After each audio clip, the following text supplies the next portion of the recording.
All right. Welcome, everybody. I hope you're having a good day. We had some technical issues, as always. I decided that I was going to bring my camera with to an event for the fireworks and all that. Snap some nice pictures of the friends and stuff out having some fun. And didn't realize until 5:58 that the camera was not on the stand. So about that. Yeah. There we go. I'll get McLeod here. I just realized I need to adjust my camera like badly.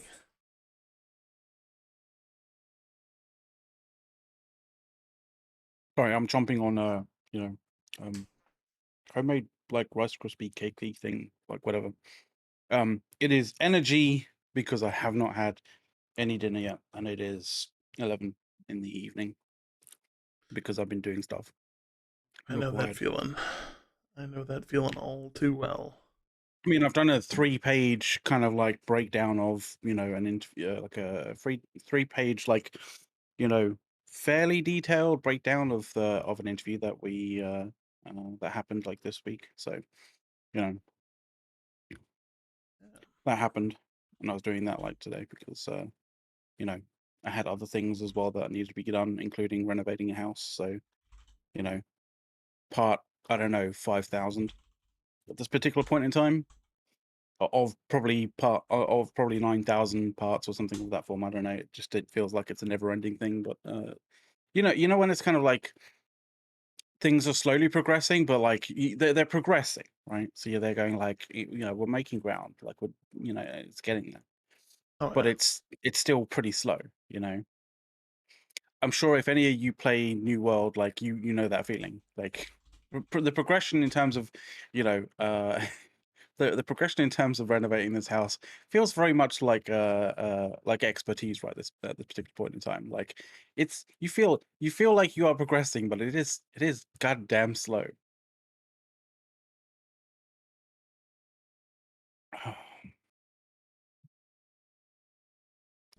Anyway, I hope everybody's doing well out there. My country seems to have imploded slightly. I don't know if you noticed that. It seems. I kind of feel like you might have. Seems like Boris Johnson's not got long, despite what he thinks. Oh, he's gonna like he's digging his nails into it, and he's gonna have to be pulled kicking and screaming from premiership, I think. Yeah. But we'll see. For you those never who don't know. keep up on UK politics, there's if they could have a second vote of no confidence for Boris Johnson, they would. They're going to work it into doing it, though. Yeah. Because see it as like there's nothing actually. Sorry? You're slightly out of focus. Yeah, your focus is a little bit close. It's a bit better, yeah. Better. That's definitely a bit better. So basically, the idea is that the rules on how vote no confidence inside of these parties like work isn't written intending in any kind of like constitution sort of thing. It's very much like it's the rules inside of their party, right? And if you make a party, if you make like a political party, like the rules are up to you as to how you want to govern that party, how that party kind of like it is controlled and all that kind of jazz, right? Kind of very much like if you think about from the US sort of side of things, how the GOP would run itself, right? The rules that govern how the GOP runs itself aren't set in a constitution as far as I know, right? Is it? Yeah. I mean, ours is pretty well established on like how everything is supposed to work. That said, like there's seemingly more and more without making this too political, there's seemingly more and more flexibility with the politicalness of certain entire branches of our government that are not designed to be political in any way, yet some people appear to think that they can legislate from the bench, which is interesting. Is its own problem. But yeah, it's kind of like that. So, at the moment, technically, Johnson, Boris Johnson, like, he can't be ousted, by the party for another year because they recently had a vote of no confidence, which ended up being a vote of confidence for Boris Johnson. But it seems very much like they are about to change the rules within this next sort of by the middle of next week. They'll probably have changed the rules so internally inside of the Conservative Party to allow them to do another vote of no confidence.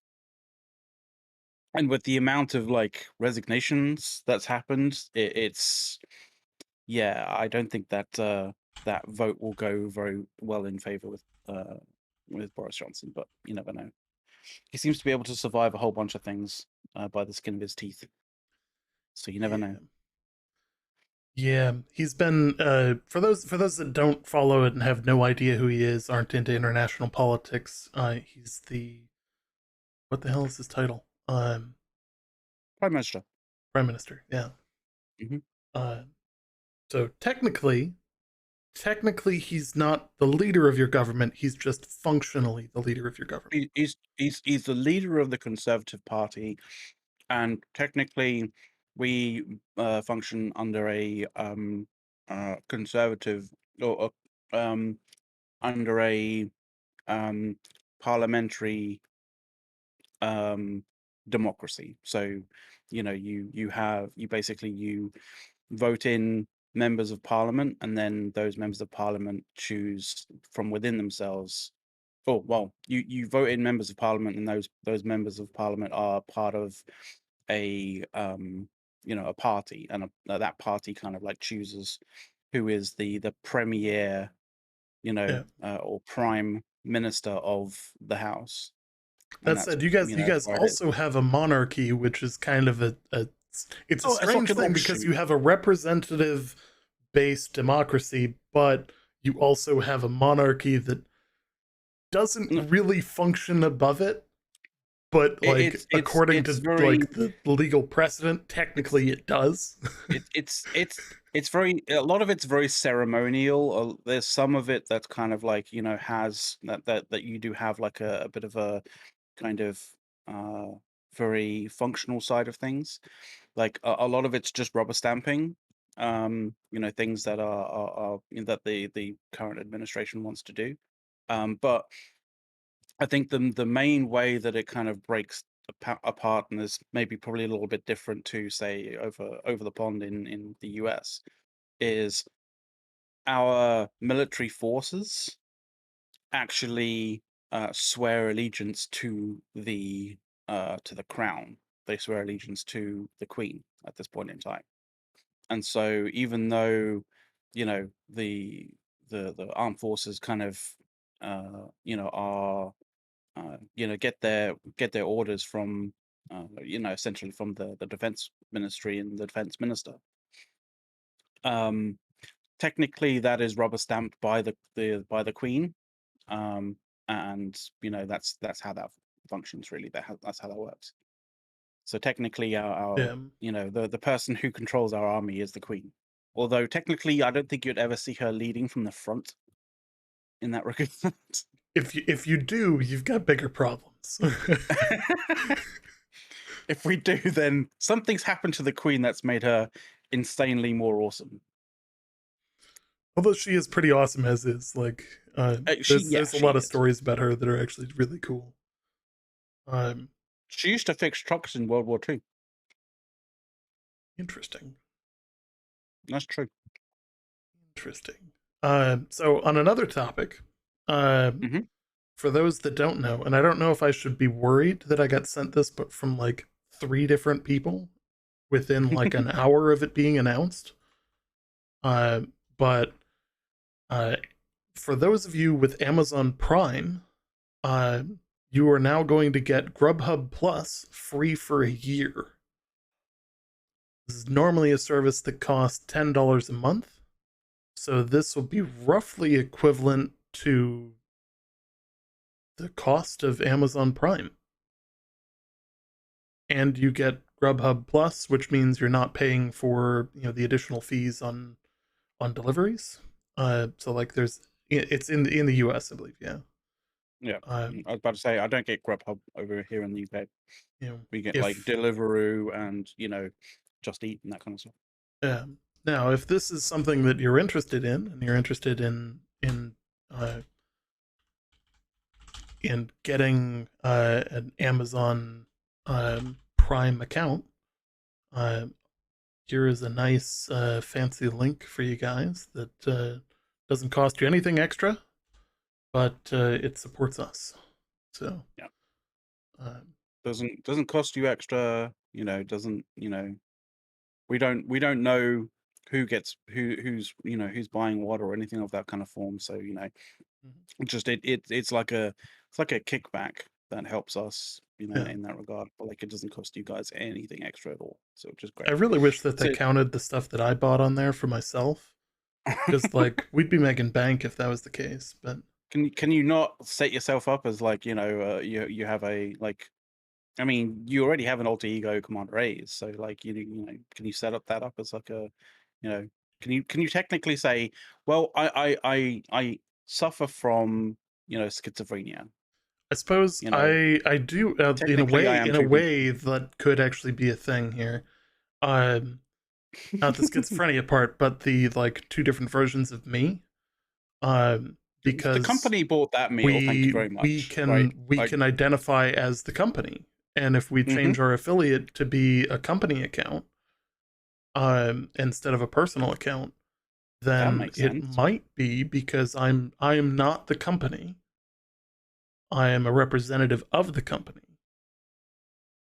But on my personal, I'm gonna have to look into the rules on this because this might be a way around, and there might be a way around, but like you also don't want to step on any people's toes. Yes, especially the taxman. Yes. So this said, so the whole Amazon Prime getting Grubhub Plus, back in the day, the Amazon tried Amazon Restaurants, which was their initial attempt at entering the food delivery space, and about as many people as I'm sure nobody heard of it. It was not successful. It didn't take off. They got like 0% market share, and that was that. So the thing with this is that Amazon has basically decided, okay, well, if we can't reinvent the wheel, we're going to buy it. And they've right now they have a 2% stake in Grubhub, and it's, I'm assuming, increasing. And I would assume that they're going to buy Grubhub eventually, kind of hostile takeover style. And that basically, if you can't beat them, absorb them. That's how these large companies work at this point.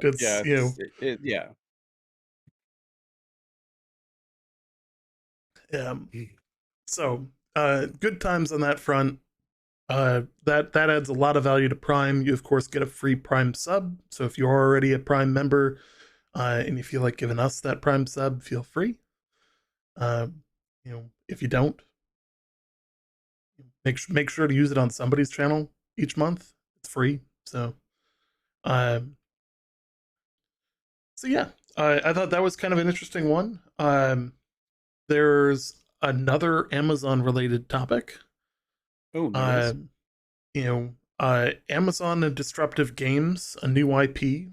Oh yes, no, is currently in development, and it looks like based on all of the initial reporting and all of that, that Amazon Games is no longer going to be pressuring the internal use of in-house games engines.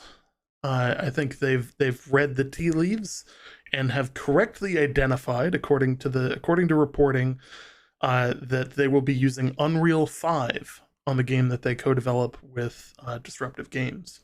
So Yeah, which is fantastic because, like, yeah. that's the thing. Like, I think a lot of people were still concerned about like that mid management or like upper management kind of being really stern and harsh about like, no, you only use Amazon products, etc., etc., right? And Mhm. clearly, this is a prime example, prime example Mhm. of of uh, them breaking that mold essentially, Yeah. which is good because that means that they are, a lot less, a lot less sort of how would you describe it? Kind of like dogmatic, I guess, maybe. Don't Is that I the think right I think phrase? it's I have no just idea. that they're Maybe they're generally more understanding of how like the games development I'm space googling that right now. works, in that like the the goal that they were aiming for is that they wanted to own Twitch, Oh, they wanted to own a games company that was developing games, and they wanted to have like basically full wraparound services for all of that. So have the game engine as its own company, have, and continually kind of in-house develop everything, minimizing the amount of royalties and all of that have to go external to their own ecosystem. There'd be a lot yeah, of cost savings doing that. That said, that's just not how game development works. Like Unreal Engine 5, for instance, is going to be the dominant engine for the next half a decade at least. yeah. It's set. So it's definitely set itself up for being the premier kind of. Yeah, the premier engine. Like it's. I mean, you look at just how at its capabilities, and it's just so ridiculous. Like, So it yeah. should this is a really good sign that they're learning from past mistakes. For those that don't know the history behind this, they bought a company that was developing the Lumberyard engine, which was basically a, depending on your perspective, either a heavily modified or heavily bastardized version of the Cry engine, which they now refer to it as the Azoth engine or AZ engine, uh, and they've actually stopped calling it Lumberyard altogether. I think that's mostly to deal with the trademark issue, Well, where they they open sourced the Lumberyard engine, and the version that they use for the game is so far away from the original Lumberyard engine and the open source graphics Open three, engine yeah, or whatever they it's called the it. Open 3 it was called Open 3D, right? Yeah, Because they transitioned from, from Lumberyard to Open 3D, and I yeah, think the Azoth engine is kind of like some breakaway hybridized version of, like, both Lumberyard and Open 3D, that it's almost its own thing. yeah. Yeah. And you could tell basically by the time they launched New World, you could tell that they like were starting to completely abandon Lumberyard. Um, you know, like I feel bad for that, and there's a lot of talk in the background about people that were leaving Amazon Games at the time, and a lot of that was because the Lumberyard team was getting sent to the woodshed, uh, because Mm. obviously like they ceased development on the engine. They I obviously they mean, kept enough people to maintain development for New World, yeah. that understand the engine at that level, but I mean, there functionally it's was not its full size company like it was before. there was a lot of, hearsay about, like, you know, that about internally that people didn't really regard the lumberyard engine as being that good. In actual fact, that it was, a very difficult thing to deal with. And to be completely honest, that's to be expected. It was a brand new engine that they were kind of like, well, I mean, not brand new engine. It was an offshoot of CryEngine, but like even so, CryEngine was never really the, most intuitive or most, enjoyable thing to work with. So, in comparison, things like Unreal Engine 5, like, you know, um, it was restrictive in many different ways. I think I think I think the Azoth offshoot engine that Amazon Games are using for New World is probably a bit easier to work with. They've kind of gotten used to it, and they've kind of been able to, help develop it specifically, to tailor to work with New World. But like, even so, it's still not going to be as intuitive and as powerful as something like Unreal Engine 5. So, Oh yeah. but I'm glad that they've broken that kind of, broken away from that headspace of, we have to only use, Amazon derived products when making games at Amazon Games. It's a really good thing to do, to break away from that mindset. Yes, I think it's a really good thing for them. It shows that as a company, they're obviously learning. They're starting to pick up on, okay, hey, like, we tried this. Had it have worked, it would have been phenomenal. But Mm. you can't, like, the amount of work that goes into developing a brand new engine, because obviously, like, Lumberyard is not something that they, based on this, it's not something that they want to go back to. No, no, I don't think so. I think it has its pluses. Like, some of the underlying tech within the Azoth engine is by far some of the best stuff seen uh, in quite a while. Yeah. Um, you know, like it's actually quite impressive because from a technical standpoint, and this is something that Star Citizen is in the process of trying to do, that Lumberyard is able to do, and given like the scale of entity graphing and that between dynamic nodes is infinitely different between the two. But in New World, you don't notice there's no loading screens as you're traversing the world, and there are you are completely unaware that you are dynamically moving between nodes, unless it happens at like a truly inconvenient time and you're in the middle of like a firefight with somebody. There may be I think like a quarter second of lag. I think Um, there's I think there's only really been moments where I've kind of noticed that I'm kind of skipping between servers, and really that's only yeah. been in the more hectic kind of areas of, um running world tours, right? Mhm. You'll get those moments where everybody, like this, the whole mass of people, like hundred or whatever many people who are running the world tours are like just in this one spot fighting, spawning enemies to basically clear a breach, right? Yeah. And it's just one of those things where, at some point you will kind of realize that in actual fact there's more people here than you can actually see.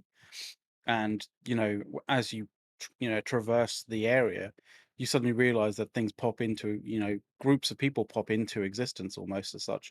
And Mhm. that's essentially you almost jumping over a node, right? You Mhm. jumping from one server node to another server node, from one CPU to another CPU. And um it's almost so seamless that, like, there's no hitching, there's no kind of craziness as such. The only difference is, like, visually you get to see, you know more people, or people in a different area, kind of thing, because it is kind of done, geographically to some degree. Yeah. So That's the only time, really. it's really like taking a step back and looking at it, like you really have to be impressed by the underlying tech. It of course comes with challenges, and like this is the fun and games that we're going to expect from Star Citizen for the next year. Uh, Yeah. Before the ad starts, if you hit sub, you don't have to deal with the ads. I apologize ahead of time, but that's just how Twitch is. Sorry for Yep. anybody who gets cut off here. Um, I'm not actually like hands free. It's going to go off on its own. I just got the yellow bar saying it's starting soon. Oh, Um, yeah. Okay. it's on a timer, so like yeah. Um, It just happens. But so, but like this is what we yeah. expect for Star Citizen moving forward as they move into persistent entity streaming, and their at first their geographic based node system, and then they'll move into a dynamic node system, which functionally the difference here is that if you have, I'm looking for something to write on, but I have nothing to write on. If you have a map, you got a square map, Mhm. this corner is on one node, this corner is on another node, this corner is on another node, and you got 4 different nodes. So, and as you traverse the map, you transition, from, let's say you move from Ebonscale Reach to Windsward. You kind of bounce through nodes as you go around the map. Well, yeah, how a dynamic system works is that you have 50 people up here, you have 2 guys over here, and another like 10 guys down here, and then another 15 guys over here. So these 50 people will be on their own server. Like, that's one node. These 2 yeah, people will then get meshed into this node, and a third node will be generated off on these other 15, and this 50 people may add in, depending on how they spread out within the space.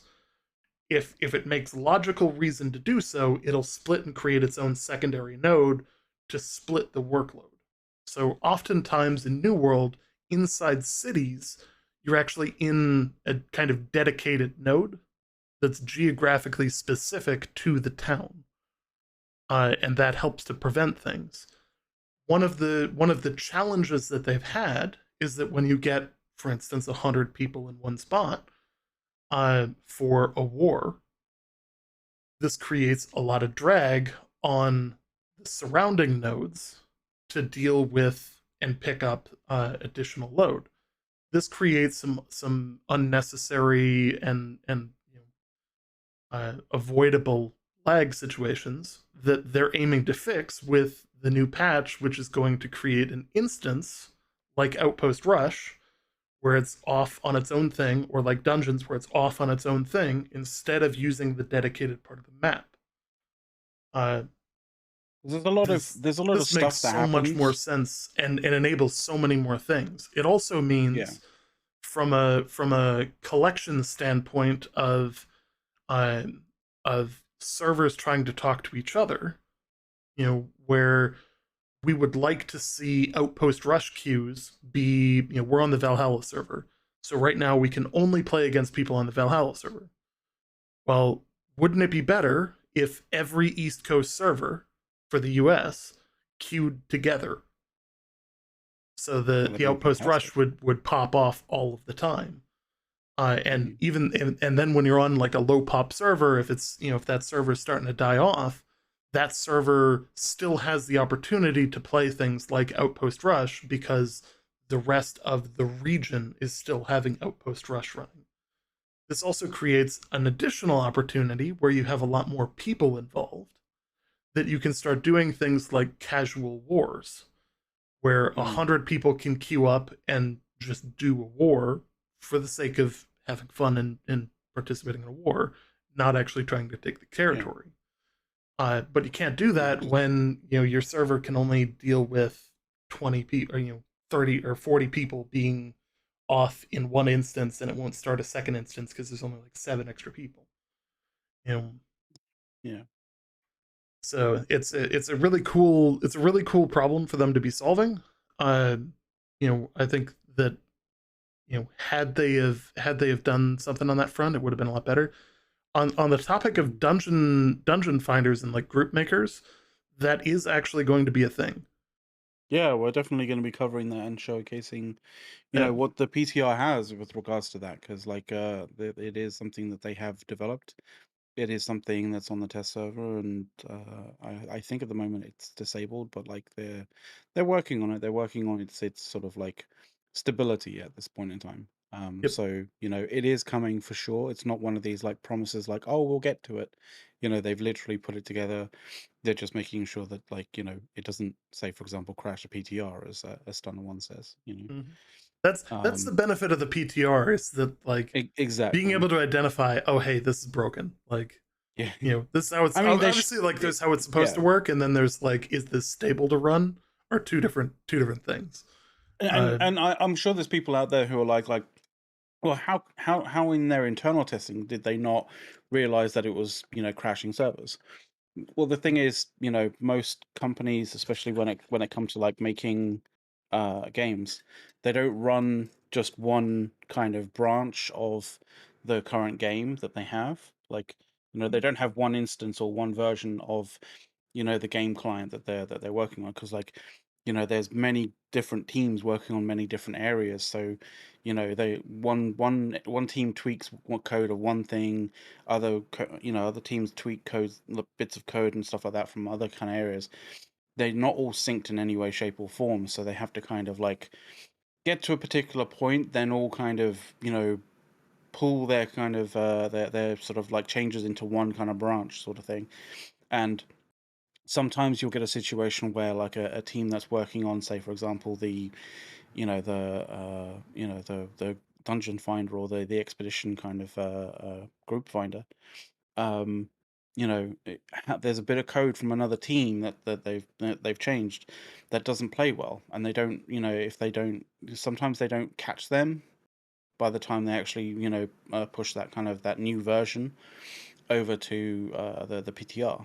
And so that's kind of one of the reasons why you'll get these situations where sometimes a new feature that comes in doesn't seem to suddenly not work, or crashes the server. That's how that happens. It's just a function of a lot of teams working on the same sort of thing at the same time. Yes. Yeah. So going back to the war system topic there, one of the issues that they're trying to solve with instancing wars and creating the opportunities for casual wars is getting more people involved in those. They may be working on additional systems past that, to like kind of solve, like, there's been a lot of talk about solving like the shell company problem, um, where like one company is able to control a server because they did the work to capture 4 or 5 territories, um, and because each of them is under a different company name, they can set it for a different window. And I think that is fundamentally not working the way that it's supposed to. Um, and my hope is that they come out with something to fix that.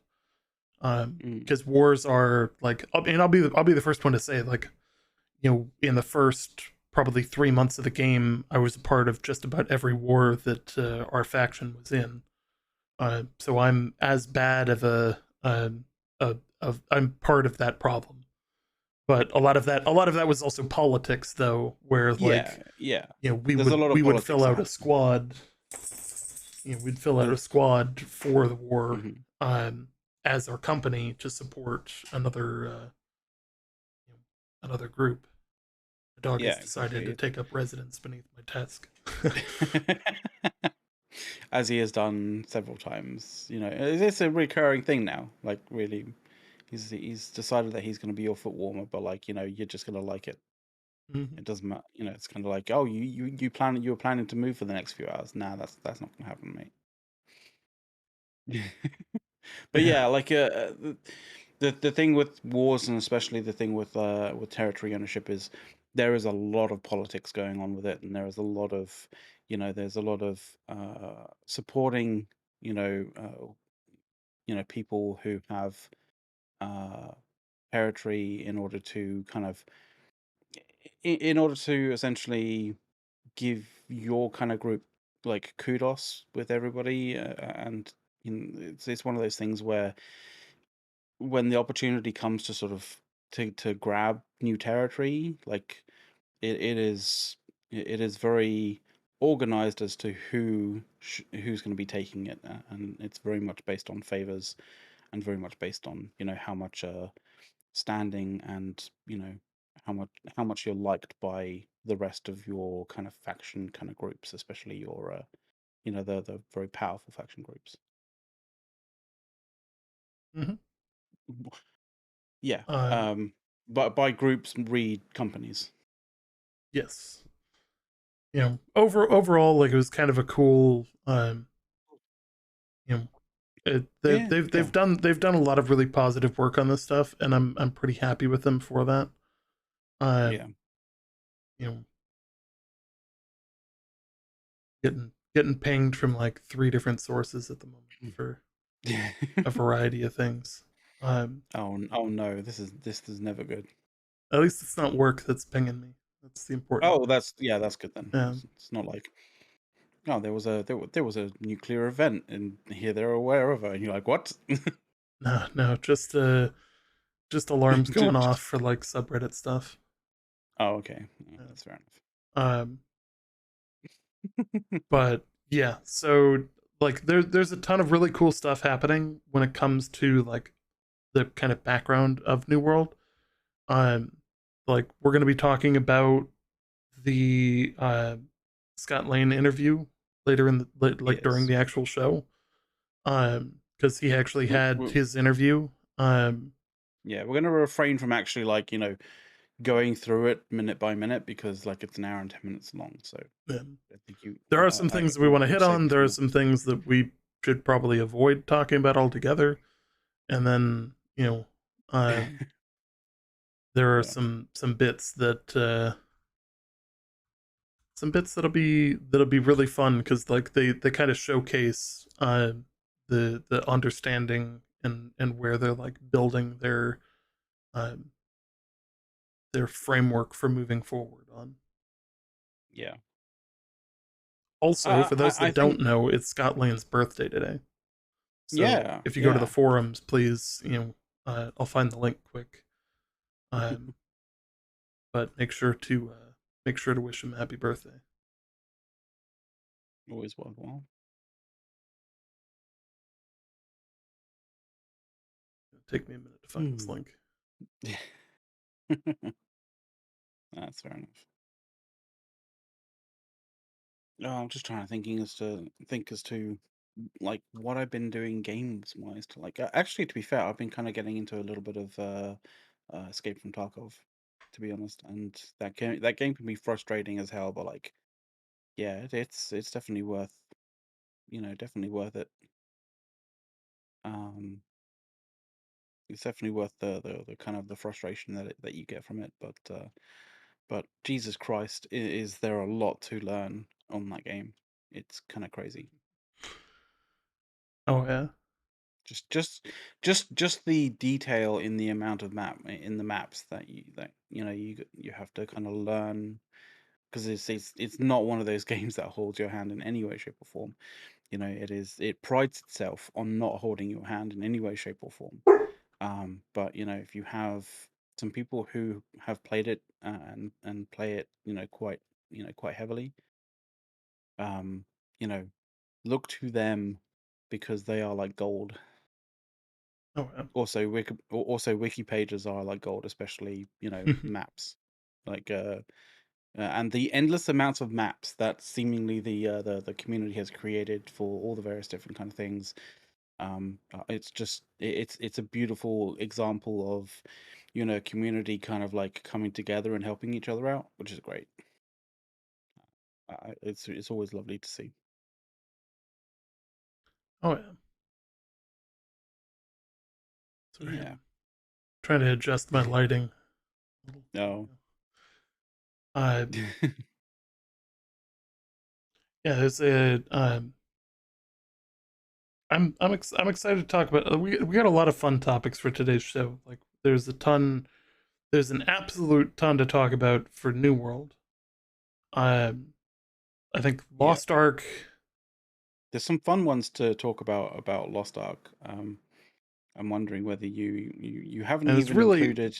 there's really only one that like we could cover it in the pre-show and just not do a Lost Ark I section today. I don't know. Like, we could maybe, like, if you're talking about the thing that, like, is Because like regarding customer our basically services. our pre-show is about Amazon at this point, so like we might as well.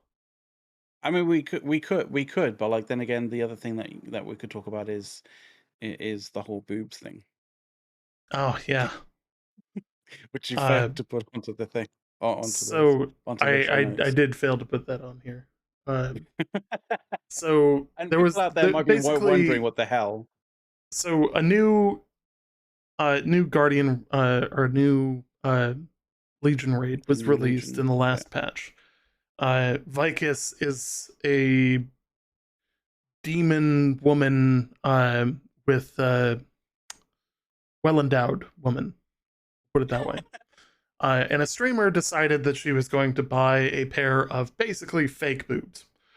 I don't remember the streamer's name, but I don't think it wasn't like implants or anything like that. It was literally just something that works, with regards to say for example a webcam, right? It kind of looks authentic from a webcam perspective, but obviously if you saw it for real, you'd be like, yeah, that was a fake. Yeah. Now, it was all in jest as part of hey, if you look at it was an the raid that she's trying to complete, she's actually just trying to dress up in costume and kind of match the raid. It was sort of an experiment, sort of a cosplay thing, right? Yeah. Now, the unfortunate thing is that unfortunate or fortunate, or I don't even know I don't even know which way this should go. Is that she doubled her viewership in the process. Well, it wasn't just doubling her viewership. She doubled her viewership. She also doubled her her subs. She doubled the amount of tips and bits that she kind of received, and all of that kind of jazz. Basically every single metric that you could possibly use to to determine as to how good your stream has been was was just twice as good as her regular streams when she's and her regular streams she dresses fairly normally. She doesn't do this whole kind of streamer kind of a sort of showmanship kind of sort of appearance as you would normally see in a lot of just chatting kind of streamers. So it was one of those things where it was partially an experiment by her to be oh, I wonder what would happen if, and also she was kind of cosplaying the whole Vicus thing. Or was it Vicus? Yes, How do you pronounce that? I think it's Vicus. Okay. Yeah. So basically, here's the thing. She's no doubt a good streamer because she gets decent numbers as is. So to double those numbers was an impressive feat. I think that it's unfortunate that I'm hoping that most people were there because she's a good streamer. She deserves the following. She has put in the work to be good at the game that she's playing and to maintain a consistent and entertaining stream. That is my hope. My understanding of the internet is unfortunately different than my hope. Yes. My understanding of the internet is basically that most of y'all guys are pretty fucking thirsty, and y'all need Jesus. Y'all need Jesus. I'm in no way a religious person whatsoever, but yeah. Yeah, Mez. So, but yeah, it's just one of those unfortunate things. Is perception. It's the we all hope that society will move on from such base things, but we all know what reality is, and reality is that guys will click on the things that you expect guys will click on. Yep. We'd be remiss to note that Amaranth remains being one of the top streamers on the planet, on not just Twitch but many other platforms. For a variety of different reasons. Yeah. That is very much a multi.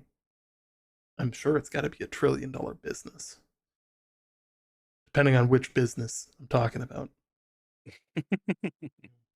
Yeah, as Mez says, she's a business worker and it works for her. She's highly successful.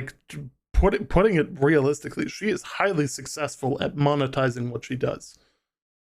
Being totally real. And you have to have a certain amount of intelligence and just like raw ability to achieve that you aren't gonna have, you know, bog standard. Otherwise everyone would have that. And the reality is she has identified, done the market research, identified what her key metrics are, clearly identified how to best monetize it and all of that. Like that is a whole impressive feat of work. Like, you know, and basically anybody who makes it to that kind of level with streaming, you know, on any platform, frankly knows their business really well. You know, like you look at Asmongold, you know, as much I'm gonna avoid trying to make like a super hot take here about Asmongold because I've gotten burned by that in the past. Like he plays a character. Like he's very much playing a character, and the reason he's playing that character is that he knows that that sells, and he has two different channels for a reason. And he knows that like that kind of characterization, or that sort of like, you know, that kind of, you know, that people kind of connect with it in some way, shape, or form. Like he knows that particular type of characterization, you know, certain groups connect with it, and that group he finds that he can, you know, he does well with it. Like he does well with it. So yeah. Yeah, you know, and I mean, there's plenty of others. You know, like you look at Shroud. Shroud understands his audience really well. You know, he's not playing a character; he's just playing himself. But like, you know, people are interested in watching him because he's got quite the history in gaming, and he's got quite the he's got the skill set to back it up. Yeah. Like, that's the thing. It's like you're not watching. You know. Here's another hot take. We might as well go with the hot takes, right? Like, you know, you're not watching Shroud for the pithy one-liners. You're watching Shroud for the multiple headshots. That's what you're watching Shroud for.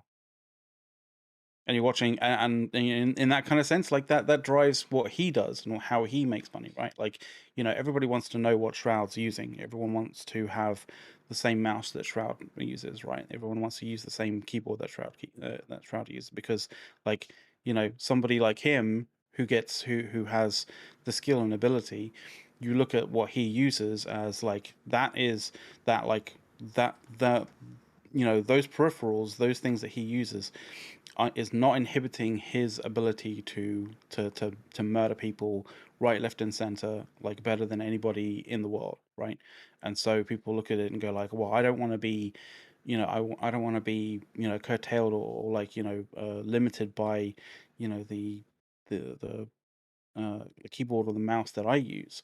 So what do I want to use? I want to use what Shroud's using, you know, because I know that even up to his level, it's not limiting him.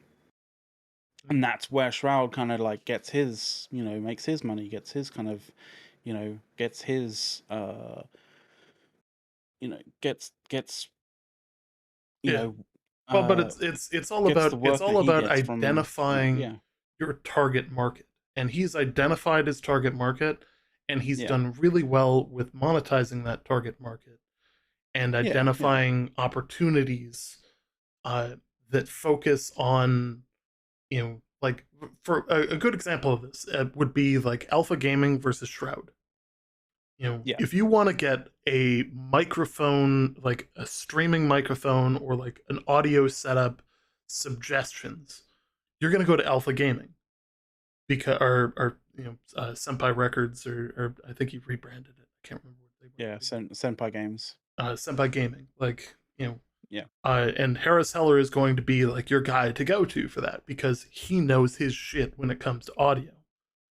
Yeah. But at the same time, like, you're going to go to like, then you turn to Shroud, and you're not going to Shroud for advice on your audio setup. No. You're going to ask, what keyboard and mouse are you using? Like, you know, what headset are you using? Like, what settings are you using on these things to get them to work best? Yeah. Like, what's the best monitor like to use for FPS? You know, that kind of stuff, right? Yeah. So, those are two different market spaces. And carving out your specific market space is important. Yeah, and Shroud, it doesn't do anything for Shroud to be all boisterous about it. Like he's totally fine and totally good with being sincere about like what he does and how he does his stuff, because he knows that does nothing but help his sales and help him grow, help him monetize, the way that he wants to monetize. So yeah. Yep. But it's top of the hour. It is It top of is. the It hour is the though. top of the hour. For those that don't know, we just jumped into the New World category. We'll start the show with New World after the intro video, and I would recommend hitting the refresh button just to make sure that it starts to count something, and tap something in the chat, because if you're watching the show, a brand new Twitch drop should have just started. Ooh. Just started. Like when I say this, I mean like this is like breaking news. So yeah, we'll see you guys on the other side of the intro video for the actual show.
All right, welcome everybody.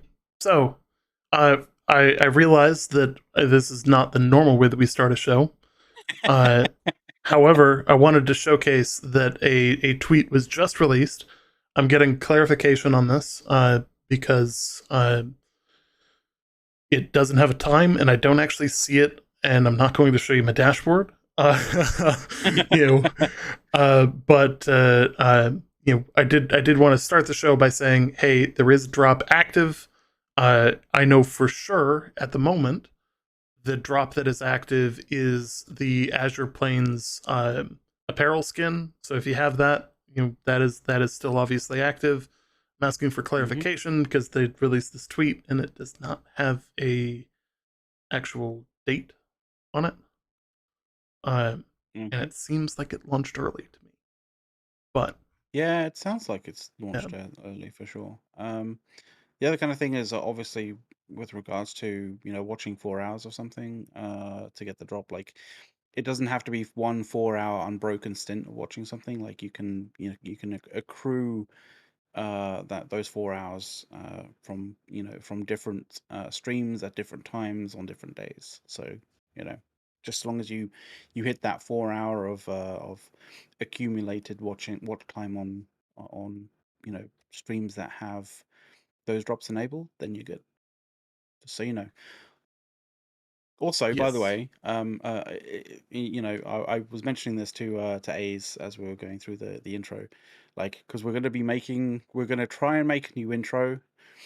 It's going to be difficult because our New World intro is, I always love it, and I don't every single time that like that end part it gets to that end part, it always sends chills like up my spine, and it's going to be difficult to kind of like recreate that. For the It's always record, a special moment. the video that plays is like version like 40 something. God. Yeah, we went through so many versions. And that like we've used the same one for a long time, but like in order to actually get that developed, like that was me messing around in there for probably way longer than I should have. at a certain point, I should have just paid somebody to do it. Which is likely what will, if you guys happen to know, an editor that's willing to do stuff, like,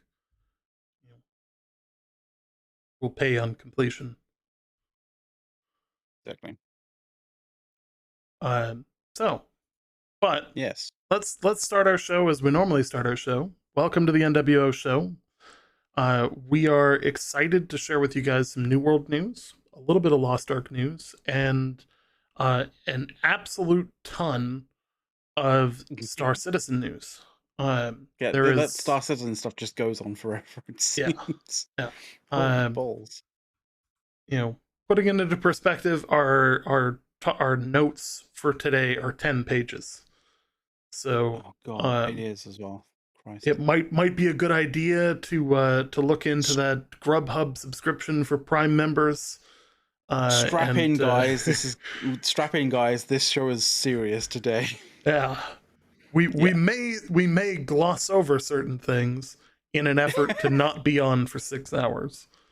But if that's ideally, what it takes, I don't want to be on until 6 hours because that would mean that like it's 6 a.m. for me, and that might not be good for my circadian rhythm, if you know what I mean. So so let's crack on and do a quick précis of what happened last week, right? So in terms of New World, the July PTR patch opened up on the test server, and we finally got our hands on the summer content to test. There was a point patch to New World that dropped updates to PvP, XP, and Salt, and also introduced a new gypsum type for arenas. There was some additional stuff with changes to, I believe, quests, quest items and stuff like that, basically to allow people to carry on with certain quests that were stuck for bug reasons, that kind of thing. There were and the new gypsum type for arenas seemingly also were helping to tempt people to play the game mode for additional expertise progression, that kind of stuff. But yeah, I think the majority of the conversation that we had, like back and forth between me and A's and with you guys in the chats and stuff like that, was with regards to item changes in the PTR that seem to shake up the meta in the game.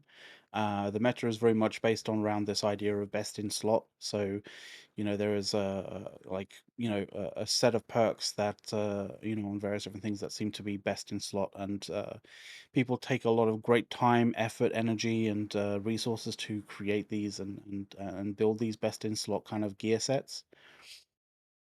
And the kind of a lot of the feeling out there with especially the sort of more hardcore kind of like groups and the hardcore kind of players is that they feel cheated by AGS with the idea that this best in slot meta would be kind of like mixed up.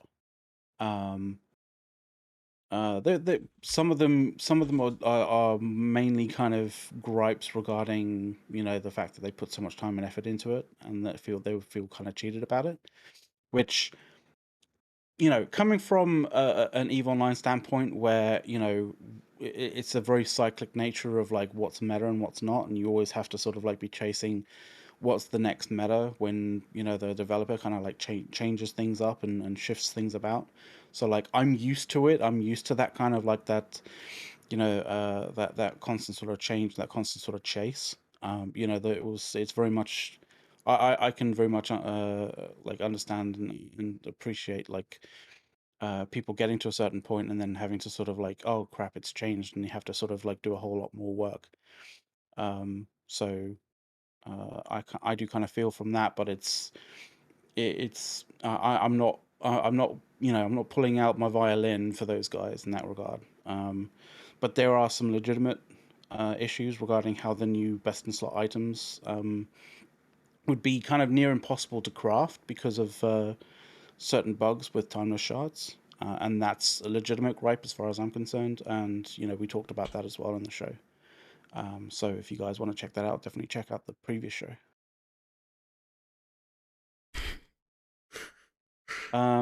We do oddly look very close to each other. I 100% agree with that comment. Like, we do look like a copy paste of each other. That's Yeah. That's fair. So Lost Ark news wise, we've Lost Ark finally got the Vicus Legion patch, with a whole bunch of other stuff. Obviously, that's not just it wasn't literally just the Vicus Legion like raid that you got. Like it was released with well, you know, the patch was released with its titular sort of raid, the Vicus Legion raid, but there was also a new Guardian raid.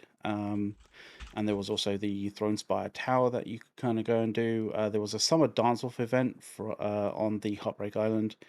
There was some new skins and pets.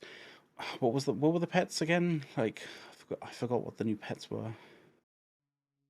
Remember. You and I'm sure it was like some kind of puma or whatever.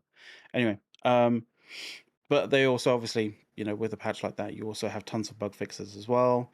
And it seems like Lost Ark may also be getting potentially, you know, quite far down on the road, maybe getting a Witcher 3 Wild Hunt themed DLC in the future. So if you're kind of a fan of Witcher, and a fan of Lost Ark, those two may be, you know, coming together at some particular point. So that's going to be pretty interesting. And then we talked about Star Citizen. We had a look at the new rack sites and the colonial outposts coming in 317.2, as well as some additional information on the Orison Ninetales FPS event. The 317.2 patch landed on the Ivocati test servers, and those servers are basically, you know, servers for you know, concierge members, that kind of stuff. Is it concierge and subscribers, or is that the next? Is that I the wave believe it's one? also for subscribers, is in wave 1. Oh, okay. If I remember right. Oh, okay, yeah. So it was concierge in wave one. And then we also got patch notes for sorry, hang on. What? Oh yeah, yeah. So that particular patch, they included patch notes for those which indicated a new cargo hold for the Mustang. Mustang's basically one of the starter kind of like the starter ships that are, or the ship, one of the ships that you get in a starter package when you know, first sort of buy into the game as such. And so that adds a lot of quality of life for those people who are getting those particular starter packs as such. There was also some good quality of life FPS gameplay fixes as well. Then there was also the you know, there was going to be some returning popular player events.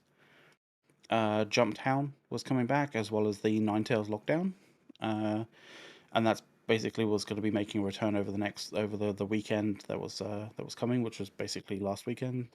That just happened. And an official patch watch post also dropped on Spectrum.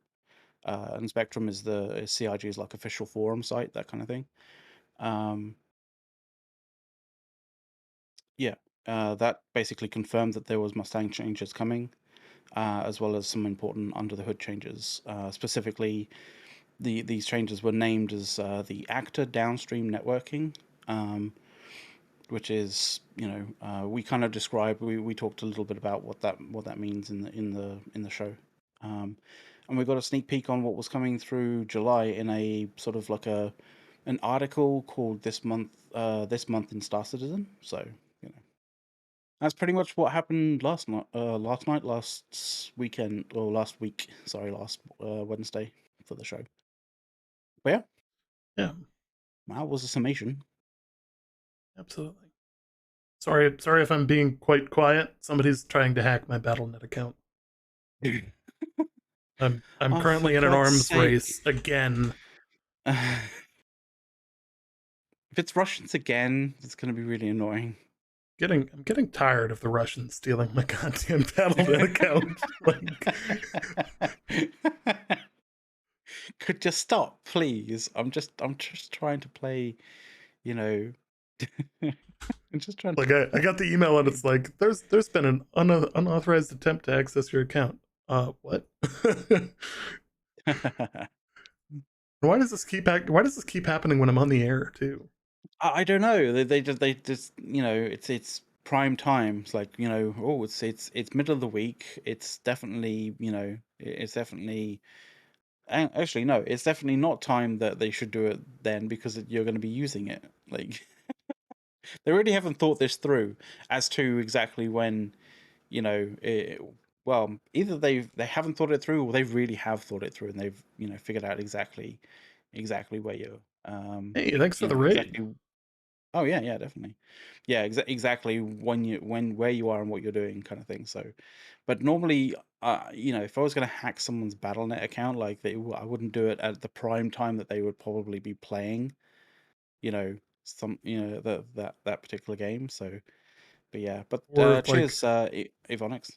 uh, or trying to Thanks for like attack a um trying to attack based on an account that's actively monitored and like actually flags me anytime, because it's in the email yeah, that I use for this one, or for most of my logins for stuff, sends like an actual notifications, because I get so much spam mail that like I have to filter it out somehow. And yeah, I'm not saying I use the same email for all of them, by the way. I use different emails that all have like a forward. So, yeah, yeah. yeah. I was actually looking into post PO boxes and whether you can forward PO boxes to other PO boxes. I think you can. Sorry, that was just some other random thing that I was thinking, was um, figuring out like this week. But yeah, um, yeah, random tangent. Sorry about that. Anyway, we should probably crack on to this week's news, right? Yes. Do you want me to Yes. jump into the New World news for today? Yeah, if you want to start on that while I'm While frantically while defending you my property. while you're playing a tower defense game with actual people. Yeah. Okay, okay. So I'm just double checking that this is actually happening, but there is new Prime loot as far as I know. I just want to double check this and make sure that it is happening. Yes, so there is new Prime loot at the moment. So if you have Amazon Prime, you have like that kind of thing. There is new Prime loot. It is the Assassin's Whisper weapon pack, by the way. So it's not just like some random skin. You're actually getting a bunch of different skins for different weapons. You should definitely check that out. You can go to gaming.amazon.com/home would probably be a good way of doing it. I will grab that and literally put it into the chat. Yes, I know you're looking for links. It's all good. Yeah, definitely go there. It'll show you everything. It'll show you all the kind of stuff. And Prime Day is coming up, by the way, just so you guys know, in a couple of weeks. But there's full games that you can get. There's and obviously other than full games, you can get a whole bunch of different things. But one of them is New World's Assassin's Whisper weapon pack that you can go and claim. I would recommend you go do that. You will get a Blunderbuster life staff and a rapier weapon skin, which I think is pretty cool. Uh, you know, we've been getting a whole bunch of different skins and stuff like that, but not really weapon skins as such. So it's really nice that we're getting weapon skins this time. So that's good. Um, you know, kind of sucks maybe that if you're not generally using those particular weapons, but I don't know, mix it up. Go enjoy, go see what the rapier's like, what the blunderbuss like.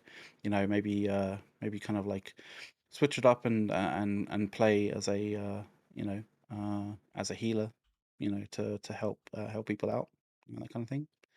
Also having a life staff as a secondary, especially if you are kind of tuned into it, will really help as well because you can actually support yourself as well as supporting other people. So it's always a good secondary, as long as you're at least partially sort of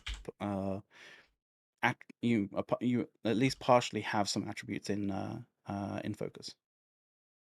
But yeah, that's the new Prima Gaming loot as such. The Azure Plains Twitch drop I think is still running. As far as I know, it is. Unfortunately, the kind of like the new Twitch thing might not be dropping at this point in time. I think, as Ace says, I think it initially went off early, but it's not going to be happening because there was a tweet about it, but I think the tweet was like someone hit post on that tweet a bit too early. I think is potentially what the issue is there. And that's that particular drop that went early, and I think is not actually going to kind of going at this point in time. It is all about like kind of coincides with something that Amazon Games is doing in I think it's a couple of weeks. Not this coming weekend, but next coming weekend. The weekend of the 15th, 16th, and 17th kind of thing. There is essentially TwitchCon is happening in Amsterdam over that week, and Amazon Games is basically celebrating TwitchCon Amsterdam with a bunch of things. So there is going to be obviously the summer update Twitch drop. That's going to be happening, and that's the thing that we thought dropped today, but might be happening later. That includes some instruments. As far as I know, it's instrument skins. I don't know whether you can confirm or deny that, A's, or not, or whether you're still kind of like knee deep in your tower defense at this point in time. I don't know if it's actually going to be the instruments themselves or skins the skins for those instruments. Yeah, so I would assume that they're probably going to be. They could go either way because they may be trying to like push the equipment out as fast as possible to like get people involved in it early. But that'll be it'll be interesting to see how that one actually plays out. I haven't gotten confirmed. Yeah. Yeah, I'm not sure. It's either going to be the actual instruments or it's going to be skins. But like either way, it's it's going to be something very much it'll be different, very very different. But along with that, they're doing they're doing a PvP Open.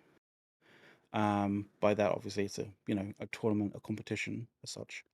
I always hate the word open when it comes to tournaments and stuff because it's always kind of a little bit, I'm not a fan of that word anyway. Or that term anyway. But there's going to be a TwitchCon Arena PvP tournament, and the prizes are not going to be just your bog standard prizes.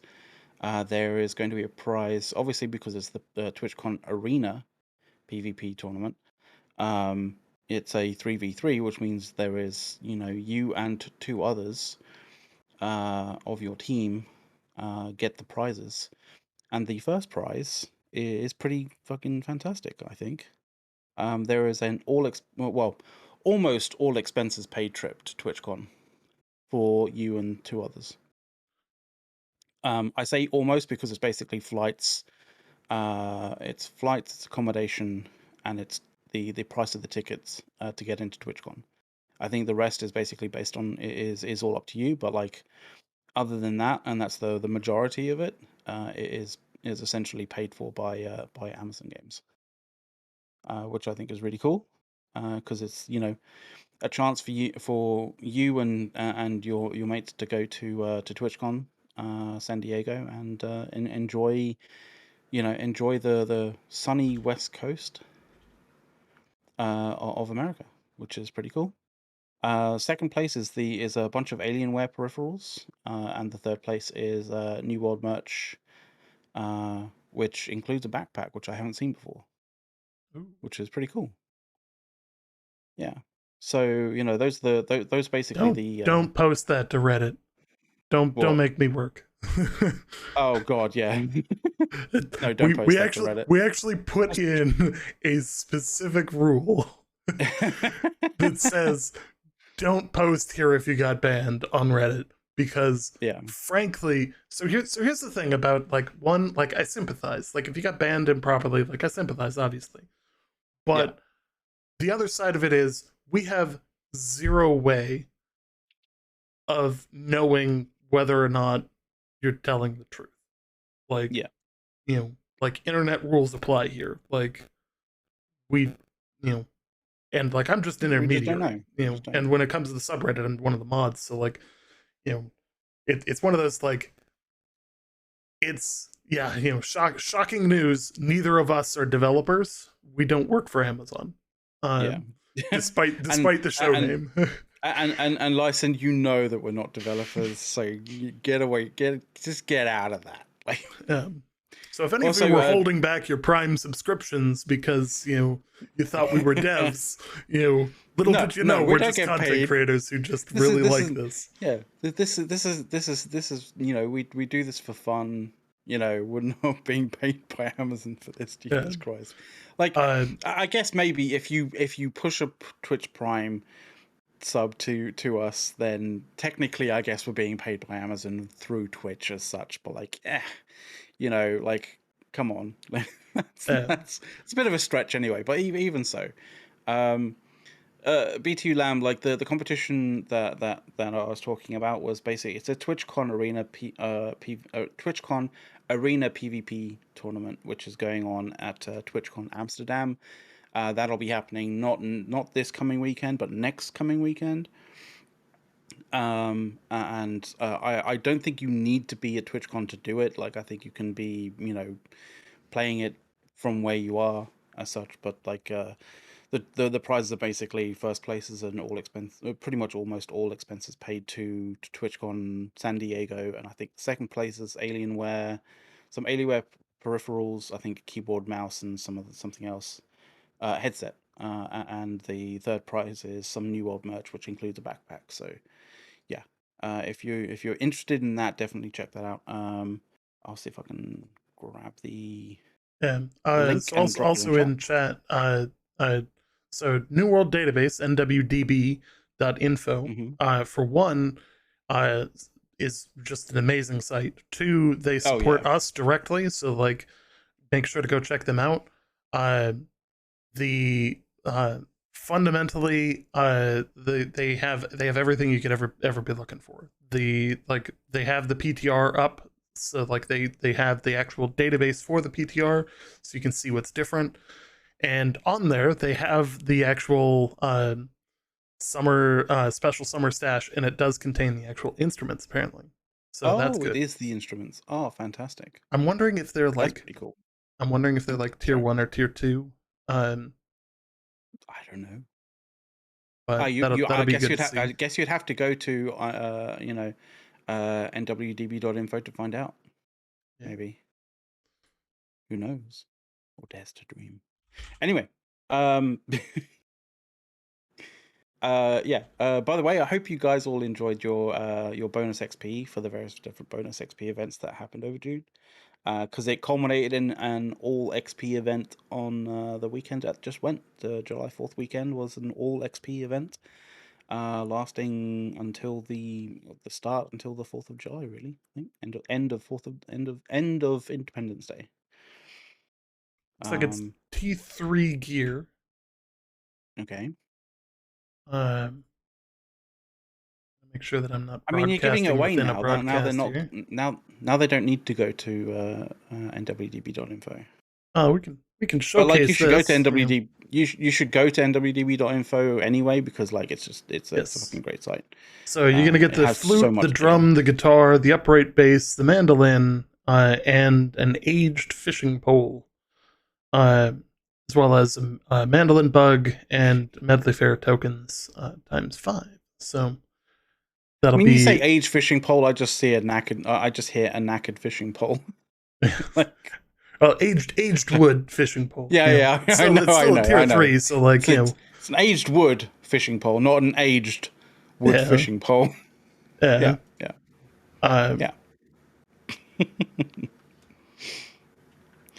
But yeah, like, so we had the bonus XP event, so that's kind of finished. I hope you guys have got that. Like, I don't know. I'm not sure about UAs, but I'm still hoping. I'm still hoping for a bonus expertise progression event of some form, or at least some kind of changes that make grinding that particular grind less discouraging for casual players. Yes, I think if Yeah. we asked for that any louder, we might start getting negative responses. But like I Also, really happy think that the birthday, Scott natural Lane. progression, yeah. Also, Happy happy birthday, Scott birthday, Lane. Scott. Yeah, Scott Lane, and but also please also, make an expertise progression event, please. times 2 expertise Oh, just in time for me to start hitting 600 gear score. yeah, please. Thank you very much. There's some changes actually that may make you happy to some degree with regards to expertise. By the way, anyway, there was an hour-long interview with Scott Lane. If you guys Yes. didn't see this, it is an hour-long interview with a guy called Ted Price. He is a member of Insomniac Games, and it was basically an hour and 10-minute long sort of podcast for the his podcast called the AIAS Game Maker's Notebook podcast. Um, it was I did a breakdown of it, and I don't know if you guys want the full breakdown. I don't know if you guys want me to go through the whole breakdown of not. It's 3 pages. You probably don't want to have me basically go through the whole thing, but there's some interesting stuff in it for sure. Yeah. Um, I tried to pull out as much kind of things succinctly as I can. You know, I think condensing an hour and 10 minutes of back and forth conversation into 3 pages is quite a lot of work of actually reducing stuff into pithy kind of stuff. But There were uh, some yeah, solid things that they mentioned. So yeah, like understanding Scott's background and how he hmm got to Amazon Games. yeah. So Scott Lane, for those that don't know, is one of the head guys when it comes to New World. Uh, He's a game director, so yeah, he's a game like director. you So can't yeah, get as higher up in terms of New World specifically. yeah. But like he cut his teeth on RPGs. He was a massive fan of World of Warcraft. He understood like negatives behind flying mounts in WoW. He understands and remembers the time before the Dungeon Finder when there was less sort of like instant stuff and more kind of random sort of opportunistic events and moments occurring inside in the world, kind of when groups of people would decide to actually fight each other randomly for no particular reason, while they were waiting for people to run dungeons with. But yeah, like I think a lot of people kind of thought that they seem to there was a bit of kind of conversation, particularly on Reddit as well, with regards to Scott coming to Amazon to make mobile games. And I think a lot of the context is missing, when people talk about that, because it was just like it was Yes. mentioned, but like there wasn't really any kind of context that was added to this. But like you have to kind of think like back when Amazon Games was in absolute infancy.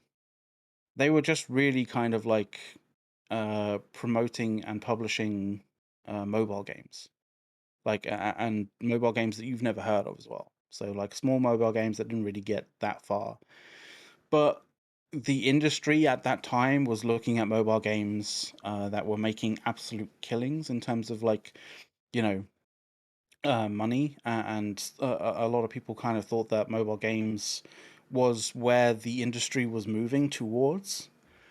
So Scott kind of went to Amazon Games because Amazon Games were publishing mobile games, and he was interested in pursuing that direction, or the direction that it looked as though the games industry was moving towards. And that's the context behind you know that part of his life and that part of his introduction to Amazon. So if you understand that, that reframes that kind of that part of the interview in a very different light to I think what a lot of people on Reddit kind of wants you to think that like, oh, he was just there to make mobile games to as a as a cash grab. Like that wasn't the case. Also, I ran into this earlier as well in a conversation that people were like, Amazon's just a mobile games developer, and it's like that's a first for describing them. They do develop mobile games. hmm They they are releasing 2 this year for the first time since 2015.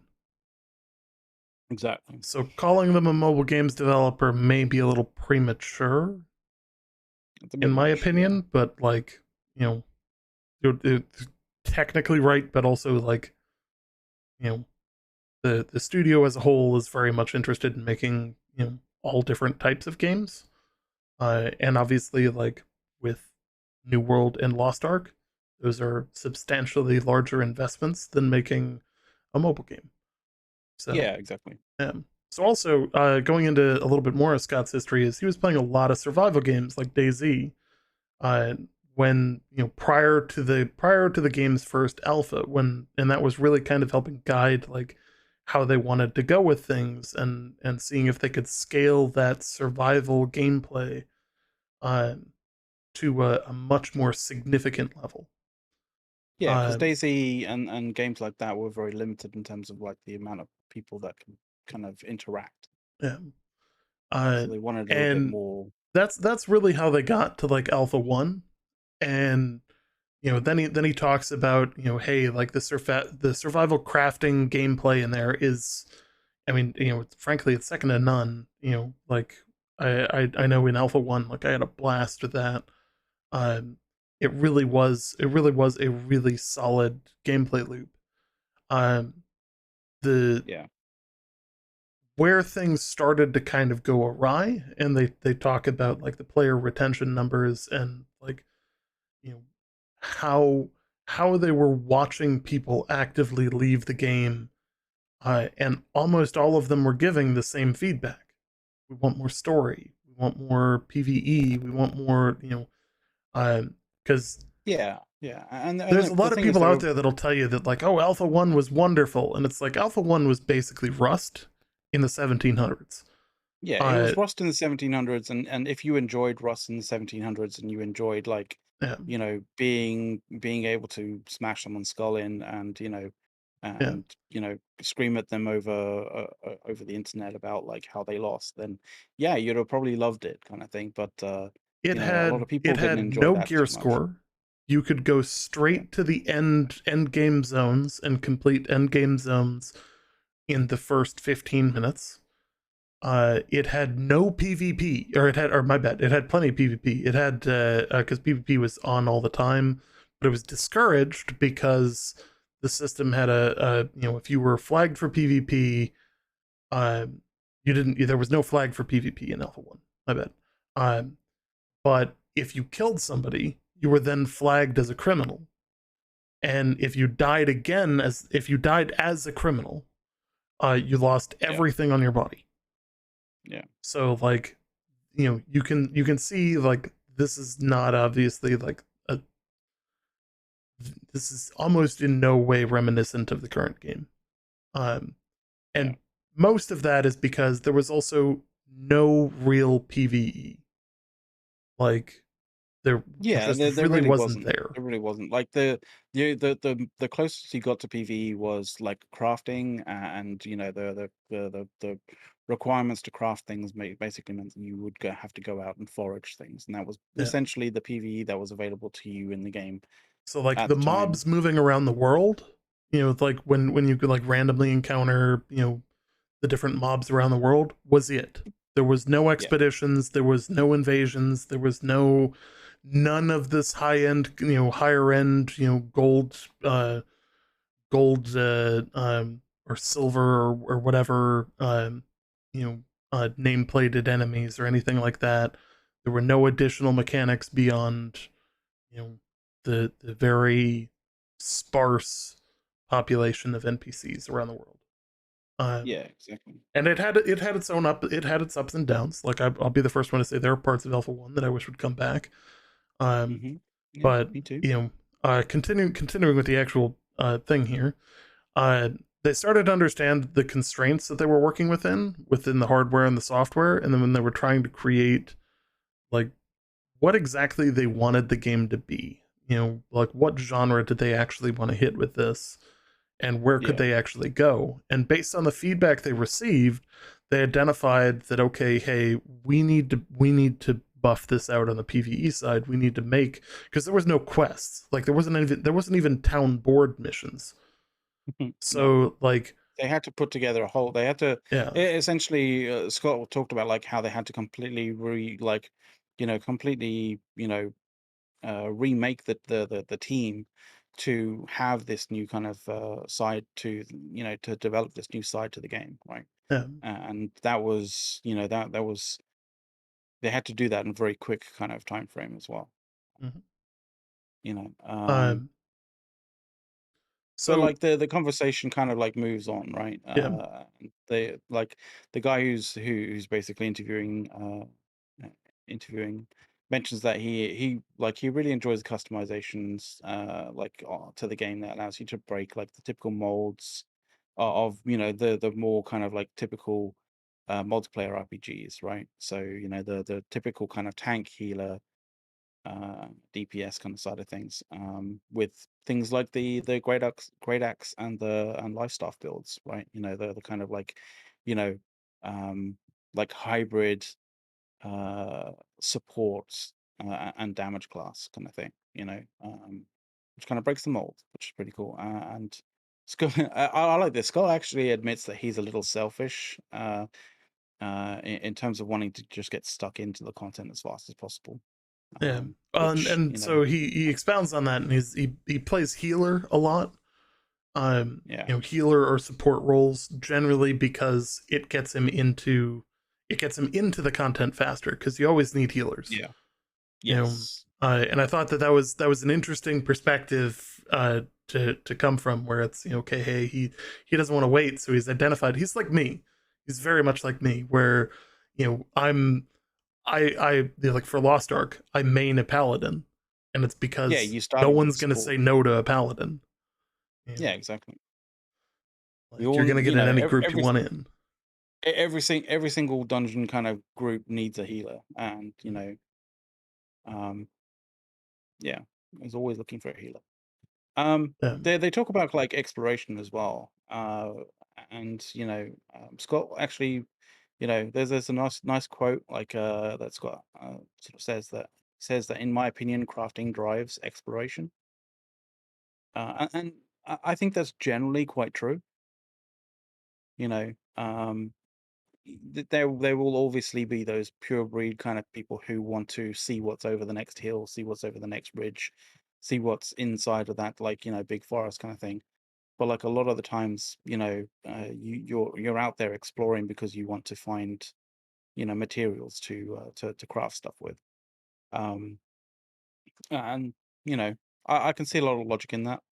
And while you're doing that, like the nice thing about that is like I think everyone's kind of done it in New World, that like you kind of zen out a little bit when you're when you're out sort of like foraging and doing a thing there, because like the soundscape in the game is just fantastic, and Scott like kind of says that it really helps to sell the environment of the game and the sort of like the enjoyment of like just the kind of environment that you're in, um and that comes from you know a lot of very methodical and detailed uh recordings of like literally cutting trees and hitting rocks and firing muskets and stuff, so um, cool.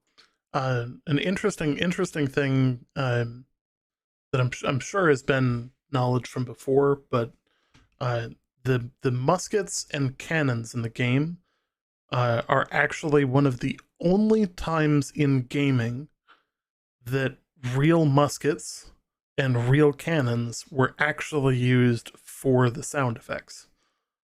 Um, and they're all from like a Civil War reenactment. So like it's kind of an interesting, interesting way of collecting that sound profile. Um, Yeah, I thought especially that was cannons. Yeah. yeah. Yeah, it's not very often that you can go find somebody that actually has a cannon that's gonna fire it enough Yeah, times like to get a few different versions. yeah, you go to a gun range and it's like, yeah, can I fire a can I fire a an AR? Yeah, of course we've got an AR, etc., right?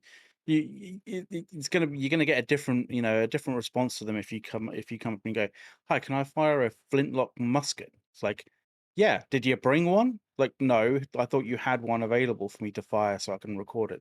Well, no, because we're not a Civil War reenactment kind of thing.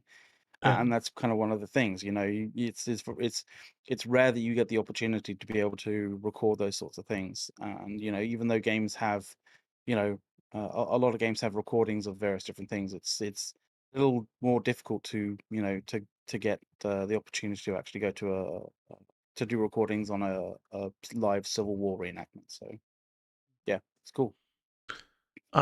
So they continued on. They started talking about how the team generates ideas for the game, and what procedures they use to actually develop them. And how they look at feedback from both within their team and the forums. Looking at Reddit, looking at all the different sources, looking at their like input tools where like they can get sentiment analysis from some of their tools, their in-game surveys that they occasionally do, as well as the in-game reports. We talked Mm. specifically about his like he generally will go into the office and he'll open up and look at the negative feedback, because generally that's the stuff that you're going to try and address, because that's the stuff that's like, it's great to hear what you're doing well, but like that's not really an action item. Yeah. Like finding out that, hey, there's a game breaking bug that's doing this, that's a bit more important to to see.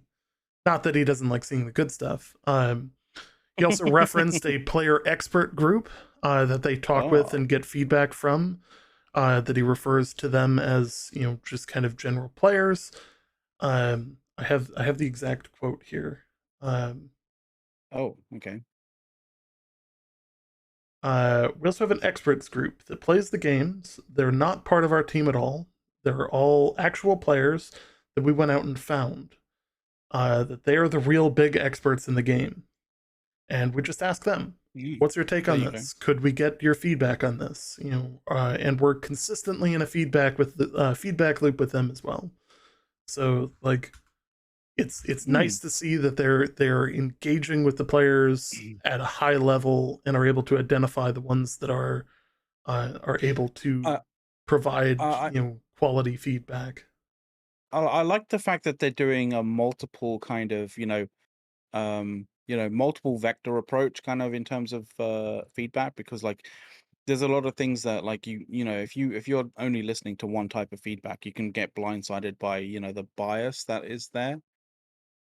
And so if you have like these multiple kind of avenues for feedback, and like they kind of like will self kind of um normalize each other to some degree, if you kind of look at it more, if you take a more broad kind of perspective on it, and look at all of the kind of feedback as such, which is actually quite useful.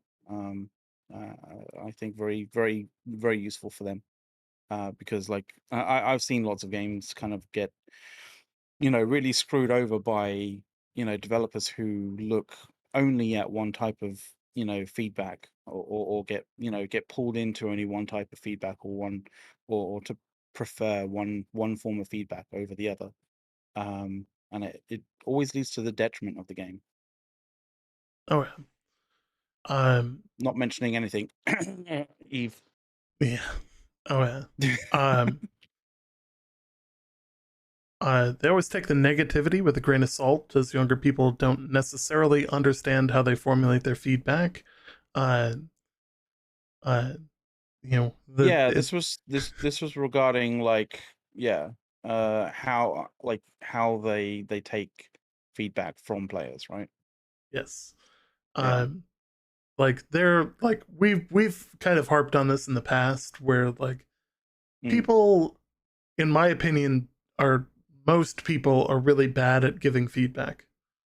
Um, like for instance, if you are working on a product and you're trying to identify what to fix, and somebody comes to you and says, "This sucks," there is zero things you can do from that. Like Yeah, that is not at all an obviously, action item. Like you, obviously the issue is like obviously the guy who says this sucks knows exactly what he means, and he knows exactly what sucks, and you know how much it sucks, right? But just saying this sucks doesn't really, you know, yeah. bring the person who isn't in your headspace to where your head's at, right? So Mhm. that's the thing. So they have a pretty solid plan moving forward. Like they're going to have a major release coming up later this month, with the Barnacles and Black Powder expansion. Um, and Yeah. then later this year, in I want to say August. I don't think they've announced the date yet, but I want to say August September Hmm. range. I believe they're aiming to release the Brimstone Sands, which is Ooh, going to be okay. a major addition to the map, and will come with additional expeditions as well. Barnacles and Black Powder Hmm. also adds an expedition. Um, it might be in October. I think they're going to aim to get it out earlier. I know it's in the fall, but I think they're aiming early fall because they've got a bunch of like winter. They've got the winter events. They've got the turkey events for November. They've got a Halloween event. So like, there's a bunch of stuff like after that that makes me think that they're going to try and push Brimstone Sands earlier. Oh, Um, okay. just because like you don't want to release it and then have it get overshadowed by your Halloween event. No, that makes sense. Yeah, Yeah. and look, basically, and this, don't take my word for it. You can go on the subreddit, and there's a ton of new posts over the last couple of weeks, over the last month, basically, of people that are coming back after 6 months and going, "Hey, a lot of the quality of life stuff, a lot of the bugs, a lot of everything else seems to have been fixed. It's in so much better of a position as a game." So like, it really is kind of a good time to be coming back. And I think that their focus on making the game better, um, and putting it into a healthier state or healthy state, um, has really been noticed. Um, Mhm. so There, they there, also there's talked some about interesting. how they measure retention, um, and they measure retention in terms of, are new players staying, are active players staying, and are we getting people that are coming back to stay? Oh, okay. Yeah. You know, Yeah. They mentioned various different metrics. They. It was really weird how he mentioned it. He termed it NER, RER, and KER, right? Which is NER, which is the new player retention or new user retention. RER is the returning user retention, and KER is the current user retention, right? So that's mhm. those are the kind of things. Also, like session length and number of sessions as well. So, um, but like those were essentially is not used, you know, not used in isolation, let's put it that way. Like essentially those kind of like those metrics were used are apparently used only to frame the conversation about what's going on with players, not, not used, you know um not used without context, as it were. Which is actually quite useful, which is actually very important.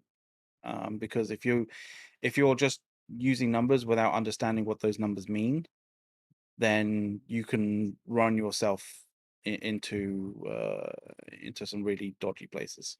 Mhm. And I think as a data driven analytics guy, you probably know that more than most days. Oh yeah. You know. I also thought like their discussion, moving the discussion on a little bit here around Yeah. around botting.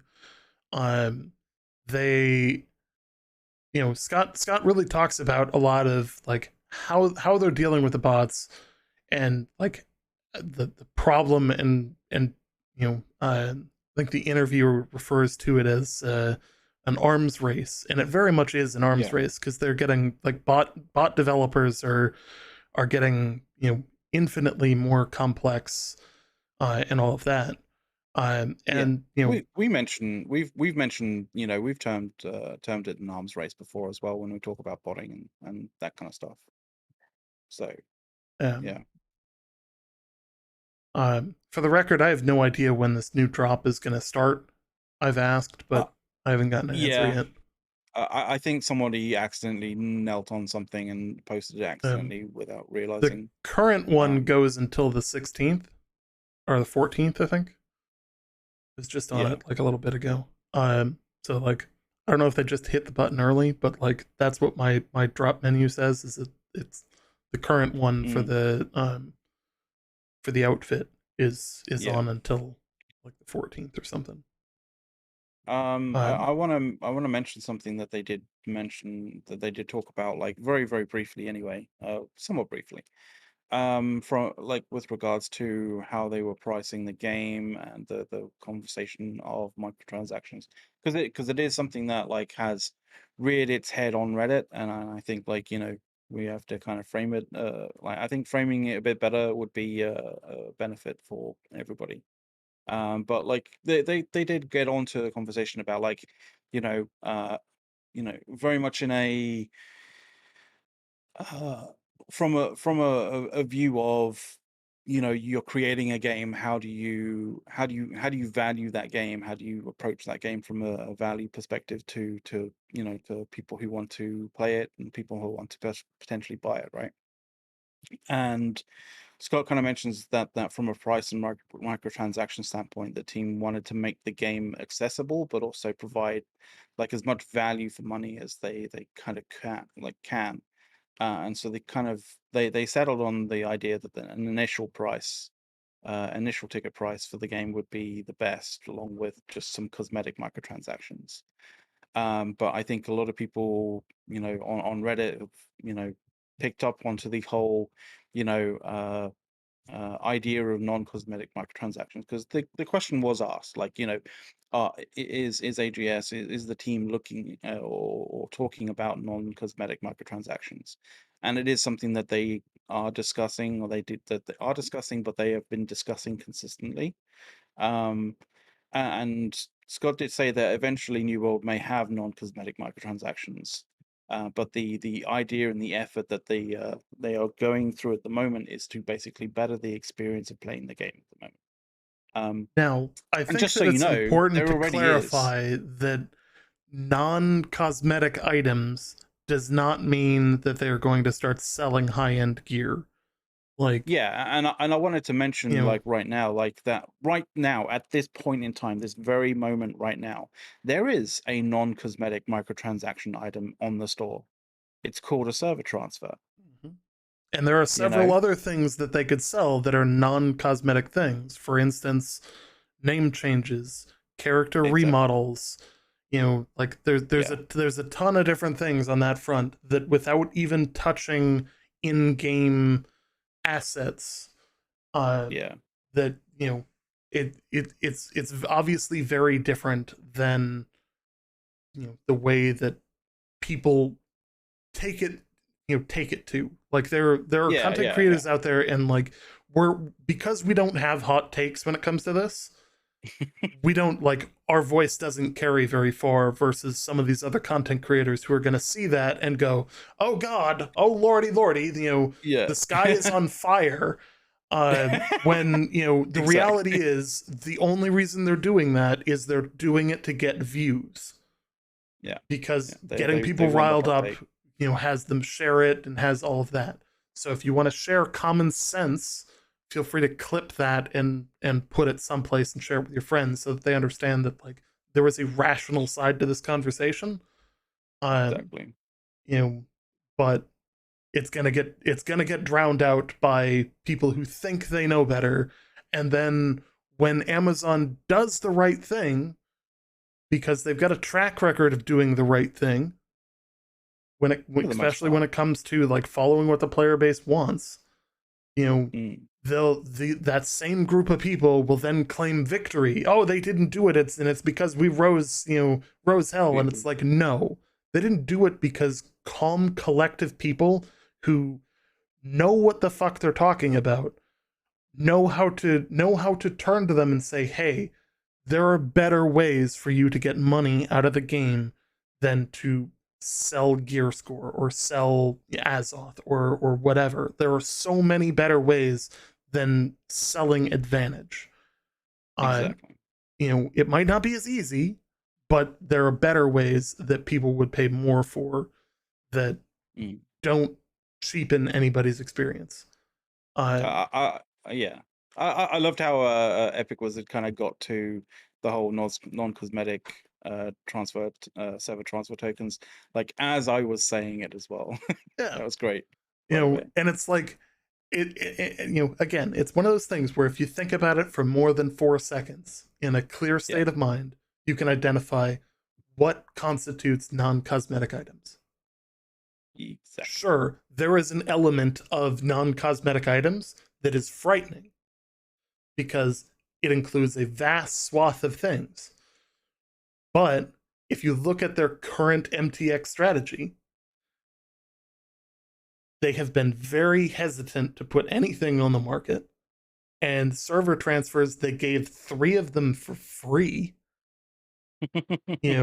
And then they finally gave out, then they were like, okay, hey, start buying them when you need them. And even then, they're still merging servers as needed. So, like, you don't even have to use them half the time. I haven't checked to see whether you can purchase like a server transfer token for somebody else. But that might be an interesting thing to do, or interesting thing to add.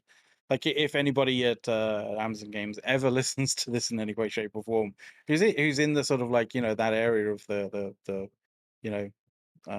area of the team, then it could be a good way of increasing the viability for that, because the way I kind of see it is there's disparities on how much money one person has versus another person when it comes to sort of playing games and that kind of stuff.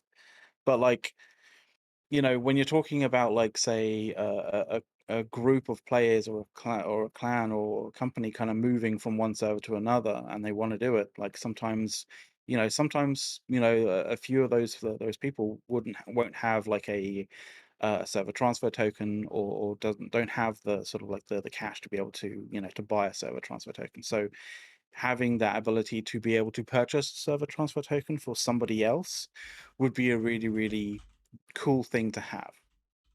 Let's put it that way. And I think that's a very logical thing to be able to have in the game. But yeah, like I think that's the majority of like what was kind of covered. You guys can obviously go and check it out. The full 1 hour 10 minutes. The last kind of thing that they said was uh, I think Ted kind of asked Scott for some tips on anybody starting a live service game, which was very in keeping with the style and the content for the podcast kind of thing. But like it was interesting how Scott kind of said like you should play the game a lot. You should get an alpha going and get people playing the alpha a lot. The other interesting thing was something that like I wasn't expecting him to say, but he said like, and it was something that he said that he wished that AGS did a lot, had kind of like incentivized so much more for New World, is to reward players and incentivize players to report significant game breaking bugs, right? Basically, to reward players that that post up not post in in public how to do XYZ kind of like exploit kind of thing, but like to come to them privately about an exploit and show them the reproduction steps privately to get that bug fixed in the and game. then don't continue to abuse it. Exactly. Like basically, like create some sort of system, whether it's monetary or like they're giving you custom titles or like something that makes it highly advantageous for you to say, here's this thing that these 5 assholes figured out over here, and they're abusing the shit out of it. I figured out how they did it, and I'm going to report it to you to fix it so that I can claim the reward before they can. So that basically it stops getting abused. Yeah. And this is going to come up again in the Star Citizen section because I got a whole thing on that. Well, it's yeah, to some degree. It's also going to come up like very soon as well, like with regards to learned advice about human nature. But other than that, like in terms of tips on people starting a live service game, there was also like, definitely create new telemetry tools to track players' histories and their and study and analyze player activities. Definitely build in security systems for your stuff, because the last thing you want is like, people's data and people's information being leaked out to everybody. And quantity is a form of quality, apparently. If building a lot of things to do in the game that is, that has a degree of quality to it, just in terms of its quantity. But like the learned advice about human nature that like he wanted to bestow on everybody is that players will find a way around anything that you create, and that is totally true. The other thing was that big groups will just learn and solve will learn and solve everything you throw at them faster than smaller groups. And I think, with regards to exploits and stuff like that, that is very true. Yes. Especially like when you launch a game and you have 1 million concurrent users, that is 1 million people looking for a better way than what was designed. Like, yeah, they will find a way around things. So things like the shell companies owning multiple territories so that you can have different war windows.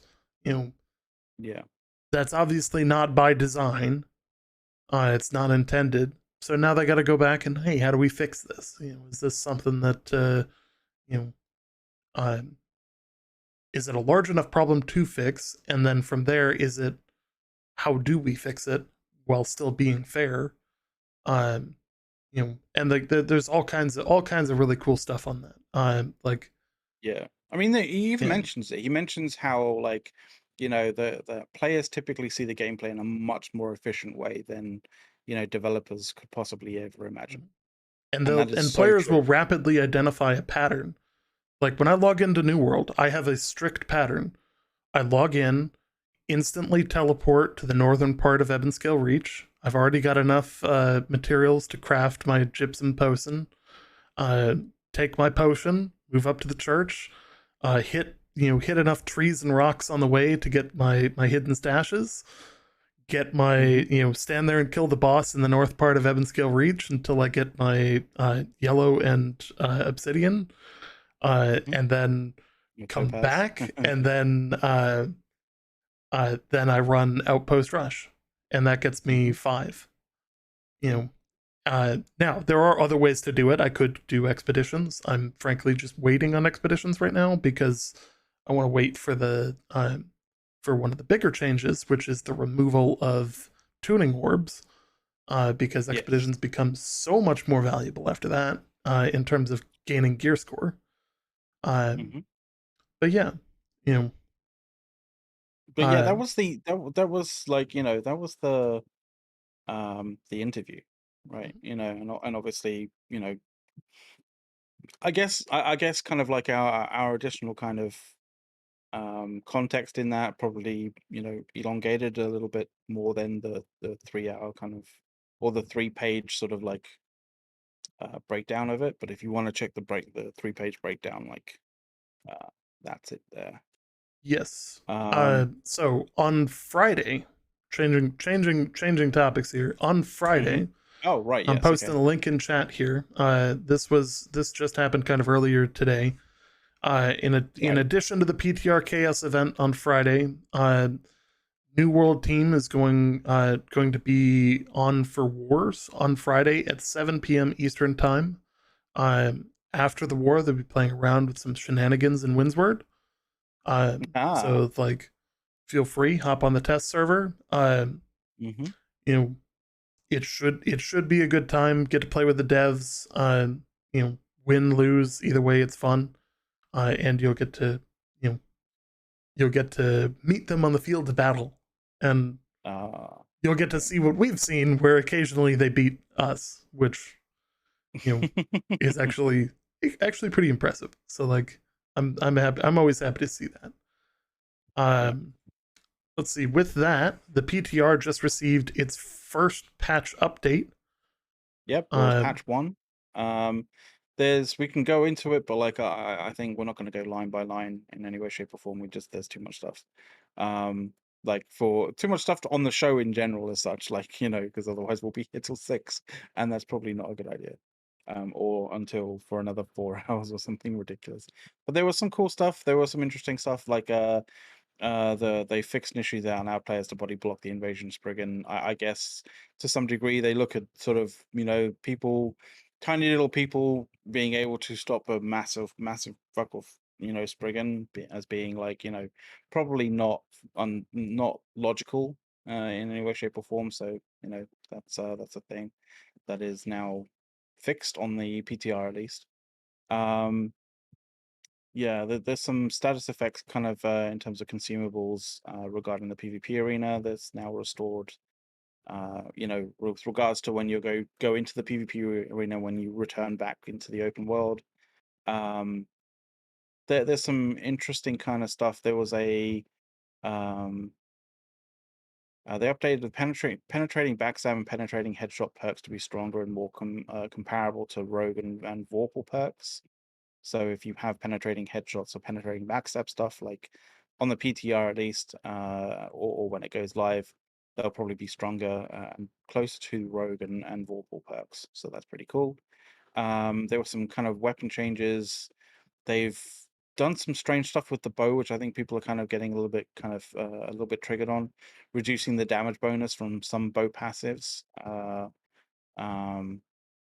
If basically evasive tactics are reduced from 20 to 15 and long range is reduced from 20 to 15 as well, but they are increasing the damage of explosive arrows. The base damage explosion is from 125 to 135%, and the damage to contained detonation upgrade is from 150 to 170%. That is probably that's probably not exactly a good consolation for the reduced damage bonuses on the passives of the bow. But like, if you don't like that, make your voices heard in the PTR feedback kind of side of things, because that's where they want to hear it. I think there's a bunch of things, but I think one of the main one is that people are going to be kind of either loving or hating is that they've buffed the Great Axe again. But basically, the Maelstrom ability on the Great Axe was absorbing the absorb upgrade on the Maelstrom ability was basically absorbing all projectiles, but they fixed it so that now only enemy projectiles get absorbed and friendly projectiles go straight through and don't get affected. So whether you see that as a positive or a negative, I don't know, but like I kind of feel like the Great Axe is probably not the weapon that needs a buff right now. If anything, it's the Great Axe is loved by the development team a little bit too much. Yeah. Yeah. So in other news, the expedition group finder has also been found, and people have been posting pictures of this. Yes. So I'm going to share my screen. Okay. So barnacles and black powder. Obviously, this is the expansion. There's a new expedition being added as part of this. It is an end game expedition, so recommended level 60, minimum players 3. It's quite fun, so make sure to go check that out. You go in, you click View Expedition. In that, you can there's a group finder, and it will showcase all the different groups that are open. You can say you can set them up in various different ways. So, description, hey, casual group, just wanting to chill, looking for anybody who's willing to run this, or set it whatever you want, and be able to say, hey, I'm looking for these specific things. And this goes even deeper to be able to say, hey, this person is primarily a damage dealer, this person's primarily a tank, these guys are obviously looking for a healer. Yeah. So they're going to be able to view requests and say, okay, hey, I need a healer. So all of the people queuing up with damage, they can deny. Or like, let's say somebody comes in and they're a 500 gear score, but they're trying to do a higher level thing. You might see a little bit. You might see probably more people get declined for that, but you'll be able to find some casual groups out there. Like, I know now that this system exists, it'll be a lot easier, especially with orbs no longer being a thing. It'll be a lot easier to just say, hey, starting up a casual group, here's what I'm looking for, and just pick and choose and just identify people that just want to play. Especially if you're not running mutated, and you're just kind of running it for the gear score. It's a great way to do things.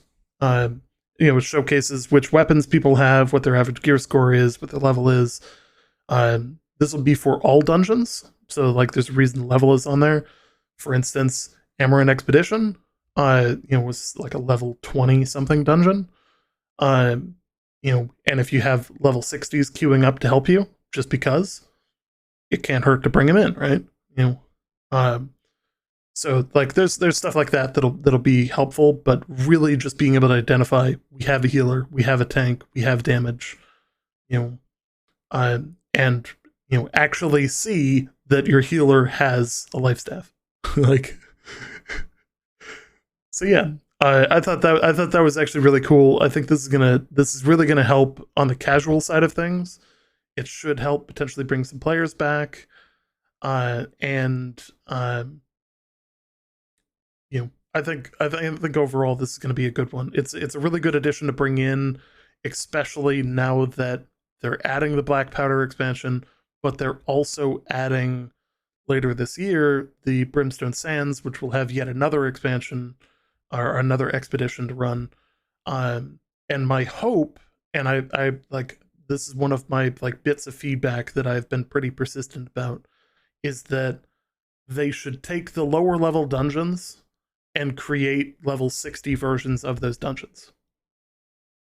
They might not be as complex, they might not have as much reward, but something to do that's different, just to be able to run it at a higher level for higher level rewards, and have the skins at a higher level for completing that. Because like some of the stuff out of Amaran Expedition or Starstone is actually really cool gear, but it's completely irrelevant in the late game because it's just too low a gear score even to craft it. So yeah. Let's see. The one of the challenges, of course, is that the current expedition group finder is actually causing server crashes on the PTR. They're hoping to have this fixed very quickly, but it might take a little bit. It may be in the. I don't know if it hit the patch this time or if it's coming in next week's patch. But they are working to actively fix that, obviously, because it's a pretty critical thing to release. Yeah. There was one kind of change in the PTR update that seems to have kind of gone under the radar. Well, I say gone on the radar, like I don't think it was actually specifically mentioned in the notes, but like people have noticed it. But the split attribute perk kind of like boost seems to have been reverted as such. So people are a lot less kind of like triggered on that on the PTR at the moment. I kind of feel like you know we had a whole conversation last week about this, but I kind of feel like the split the split attribute perk, having a full set of split attribute perks giving you an extra 50 attributes was probably a little bit too much. you know, I kind of feel like they can still do a halfway house that's better, because the idea was to bring those split attribute kind of like items a little bit higher up in, and make them at least viable against, single attribute perks, perk gear and perk sets.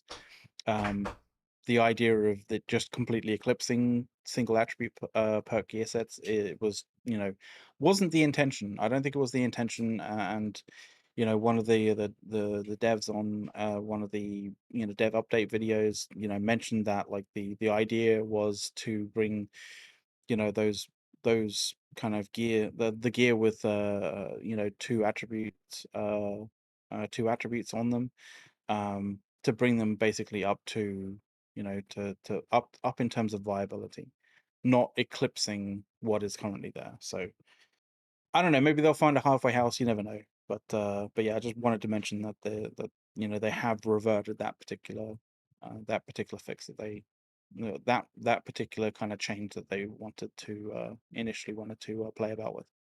Anyway, let's move on to some tertiary stuff, I guess. Yeah. So an interesting Reddit article was posted, and this is actually matched up with many articles or many posts that have started to happen over the last few weeks. Mm. And it kind of hit the nail on the head, in all honesty. So the user starts off with, "I quit after 6 weeks. I came back and decided the game is worth fighting for because it's actually really good."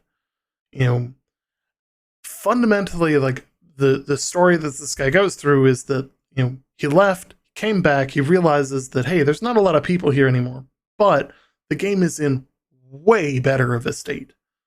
And it's really just showcasing to people that, hey, we understand launch didn't go well, but this really has improved. It's gotten a lot better. This might be the time to say, hey, now might be the time to come back. And one of the benefits, and we've said this a number of times, is that New World is fundamentally a buy it once for a premium and you never have to pay again. So, with that understanding, anybody can come back at any time. And starting to see more and more of these threads of, hey, people are interested in coming back. They're coming back to say, hey, is this game fixed yet? Is everything working the way that it's supposed to? There are still some bugs. Like, I don't think we've ever been in a position where we've said there wasn't. But I think this is easily one of the best, most playable versions of the game ever. And I think that it's from a quality of life standpoint, from a from just like a general operation standpoint, from a graphic standpoint, from just general performance, I don't think that it's been in a better spot. And it's good to see that the subreddit kind of rallied around this idea as well. Very much so. And and talking about, like, positive changes to the game, and you'll like this as well, because it includes your most favorite thing, Outpost Rush. There's your expertise bumps at when after playing Outpost Rush has been, your wishes in that regard have been answered, because it is now 100% faster when getting when getting orbs via ruby gypsums, because instead of having to have two to craft a gypsum orb, it only requires one. where did the link that you put below that is not the link for that? Yeah, the link that you put in the show notes, the link that you put for that is not the link that you actually thought it was. I'm pretty certain it is. Yeah, no, it is. It is because it starts off as a request. It's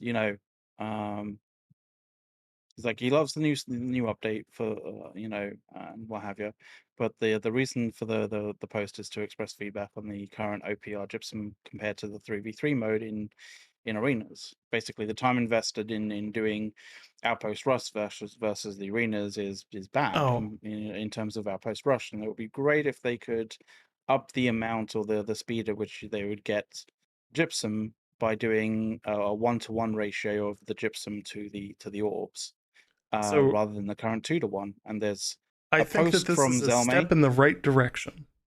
Yeah, I think this there's a is a post step from in the right Zelme direction. saying that, thank you for coming to the forums.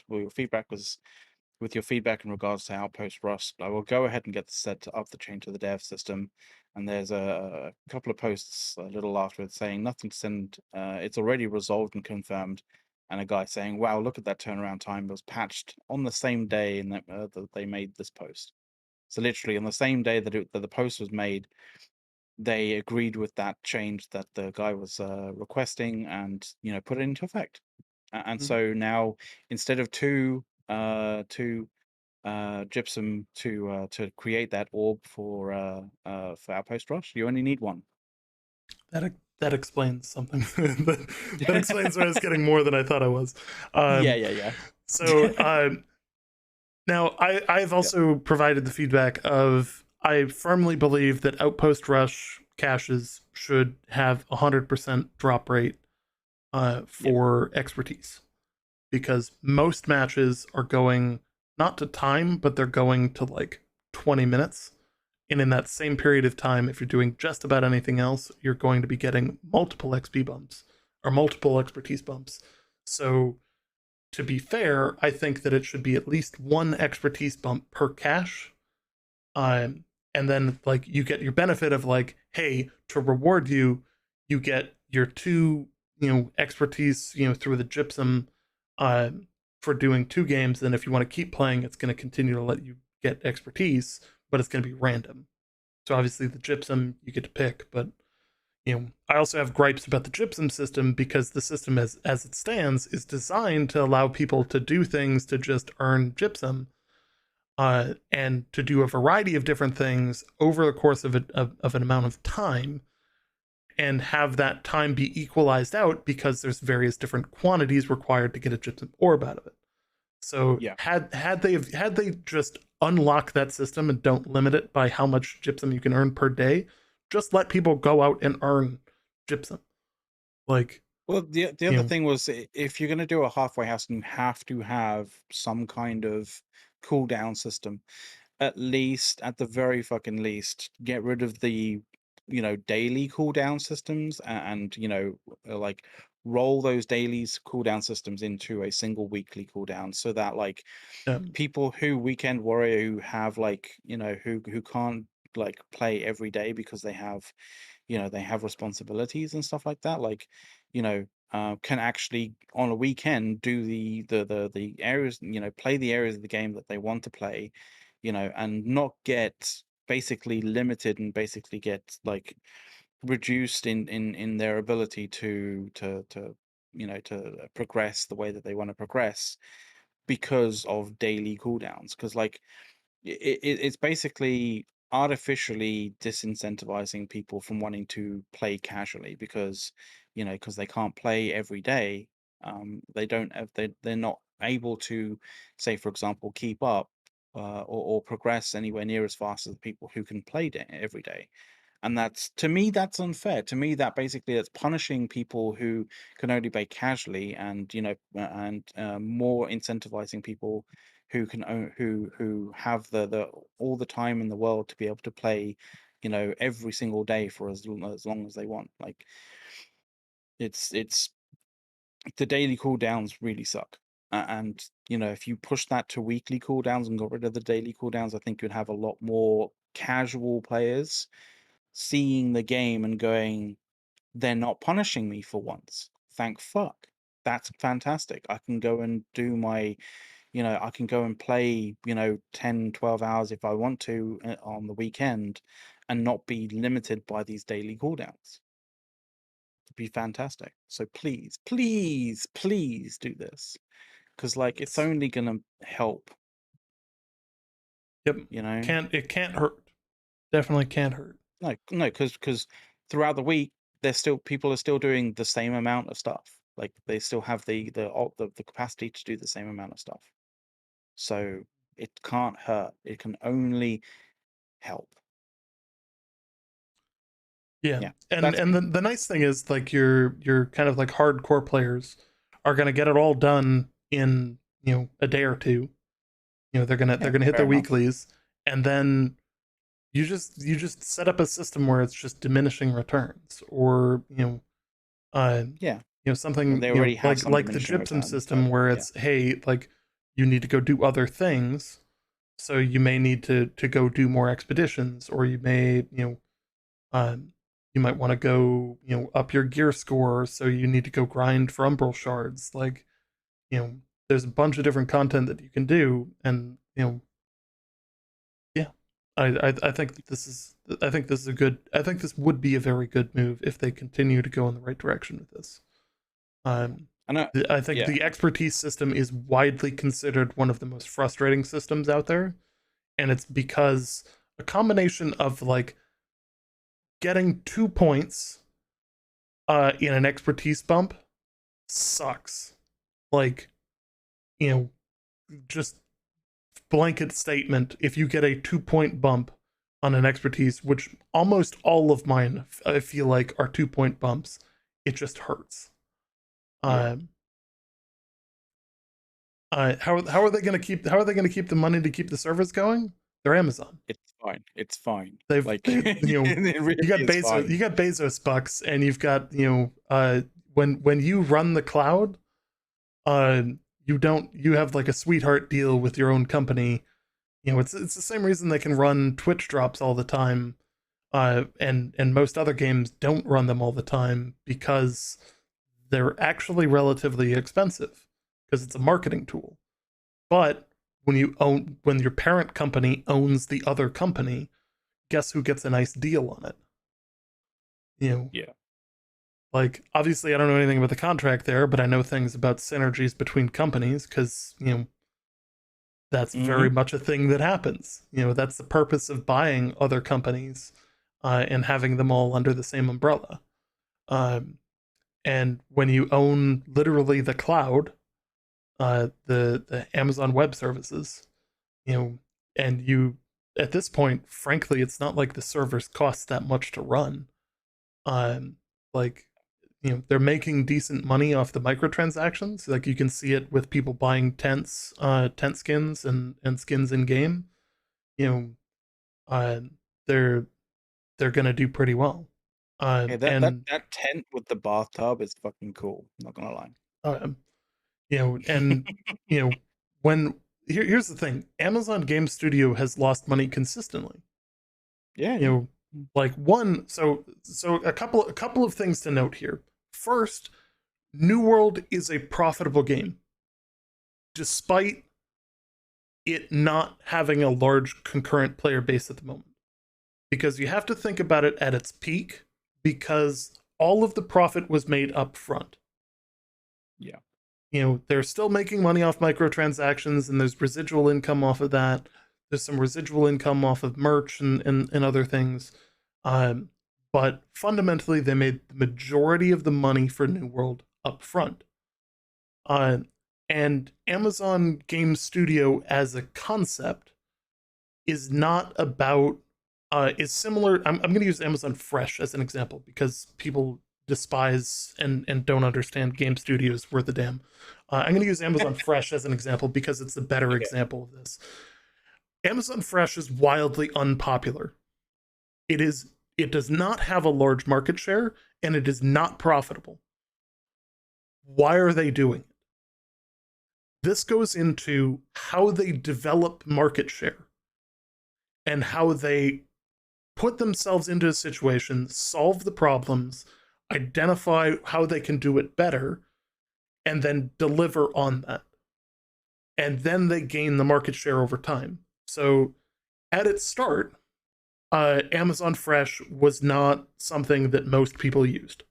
Pandemic helped that, but also put a lot of stress on it. So solving some of those problems, they've been pretty good about solving that.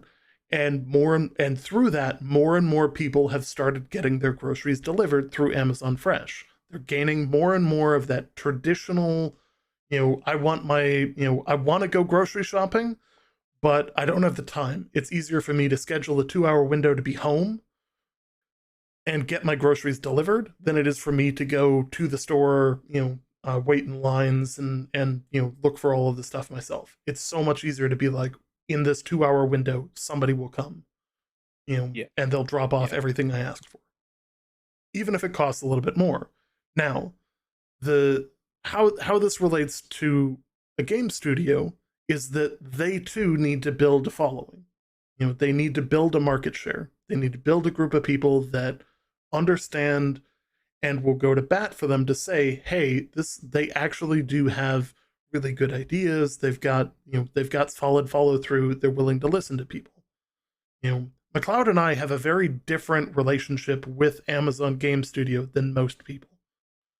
Because we've been around for so long, we can sit here and say, hey, we've provided feedback, they've listened to the feedback, and it's made the game better because of it. They're willing to listen. And a lot of the people that haven't been around as long or haven't been as involved with the developers as we might have been, they have a different impression of how things are going. And they feel like, Amazon needs this big thing. Well, fundamentally, like if you look at the roadmap, they've got big things coming. And that's where, Now, the other side of this is that a traditional game company, I'm going to use CCP Games as an example because they're the exact shit show that works for this example. CCP Games was for a long time owned by venture capital. The problem with venture capital is it's outside money. They are going to give you money to reinvest or to build your product, and then they want money back. That's their whole purpose. Invest money, gain return. Like, that's venture capital 101. Yeah, more than they put in. Like, the idea is they want their money back and some. The problem with that is that it puts undue stress on the developer to add in pay-to-win mechanics, convenience mechanics, and all of these other things that CCP Games has shit the bed for the last 10 years doing. Like, they epic diarrhea into the fan on pay-to-win. Like, they basically gave up that fight. I mean, did I show you what was going on recently? Like, they literally had it in the launch. Oh, they're selling fitted ships again, and they're selling fitted ships. But they're also selling skill points. Skill points just straight up now. Like, just throw money at them, they'll give you skill points. Yeah. Like, before, it was very much a case of, you had to go through a player to get those skill points, and those skill points were accrued by people, building those skill points up over time. And now they're just literally giving people skill points. Like, now, just how this equates out to Amazon and Amazon Game Studio is that Amazon is the venture capital, but Amazon isn't playing for the 5-year return. Amazon's playing for the 30-year return. If you've ever listened to Bezos or Jeff Jassy talk about anything, everything for the next 5 years is already done. There is very little you can do to actually change anything in the next 5 years. As a company that size, you need to be planning for 10 years, 15 years, 20 years later. And as a company of that size, you're willing to let a sector of your company lose tremendous amounts of money if it means that you get something of value out of it in the end. And that's where Amazon is going to win over other studios, because they're willing to throw why did they cancel the other games? Because they weren't good. Did you play Crucible? Like, even the developers admitted that it was shit. Let's be real. Crucible was a team-based game with 0 ways of talking to your team. Like, there wasn't a ping system, there wasn't an in-game chat, there was no voice chat, there was fuck all for options to talk to them, unless you wanted to wiggle. And you can only do so much with, you know, crouch, stand up, side, to communicate, I need my team to follow me over here from a distance.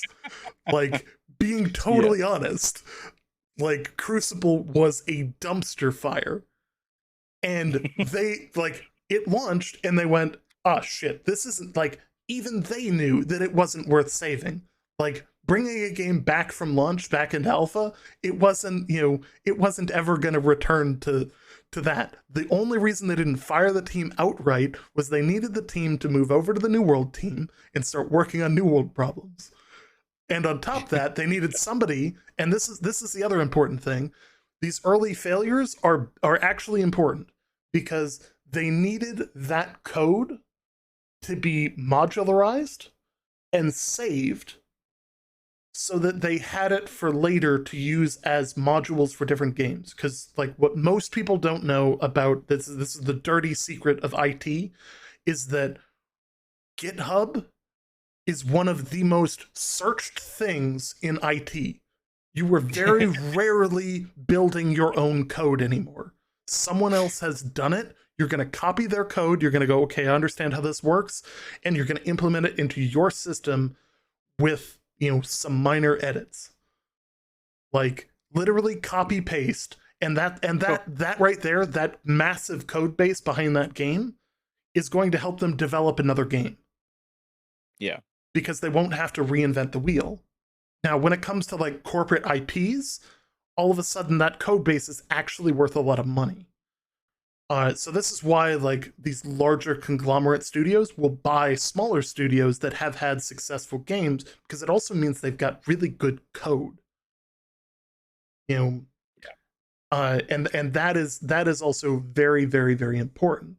You know, so fundamentally, like, they can afford these losses because they're still gaining an actual asset value in the class that they're expending the money in. So it's not a total loss. It's the equivalent of buying a car.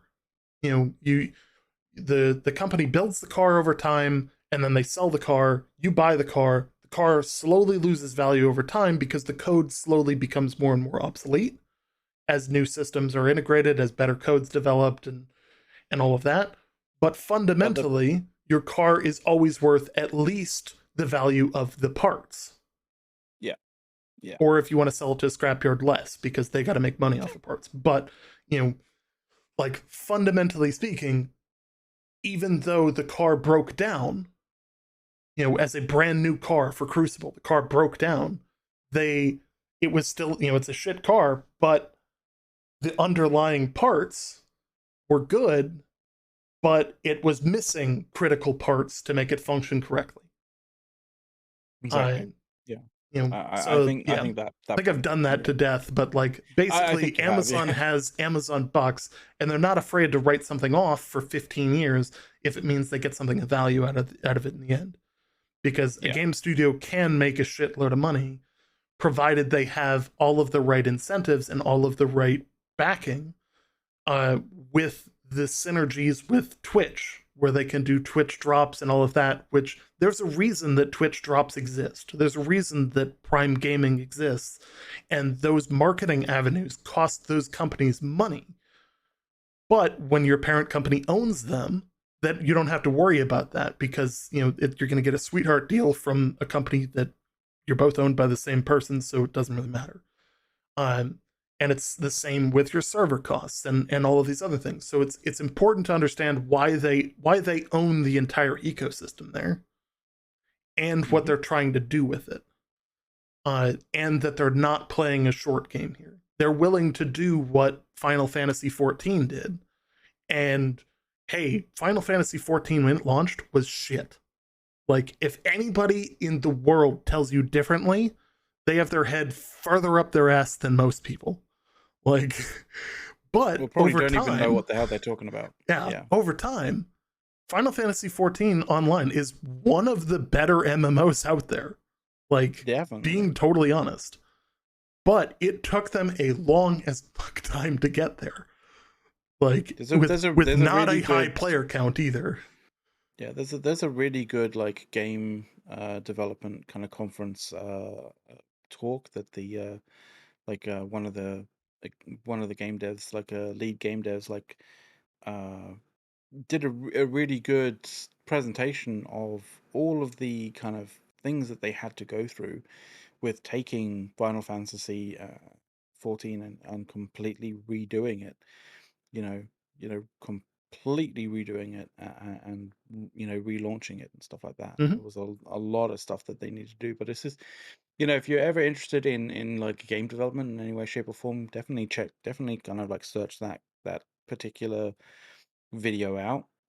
It's definitely worth a watch because it's really interesting how you take a game that just bombs so hard and work on it diligently and seriously for a long period of time to produce something that actually is really decent. Now, the other thing to note is that New World made all of its development costs back.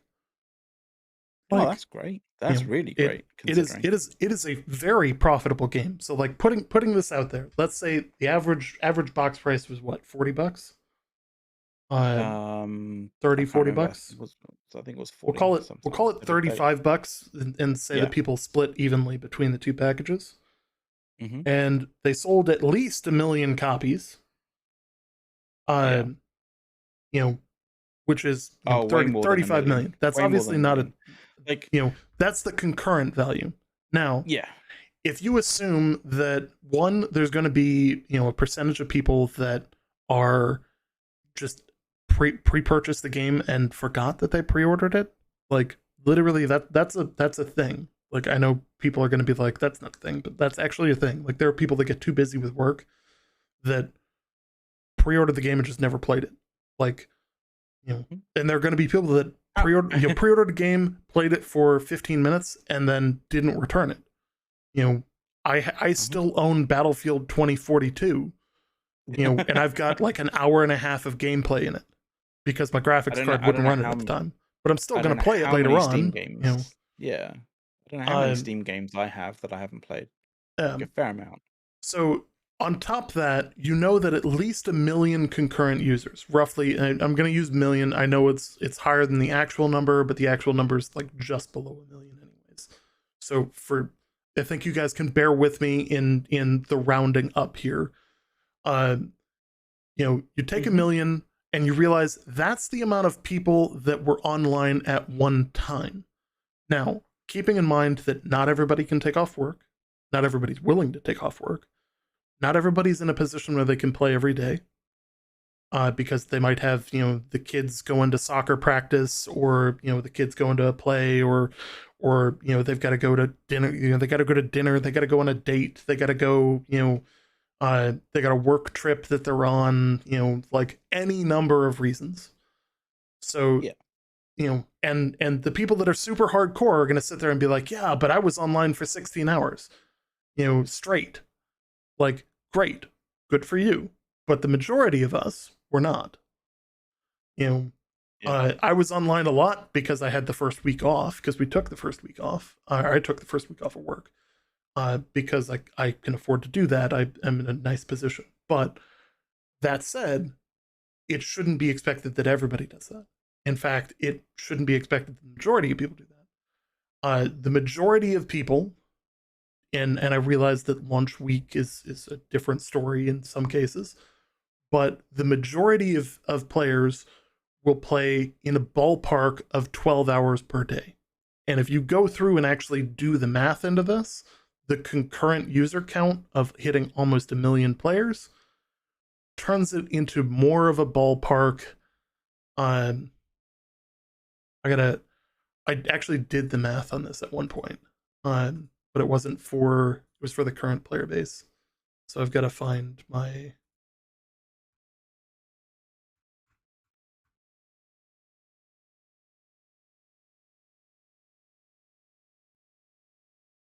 This will just take me a moment, guys. I'm sorry, this is gonna Tells you how much I use Reddit. I gotta scroll through this. I know exactly what the post looks like. Are you looking for your post that has like all the various different workings out on like how many? Yep. So the average gamer spends 8.5 hours per week gaming. Yeah. That is not my number. That's actually like an official survey that surveyed like several 100,000 people. So let's assume that, and so the other thing here is we also have to assume that they're playing only New World, which is rarely the case because if you remember at the same time New World launched, there was also a WoW expansion and something else. Can't remember what it was, but there was another like major thing happening at the same time. It wasn't an ideal time to launch. Yeah. But if we assume that this is the case, we're gonna go 1 million times 24 hours a day, times. I'm gonna do this for a month, by the way. 30 days. And that means there is 720 million man hours to cover in a month, assuming an 8-hour average, by the way. Yeah. So I've got to divide the hours out here. So let's go 8.5 hours per week.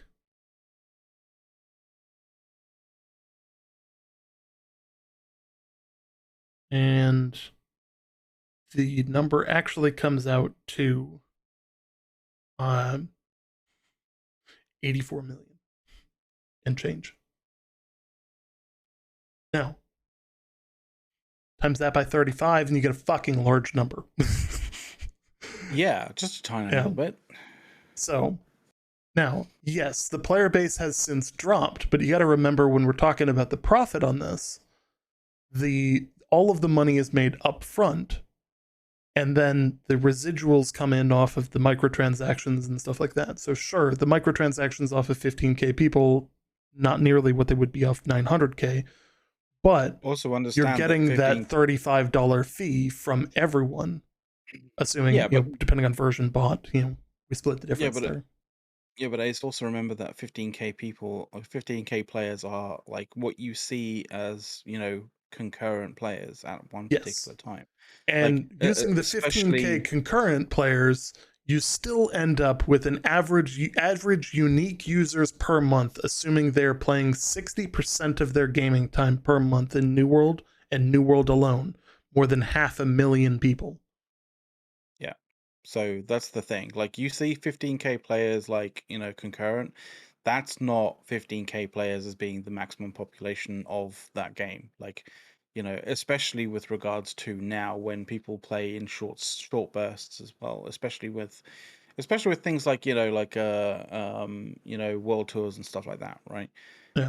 People play when they want, like then they're not calling off work like they did when the game launched. They're not like, they're not spending 15-20 hours of the game. They're not doing what like some of the streamers did and played like 3 days straight, right? They're not doing those sorts of things when when the game was like at its absolute peak in terms of concurrent players. But that doesn't mean that it's only 15k players. Like it's a hell of a lot more when you actually think about, like, critically think about the numbers there. Now, the other thing to note is that not every game makes the money up front. You have games that make it over time via subscriptions. So for instance, the amount of money that I spent playing EVE Online for 10 years is a colossal sum of money compared to the $45 that I paid for New World. Even though at one point I was just given a copy too, but that's a whole different story. Yeah, happens. So like, it's one of those things where it's like, there are different models. They chose this model specifically because, hey, they wanted to provide a value, and I think that they, for the money, they have definitely provided a value. And people can come and go from New World at any point in time. Yeah, you don't have to re-buy in to play it again, like you have it. Yeah, which is why you're going to see more and more people coming to the subreddit, coming to, various different communities to say, oh, hey, it's actually better now. It's doing a lot, it's doing a lot better because of the work that has been done to it. And you can actually see it over time that the ratio of percentage lost per week dropped over time. So like, yeah, it's, it looks like a pretty intense drop on SteamDB, but functionally speaking, it's doing actually pretty well at staying pretty even right now. It needs to go up, and I don't think anybody would argue that it doesn't. But like, it's in a pretty decent spot. Because if you compare month on month, June 26th, the average for that week was 23. June 9th, the average was 20,000, and June 23rd, the average was 21,000. So like, and that's the weekly averages. So, like that's actually, like that showcases that, hey, the player base has leveled off and they're starting to maintain. And when they start releasing new content, you'll start seeing either new people come in or old people return, which may cause some other issues. That said, I think we've covered a ton of stuff on New World, and I think if you guys enjoy the conversation, please hit the follow button. We do this every Wednesday at the same time. We start our pre-show at 6:00 Eastern time. Kind of mess around for an hour before we get started, and then we continue into the night, and we talk about not just New World. So after we finish talking about New World here, which that was our last bit for New World for the show, we are going to talk a little bit about Lost Ark, and we're gonna push into some really big news with Star Citizen. Yeah, and if you're not a fan of like, unfortunately, if you're not a fan of adverts as well, like, one of the things is, down to due to the fact that Twitch is doing what they're doing, like, if you would like to watch this ad free without ads cutting in every so often, like, I would recommend like subbing to the channel, because then that removes the ads cutting in for you guys. But yeah, that's up to you. But yeah, I always hate it when ads cut in, but like it's just a reality of Twitch at this point in time. So yeah. Anyway, and of course, we should probably move to Lost. After the show, we also chat in Discord, so feel free to drop by, join the Discord. It's got a couple of hoops to jump through just to make sure people aren't bots. But yeah, we'll be happy to chat with you guys after the show as well. Like we're basically this chill all of the time. Like it's a little bit less structured when we're when we don't actually have show notes, but but yeah, let's go. Going to edit our settings here, and we're going to jump into the Lost Ark category. So this week in Lost Ark, not a whole lot happened. So fundamentally, we had the weekly patch, which there's a Bloodstone compensation for guilds. There was some kind of like early downtime that reset everything on Wednesday instead of Thursday, which is kind of nice for people who get their weeklies done ahead of time. So like I know for me after this, I'm definitely going to be pushing for definitely going to be pushing for my stuff, or my weeklies, so that I can get my drawing a blank on what to call them. Unis tasks. I'm not sure. Yeah. Oh right. Okay. Yep, those ones. So in other news, and this is probably the biggest news when it comes to Lost Ark for the week, and this has a lot to do with Amazon as well. An employee on the customer service team came forward and basically committed ritualistic suicide on his career. Yeah. By doing the least professional thing I think I've ever seen. It has since been taken off the forums. Yeah, I think he felt like he needed to say something, but I think what he said was something that I think a lot of people already knew, and also I think he puffed out his his supposed importance a little bit too much, to the point where I think people kind of like saw through it a little bit. Yeah. He's not a developer. He's, a customer service representative. Yeah.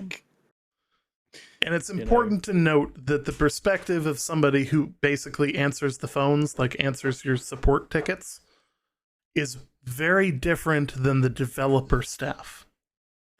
Those are two very, very different roles.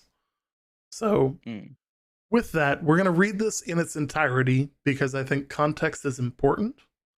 Yeah.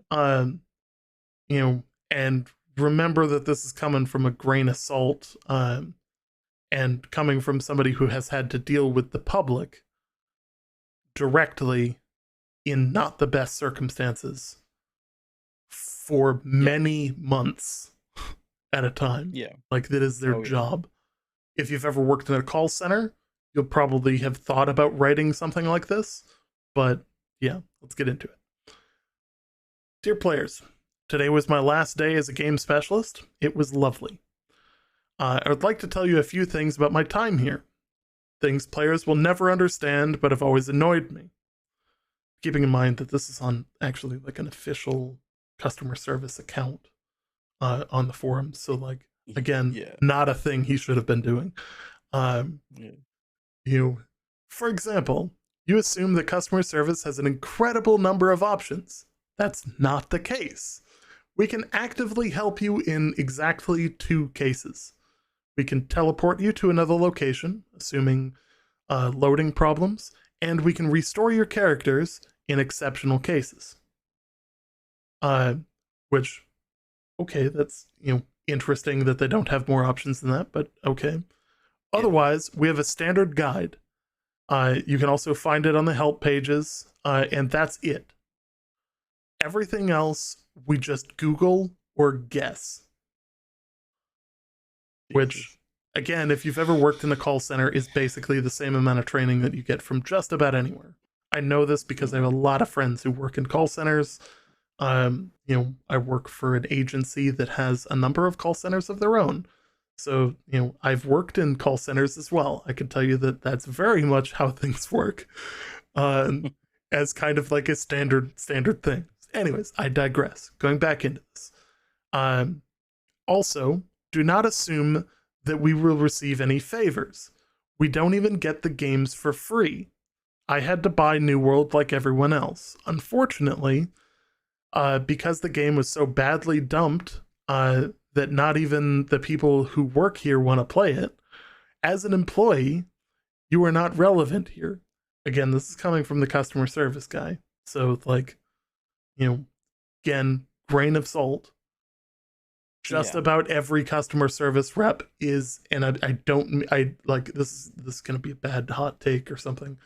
I don't mean this as a downgrade, but generally speaking, customer service roles are pretty much expendable when it comes to the eyes of most employers. I'm not saying that that should be the case. I'm saying that that's roughly speaking what is considered the case.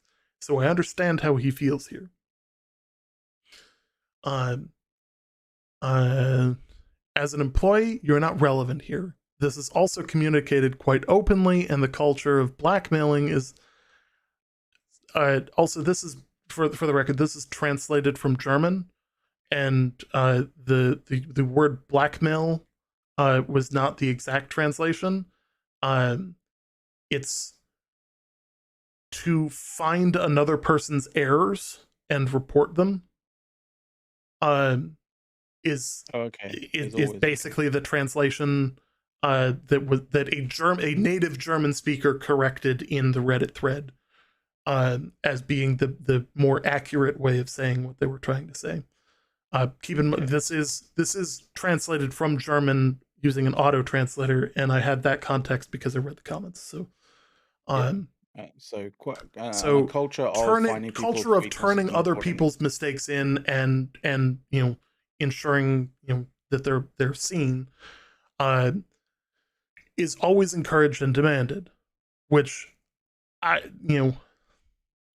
work in a very specific field where like mistakes are something that need to be fixed. Like, it's not a matter of like we're trying to like torpedo somebody's career. It's that if a mistake is made, there are potentially lives on the line. So it's better to find and expose a mistake and fix it. Because that's the only way it's going to get fixed. The other thing here is that like if somebody fucks up on a prior call, when it comes to customer service, you want to be able to fix what happened, and you potentially want to tell your boss, because they might not be in the same call center as you, and you might not know who they are. So you can't just like reach out and be like, hey, you could have done this on this call. I have this person over here, and here's a better way to do this. Like, there could be more context to this, but there is an element of continual learning and learning from your mistakes. And somebody might have approached him about, hey, somebody mentioned this, you were the prior person, they had screenshots of your conversation, here's what was said, here would be a better way to solve this. It might not have been said in as gentle of a way, but again, just stating that there could be more context here.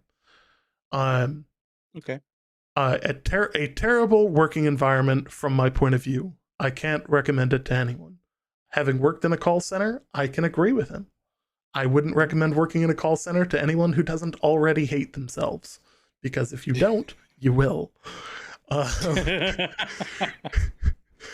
know that some players really wanted to work here. Believe me, almost everyone here that I've spoken to is disappointed by Amazon Games as a game developer, just as by Amazon as an employer. We don't have to talk about the payment. When we asked, we didn't even get an inflation adjustment, which I understand that sucks, but like, there's a shitload of employers that's not the case. I'm not saying that that's right. I'm gonna get hit with like some hot takes that are like wildly out of context here. Again, not stating that that's correct, but that or that that's a good business practice by any means. I think that like that's just a common business practice. I didn't get an 8% raise to cover inflation, and I work for one of the largest employers in the country. Work for the government, and not doing menial work either. You do some pretty fucking important work as well. Yeah. So, and I'm not, and to be fair, I'm paid perfectly fine. Like I don't complain about my pay or anything, but just as context, you didn't get an inflation adjustment either. Yeah. So, yeah. Anyway. So it is what it is. So if someone from customer service tells you that they can fully understand your anger, they're usually not even lying. They are just as, and often more, disappointed by the circumstances as you are. However, the fact is that Amazon is purely monetarily driven and that games are not a passion. I disagree with that. Again, he's not actually on the dev team, he's on the customer service team, and like I think again here the grain of salt of like dealing with constant bullshit all of the time versus like actually getting to like develop the game. Yeah, and you're not shoulder to shoulder with development staff. It's not like it's not like one cubicle's like customer service staff and the other customers like the other cubicle is like development staff, and then it's like to and fro. Like that's not how that is. Like your customer service staff are like in a different place on all together kind of thing. You're not even in the same building. Like you're gonna be in a call center. Given it's not actually a call center, I realize this, but like it's virtual support. You're going to be on a bank of computers with a whole bunch of other people that are all dealing with the same stuff. Yeah. So you're not going to feel that, like, yeah. that passion. Like, it's Now, not going to that come said, through. again, having worked in a call center, I totally understand how he comes to the assumption that he's not cared about, it's entirely monetarily driven, that, shit sucks. Like, yeah. Again, It sucks. I empathize. Like, Yeah, very much I so. feel your pain. Been there. Other game providers also have problems, but the really successful ones all have one thing in common: the passion behind them.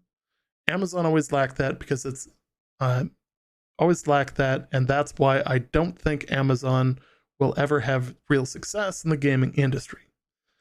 Because the good people, the ones with passion, quickly realize that they don't get very far here and leave again. Again, that is also a very, very common attitude in all call center support jobs. But like, it's conjecture, because he's talking about an area of Amazon that he doesn't have any knowledge of whatsoever. Like, he's not in that environment he's not in the developer's environment. He's in but at the same time, I can understand how he gets to that. Like, not that he has the experience working with the developers, but like, I can understand how his experience is that anybody that wants to get ahead can't get ahead, because that's every call center. Objection, conjecture. Like, I had a friend who used to work for, I'm gonna dish on AT&T. I had a friend who used to work for AT&T, and they don't want to promote you. Because the second you have been there for 2 years, you are expendable. And those customer surveys that you get afterwards? If you get below a certain score on those surveys, or you don't get enough people to take those surveys, you lose your job. And they will use that as, hey, this is our most costly person to keep on staff because they've been here for 2 years. Oh, they got a 4.0. They're done. So like, yeah, I mean, I can point to other examples of, like, people in customer sort of service sort of jobs that have been doing it for such a long period of time, and they still get like absolute, like, terrible kind of stuff. Like, I think there was a news article of, like, a guy in America who had been working for, like, I think it was some fast food chain for like 15 years or something like that. Like, absolutely perfect, like tip top, absolute perfect, attendance, for every single kind of, every single every single shift that he was on, right? Was never late, was never kind of never left early in any way, shape, or form.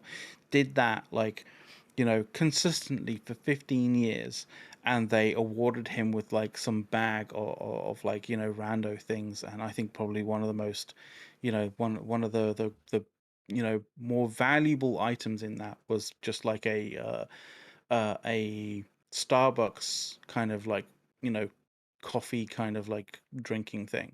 And it was just like, it was pathetic. It was absolutely fucking pathetic. And it came up as a news item because he tweeted about this, or somebody tweeted about this, something else. Basically people heard about this situation, this kind of like this guy who's given so much, and has never complained about this scenario, and then never complained about what he received as, as thanks. And people, people felt so bad for him that, like, people set up a GoFundMe, and they were able to, like, I think the GoFundMe, like it was like $200,000. Like, yeah, it was like 250K. Just random people were like, here, just, like get something special, like. Yeah, because people were just like, I feel you, and I think that like, the effort and all the all the effort that you put in is worth more than what they say. And the thing is, like, he's not alone. Like, a lot of people feel this in exactly the same way. And like, this guy Matteo who wrote this post, will sympathize with this, but like he's nowhere near like, you know, the worst, you know, he's nowhere near sort of like the person who's got it the worst in any way, shape, or form. You know, it's So just this happens. This is what happens when you're you know, at the lower levels or the lowest level maybe of customer support. Like it's just that's how it is. yeah. So this continues on. Yeah. Because what Amazon has never understood and probably will never understand is acting exclusively according to logic and numbers works in numbers. I'm thinking It works it's in supposed retail to and production. mean. I'm thinking it's supposed to be doesn't work in retail and production, but are works in retail and production. But games and gamers are something for which you need passion, but passion cannot be measured, and therefore is irrelevant to Amazon. I highly disagree with that. Having in the past interviewed for a position at Amazon, I can tell you that that is not the case. They will not take you if you don't actually showcase why you are specifically passionate about what it is you are going to do, because they're about to pay you a colossal, like, I'm at a point in my career where, like, in order to interview me, you're looking at a number that most people would go, oh my.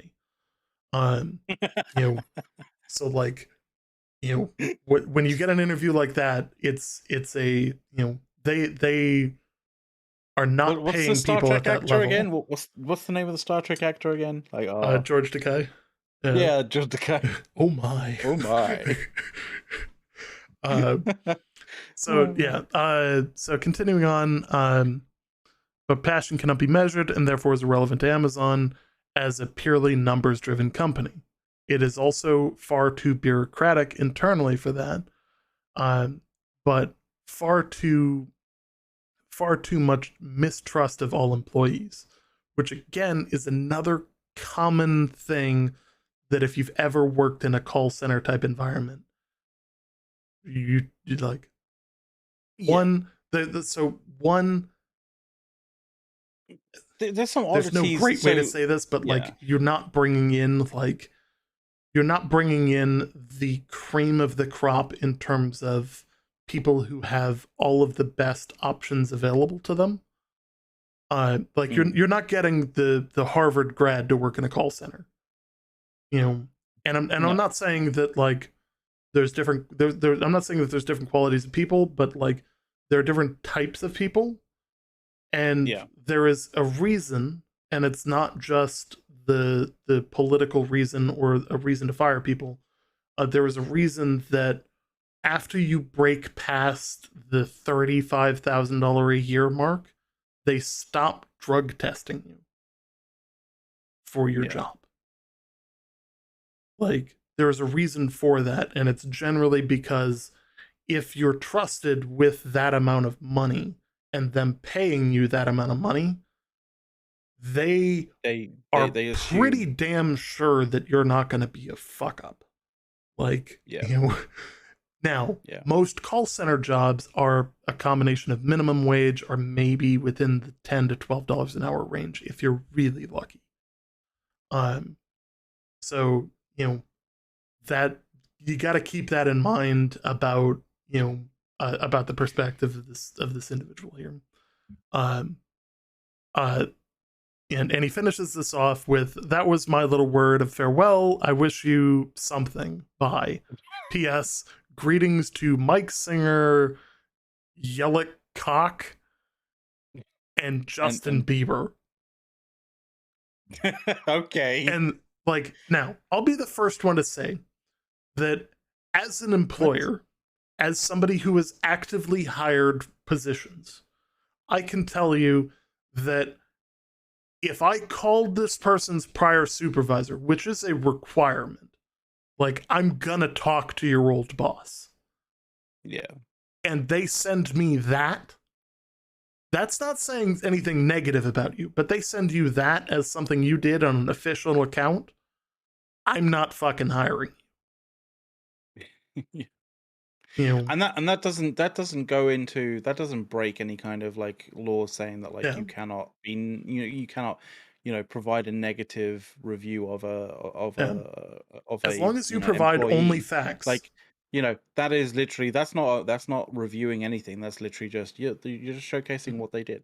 You're just showcasing something that they've done. That's all. There are two types of bad references that your boss can give you. I have been called by an individual who is trying to get hired, and I've been called and given phenomenal references for people that I know are going to do well in their positions, and they've gotten the jobs. I have had people contact me about people who were the worst employees that have ever worked for me, and felt for some reason they put me down as a reference. And my response was, I'm sorry. I can confirm that this individual worked for me. Is there anything else you'd like to say? I can confirm that the individual worked for me from this time to this time. Yeah.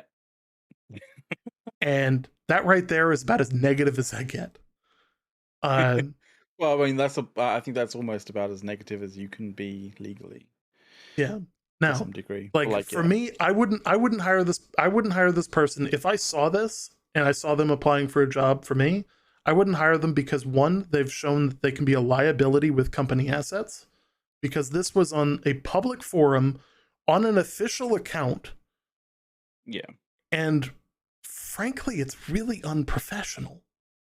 Like, I mean, if you have problems with your boss, that's fine. If you have problems with your workplace, that's fine. Everyone does. Airing it out on a public account, on a customer service account, on a public forum, is not the time or place for that to take place. Like, and I know that there's a ton of people out there that are like, yeah, but what if X, Y, and Z, what if it was hacked? If it was hacked, then it is what it is. Like, then nobody got fired over it, because they're going to be able to identify. Because I don't know if you guys haven't logged into the forums, you can tell who's logged in from where. Well, it can tell where you're logged in from. So like it'll track like, hey, your last login was in this location. If it suddenly spoofs and is like, hey, they're in Kansas, then yeah, they're going to be able to see that, like, hey, something's up. Or they're connecting through a VPN that's not in the same building. They're going to be able to see that. There's a ton of stuff like that.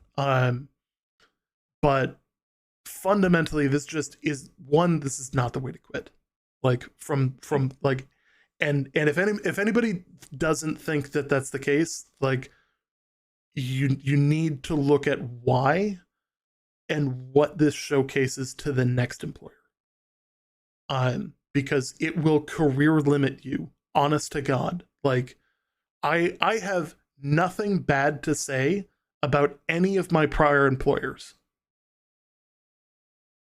when it comes to my new bosses. Like if I let's say I interview for a new job, I don't say anything negative about my current bosses. I don't say anything about the work politics or the culture in the office or anything like that. I talk about what I did, how I achieved it, why I was passionate about the mission, and all of that. I don't ever want to talk about the politics side of things with a new employer, because the second they think you're willing to talk about that, that means you're also willing to talk to other people. And if you're willing to talk to other people, then you might be the type to build drama and build resentment that doesn't need to be there. Okay. So like there's a really like, and the other side of this is like, I totally understand that like the Reddit anti-work is a thing, and that like sticking it to employers is a thing, but you also need to be cognizant of, like, there is an element of freedom of speech. You can say what you want to say. However, there are only certain things that are protected speech. You are not protected from the consequences of your actions. Yeah. So, Exactly. if I say something deliberately hateful, I'm not protected from the actions that I committed. Like if I come out as, some super bigot racist, I can get fired.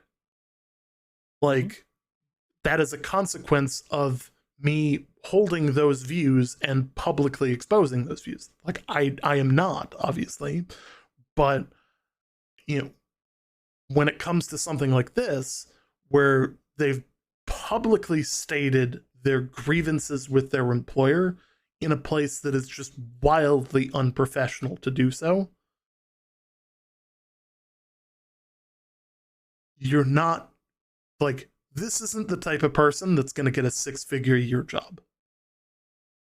But the other thing is, they're also not really the kind of person who probably will, work diligently and effectively either. Like, there's not a, it's not a hallmark for people who work well.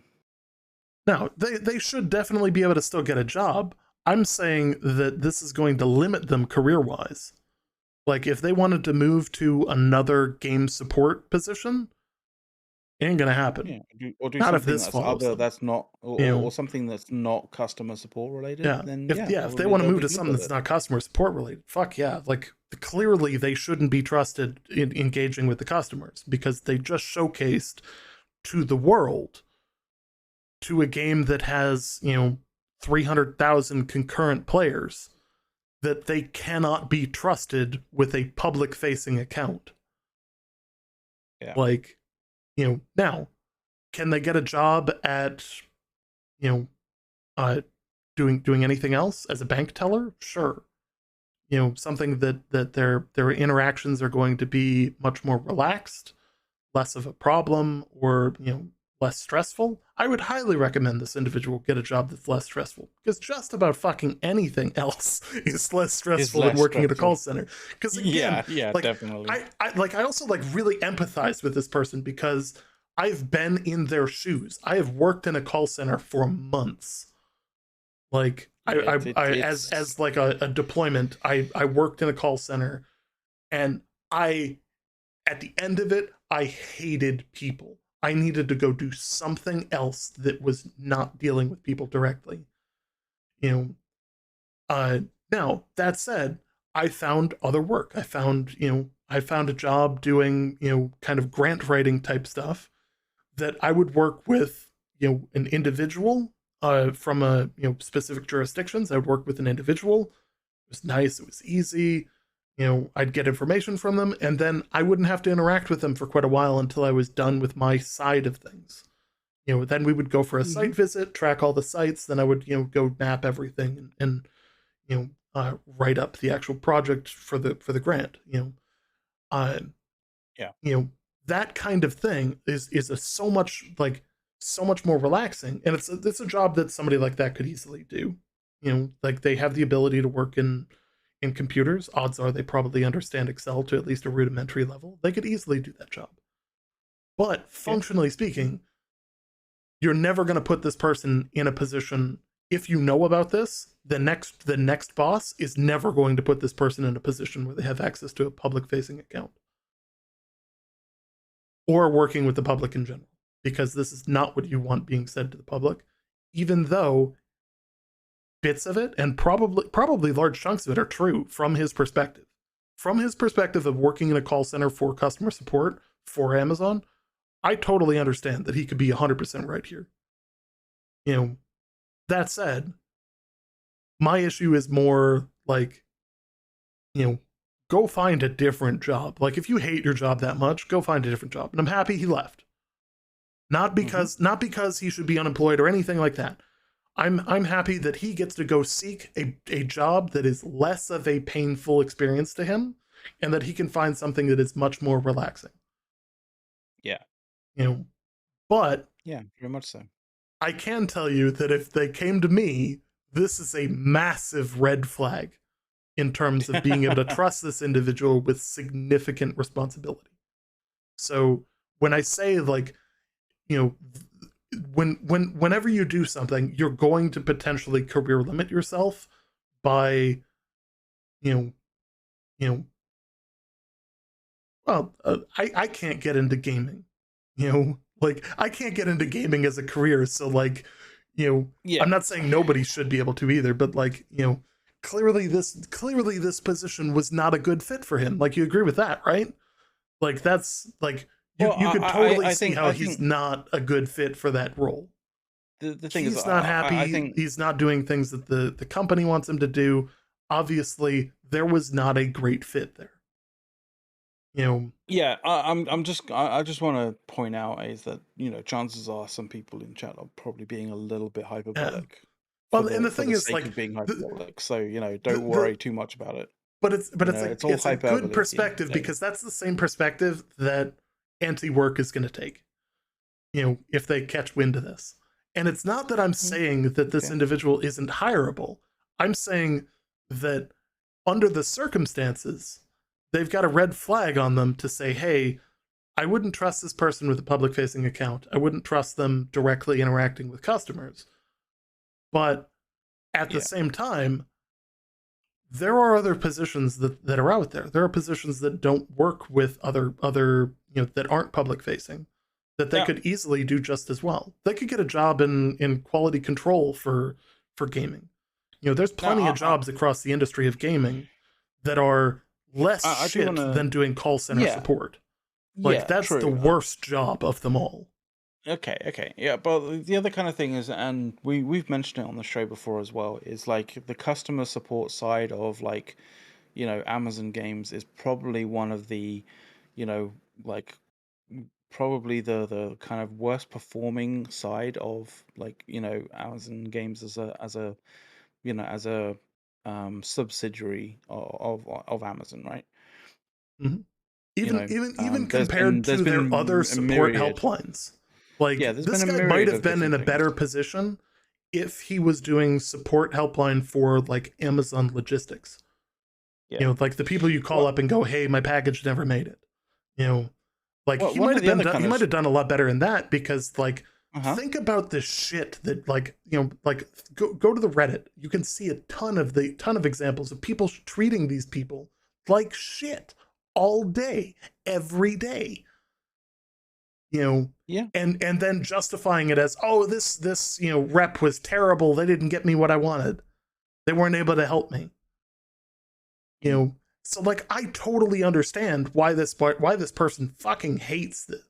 And frankly, like gamers are getting worse at interacting with this, with customer support because like most of the time customer support doesn't know shit about the development of the game. Like they're not going to know. Like people were going to them being like, when is Brimstone Sands coming out? Oh, soon ish. Like and they would get various responses from that because they don't know. Yeah. Like they're not. That's not their team. That's like they don't know the answer to that question. It's not public information, and they're going to do their best to try and find it. But expecting them to know everything or like every intricate mechanic in the game, like people will contact them and be like, can you explain to me how the expertise system works in New World? Yeah. Well, not everybody in that call center is going to have played the game. Yeah. Exactly. So no, they can't answer that question. That's not what they're there for. They're there to help you with your account. They're there to help you with like common sense issues. That's a question for the forums. Like, like ask like the Google player base for help. You shouldn't be asking the customer support line for that. Like, and like somehow that became a standard. And I've seen so many of these conversations on the subreddit that like I can understand where this person is coming from. And why they got to the point they got to. I would not, if I was them, I would not have sent this as a forum post. I would have stepped away and on my personal Twitter account said, hey, this is the experience that I had with this. Or go on Glassdoor. This is the experience that I had here. This is why I felt people shouldn't get a job here, or why I wouldn't suggest working here. Like that is the professional way of doing those things. Yeah, and that's the thing. Like there's the contrary to what some people in chat seem to think, you know, the power dynamic on this isn't all in the company who or the employer. Like, you know, at the end of the day, employers need employees to get like work done. If they're the worst employers in the entire world, you know, then they will burn through, you know, a ridiculous amount of employees to the point where they won't have anybody to employ. You know, Yeah. some aspects of Amazon are feeling this, to be completely honest. Mm. You know, there was there were Their you know, logistics is burning through. Like, there's a yeah, town that they'll have basically hired the entire town within the yeah, next year, and they won't be able to hire and in any it's new people. and it's a case of like sometimes that's a function of like, you know, how much staff you need. Sometimes it's a function of, you know, the burnout rate for that staff for the job that is being required to be done, right? You know, and sometimes it's a combination of all of those things. But like, you know, if you are an employer who treats your employees like shit, then you will find eventually that you won't have any employees, you Mm. know, or in, you know, any staff whatsoever. And in that situation, guess what happens? Your company grinds to a halt, and you lose money, and you go bankrupt, and you know, you end up with not you end up with no company. So, you know, when you sit there kind of like talking about how, like, you know, how the employee has like no power in this whatsoever, that is just not the case. It is not the case. But you do have to, you know, you do have to actually actively go and do something to make sure that, like, you know, the power that you do have, it is, you know, it is sort of used responsibly, right? You know, you don't go and you put like posts like this up because it's not professional. You go and do things professionally, like, you know, like Ace said, you know, go on Glasswire and put up a review of an employer, right? Or you go and you know, talk to unions about, like, you know, your rights as an employee, right? That kind of thing. Yeah, a lot of people, yeah, there's a lot of employers who will, you know, you try and tell you not to unionize, or not to talk to unions. It is not the case. Like, there is so much good that unions will, you know, will help you with in so many different ways. And, you know, most of the rights that you have as an employee come from the fact that that unions have, you know, like, you know, That they fought for taken a them. whole bunch of people, Yeah. and you know, found out that there's power in numbers, and have been able to secure, you know, rights for you guys. And that's how this functions. Like, that's how this works. You know, it's not all, you know, it's not all you have no power and the employer has all the power. Like, you know, you as as the employee do have power, but like, you have to apply that power rationally, and you have to apply it reasonably. And, you know, doing some kind of crazy, you know, drama post like this on your way out is just not the way to do it. Yeah. Now, if this was an internal forum and you wanted to air your grievances within your team or within, you know, your division, that is an entirely different thing. Because, Yeah. like, you know, uh, now I still don't know that I would send that as, like, you know, an internal team memo or something. Like, um, you know, mainly because, like, I want my boss to recommend me for a promotion, like, or you know, like, you know, like, again, I work for the government. It's there's a lot of similarities with the private sector, but, you know, regardless of anything else, I want my boss to sit there and say, yeah, of course, go hire this person. Like, why wouldn't you? They're great.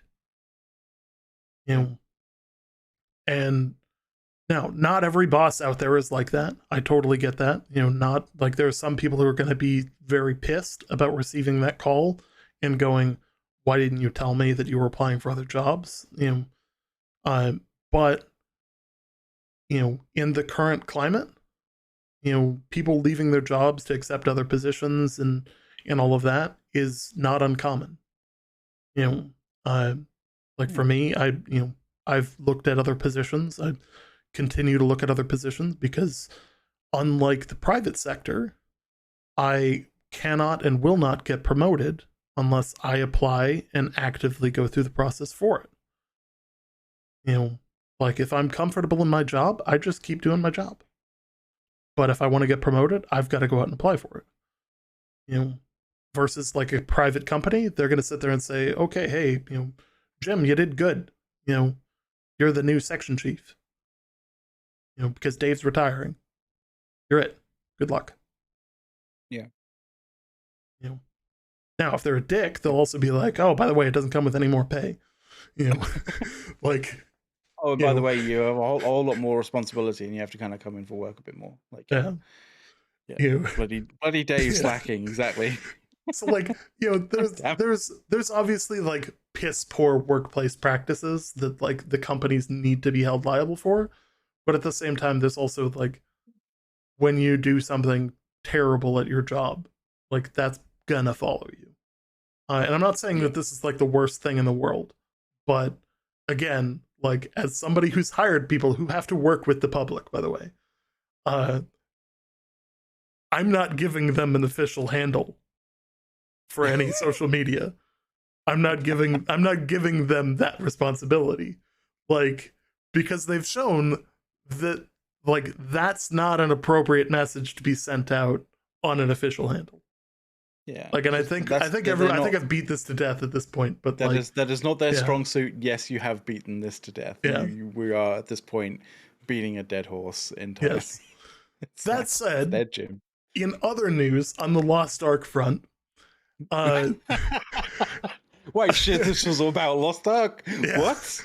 Yeah, right. Like, also, I would like to say that like this definitely was posted on the Lost Ark forums, right? The Lost Ark forums. He mentions New World, and I don't understand why he mentions New World, but posts this on Lost Ark. There's been so much confusion about New World and Lost Ark because it's the same team that supports both, which is why they have like obvious copy paste answers, because they're trying not to type the same shit on like the 1,000th call that they've got to answer. So occasionally when you contact the support, even though you're contacting them for New World, they'll copy paste one that's like, thanks for contacting us and enjoy Lost Ark. It's like, I called you about New World. What the fuck is this? Like, so like part of me is like, even I kind of think that he may have went to the wrong forums. Like, so this channel we cover New World, Lost Ark, Star Citizen, and general gaming topics, as well as some like general tech news as well. We do. We used to cover exclusively New World, and now apparently we enjoy the pain of running like a 6-hour show. I totally forgot in the pricing or the sort of the quick summary or surmising of last week's show that you did a whole piece on like just sort of I still gotta cut that for neck YouTube. Fans of neck fans like if you guys want the TLDR, all sorts of things. If you guys want the TL, let me grab this. I totally forgot about that.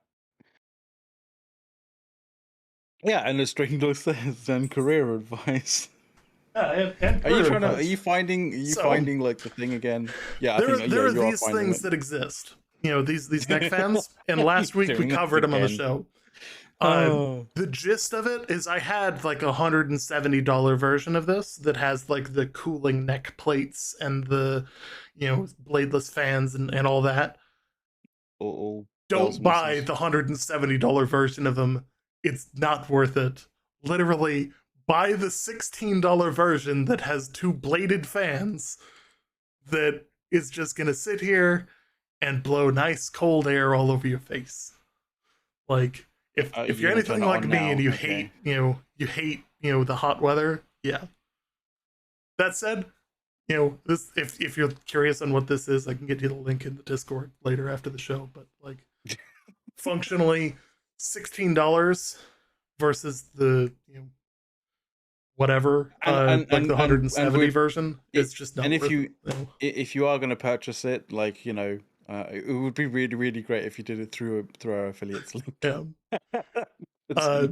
We're truly a variety show at this point. We like having fun. Like it's nice, just like, and it's even more fun when people talk, like, because like we get to interact with you guys, and that's really what makes this fun. Makes it worth doing.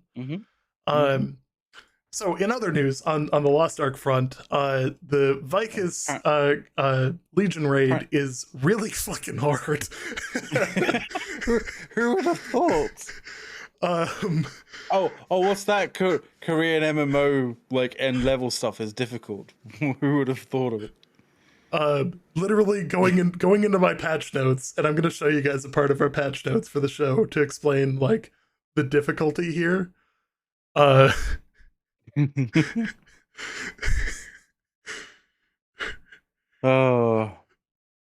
it's so fun, you'll love it. Like, this is so difficult, it'll make you cry. True Lost Ark fans from Korea, hit that red button. Yep. Make them learn the hard way. Oh, so true, so true. Oh yeah. I'm gonna bring back I'll bring back my section on fans when Brimstone Sands comes out. And I'll just be sitting here like, I got the cooling device just for this, Yep. Oh, so ironically, that's all we had to talk about for Lost Ark. There is like two things in the patch notes that are really not important. And we really, to be honest, we actually talked about the third thing that but we talked about it in the pre-show. So if you want to check that out, definitely check that out. It was a lot less about Lost Ark and a lot more about sort of the trials and tribulations of streaming as a woman. So yeah, if you want to check out our hot takes on that one, definitely go back to the pre-show for that one. So, but yeah, we should probably just jump into Star Citizen because let's jump into Star Citizen because we haven't had a long enough show. Stuff, yeah, because there's not much stuff here on the Star Citizen side. Like they only released like fucking everything under the sun today. Like, oh, good lord! It's like 1 trillion things. Jesus. There's so like, we probably should have covered the other stuff so much faster than this because we're gonna be here for a bit. You went down a rabbit hole, and I was like, I thought maybe I might sort of bring you back out on that, and you were like, no, I'm in this rabbit hole, and I'm kept pulling, but I was that fish that wasn't coming back.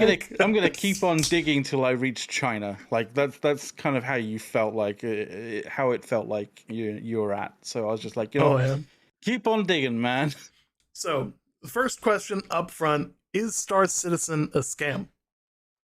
I would argue it's the worst scam ever run. Because if you're trying to scam somebody, the goal is to take their money and then not deliver. Not actually, partake in a lot of effort into delivering something. Whereas they kind of have. They are actively delivering on the promise, and it is getting closer and closer to releasing. Now, I'm not saying it's going to release within the next year or two.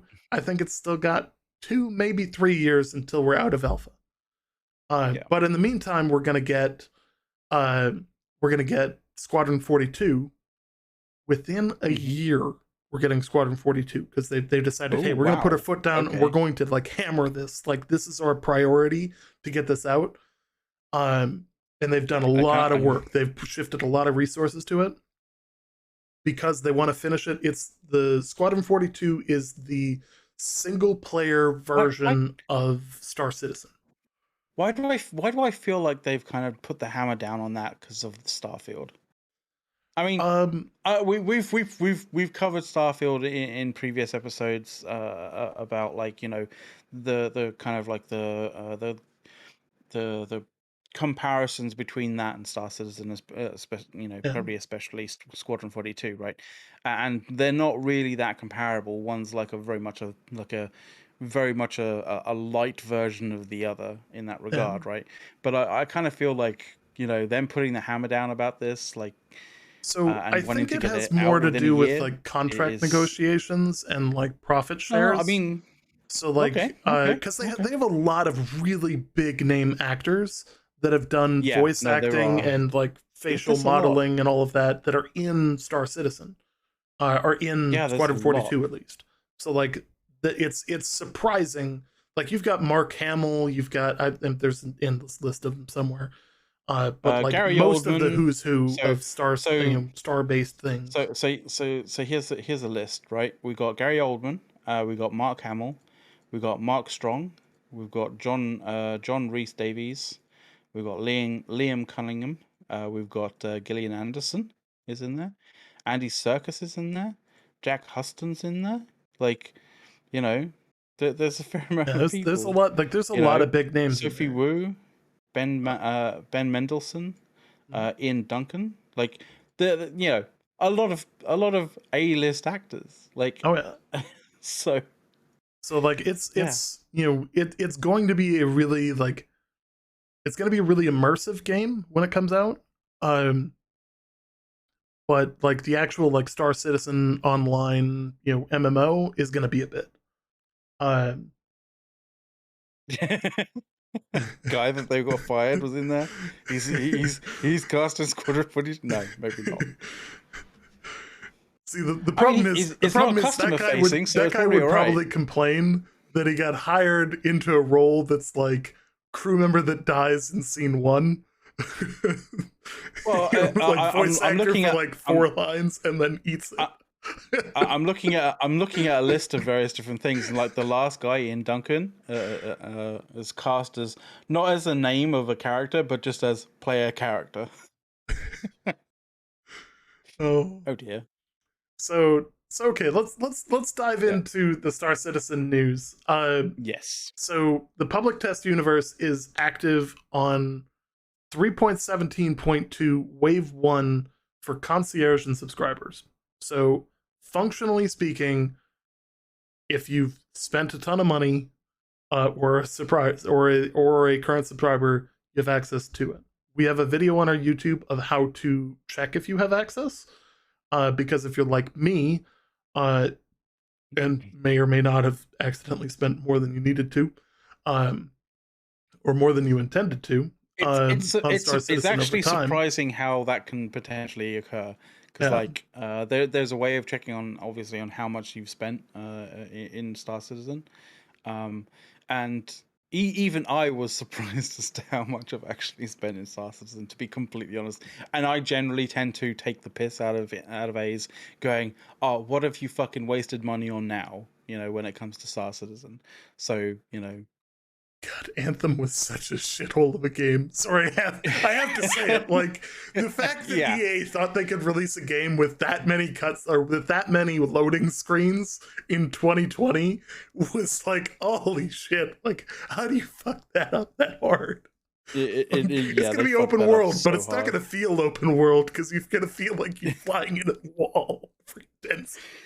You feel like you're flying into, basically, oh, what's that medical condition where you just black out? Narcolepsy. Yeah. It's like, yeah, you're gonna feel like a narcoleptic superhuman, like, just every so often black out, like, and then, oh, I'm back again, like. Oh.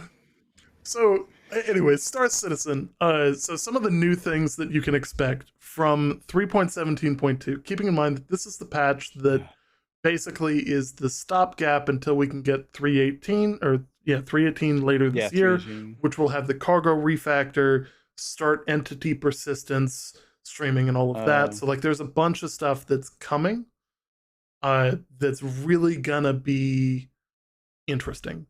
Yes. So new features: the Derelict Reclaimers version 1, which is basically in space and on planets. There are wrecked reclaimers, one of the largest ships in the game currently, that you go in, you explore.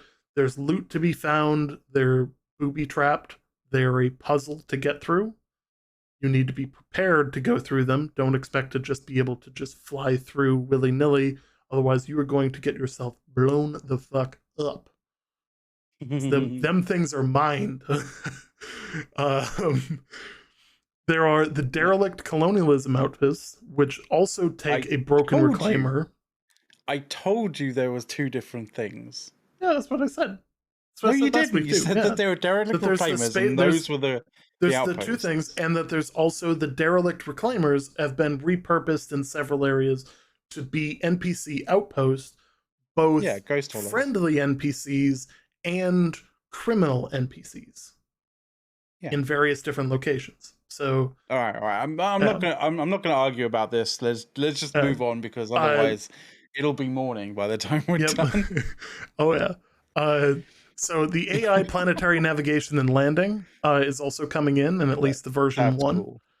This is going to enable, instead of like the bunker missions where we're accustomed to like spawn closets, in instances where the spawn closet just isn't kind of like the elegant solution of adding NPCs to the area, they wanted to be able to fly in NPCs and have them exit ships and enter facilities and you know, kind of move around, basically creating kind of like a dynamic reinforcement. But of course, they also didn't want the ship that's flying in to hit things when it was coming in.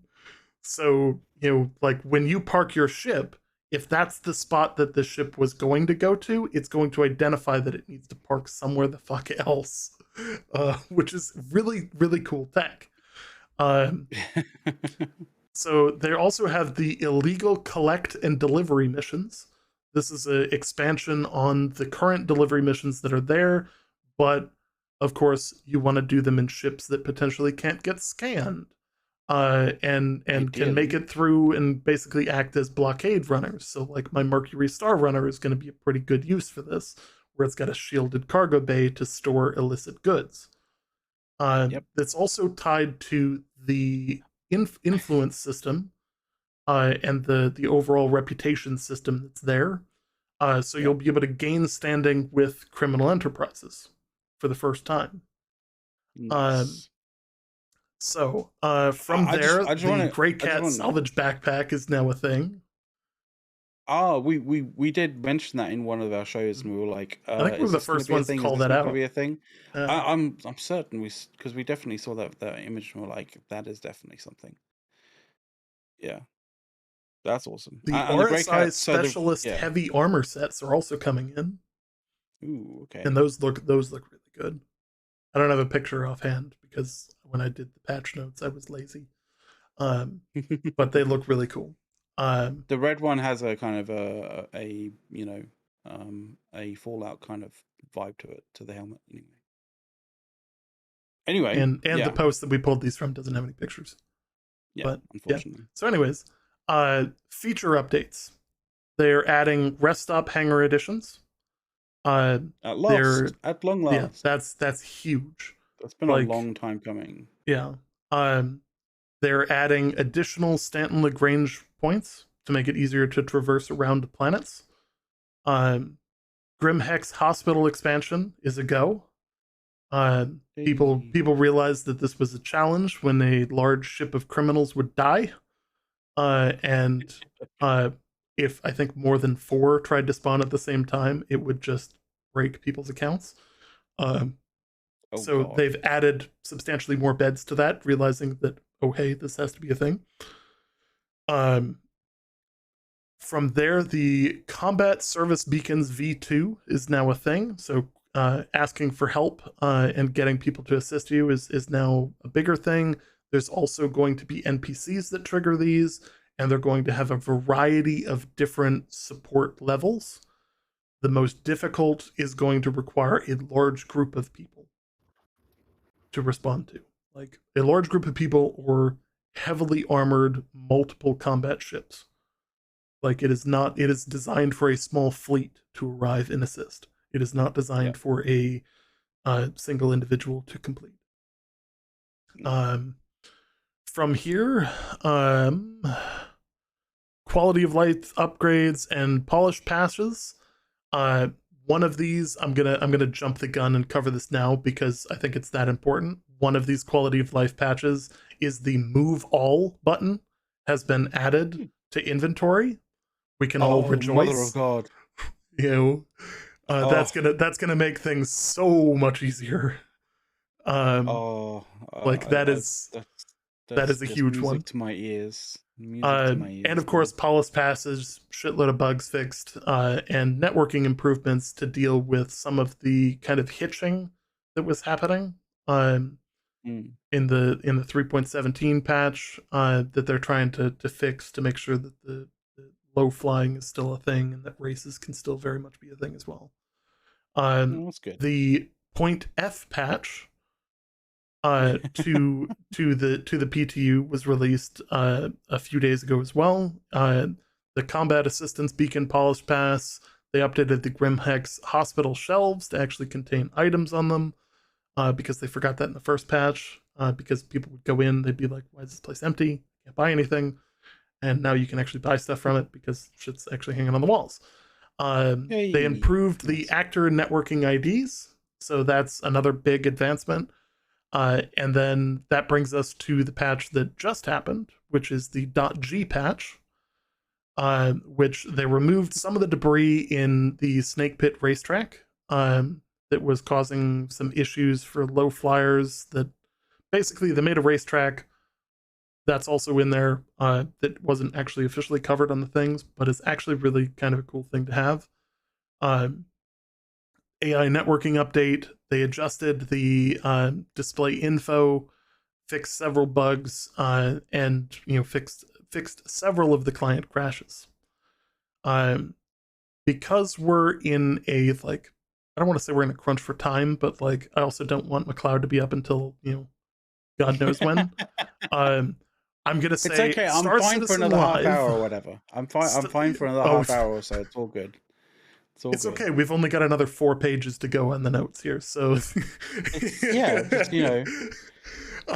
that's it. The Star Citizen Live audio team wrote it down. The Star City audio team is was on Star Citizen Live, and that is very much worth watching. It talks a lot about the in-depth nitty-gritty of how they're dealing with sound in the game. It's really kind of cool. I would highly recommend watching and listening to that because, of course, when you're talking about audio, having the visual and audio cues that go with it are things that we can't really describe that well here.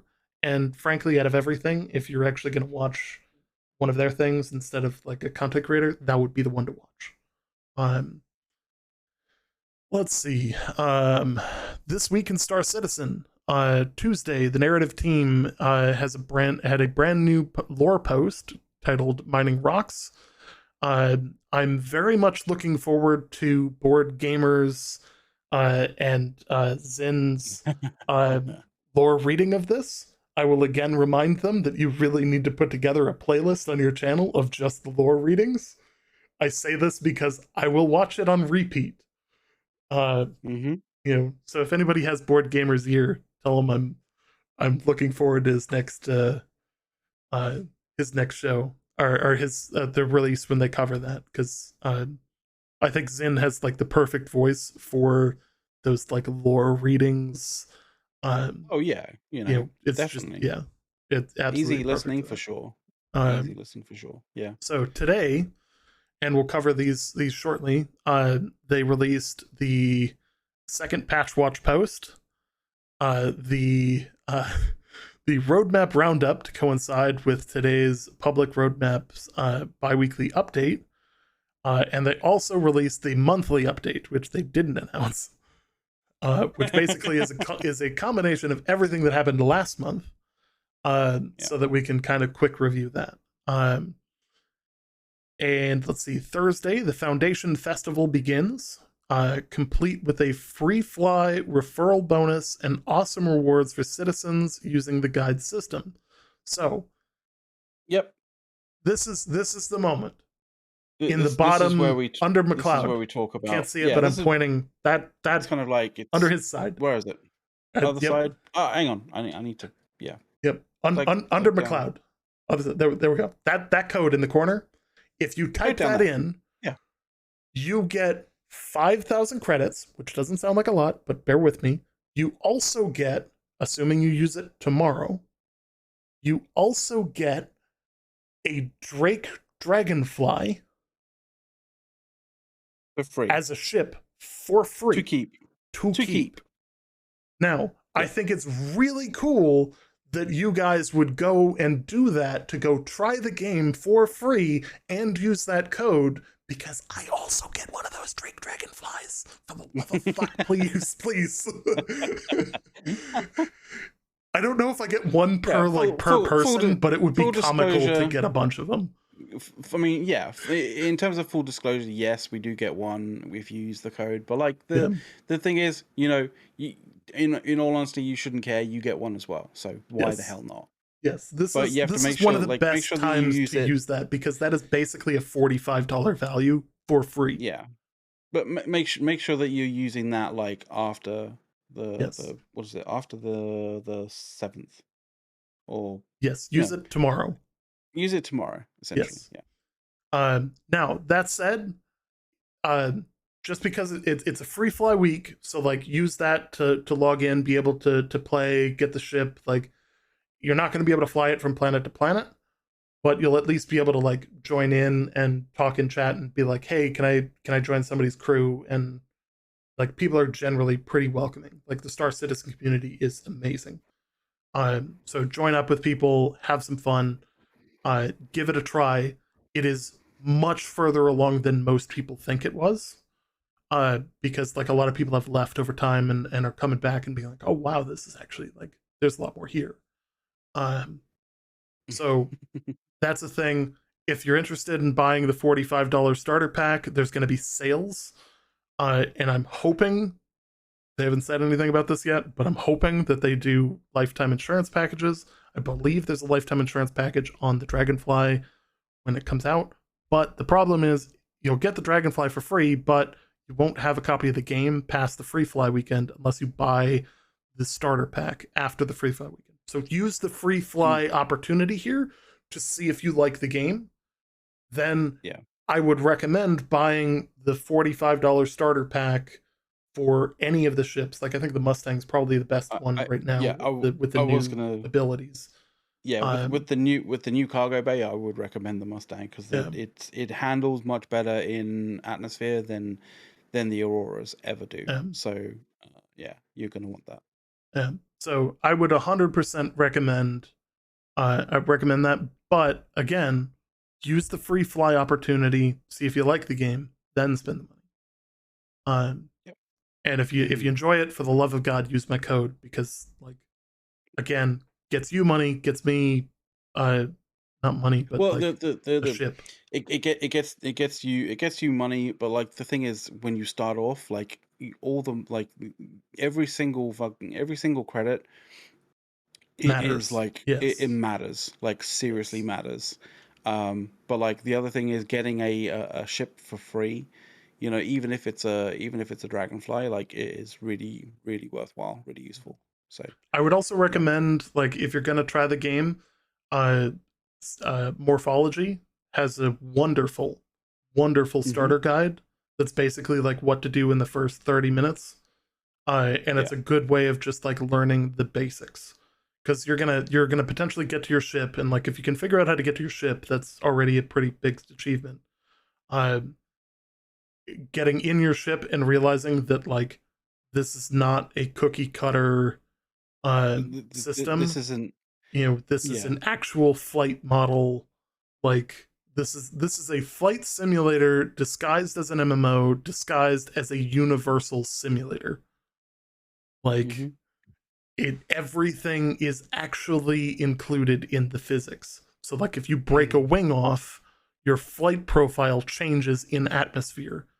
So if you have one wing missing, it's probably best to land in space on a space station, get it fixed, then go into the atmosphere. So if you have anything like attached to those wings, like, they're gone as well. Like, if you lose a wing, like, that's the other things. Like, so on Friday, so this Friday, a game dev episode of Star Citizen Live with the Interactables team.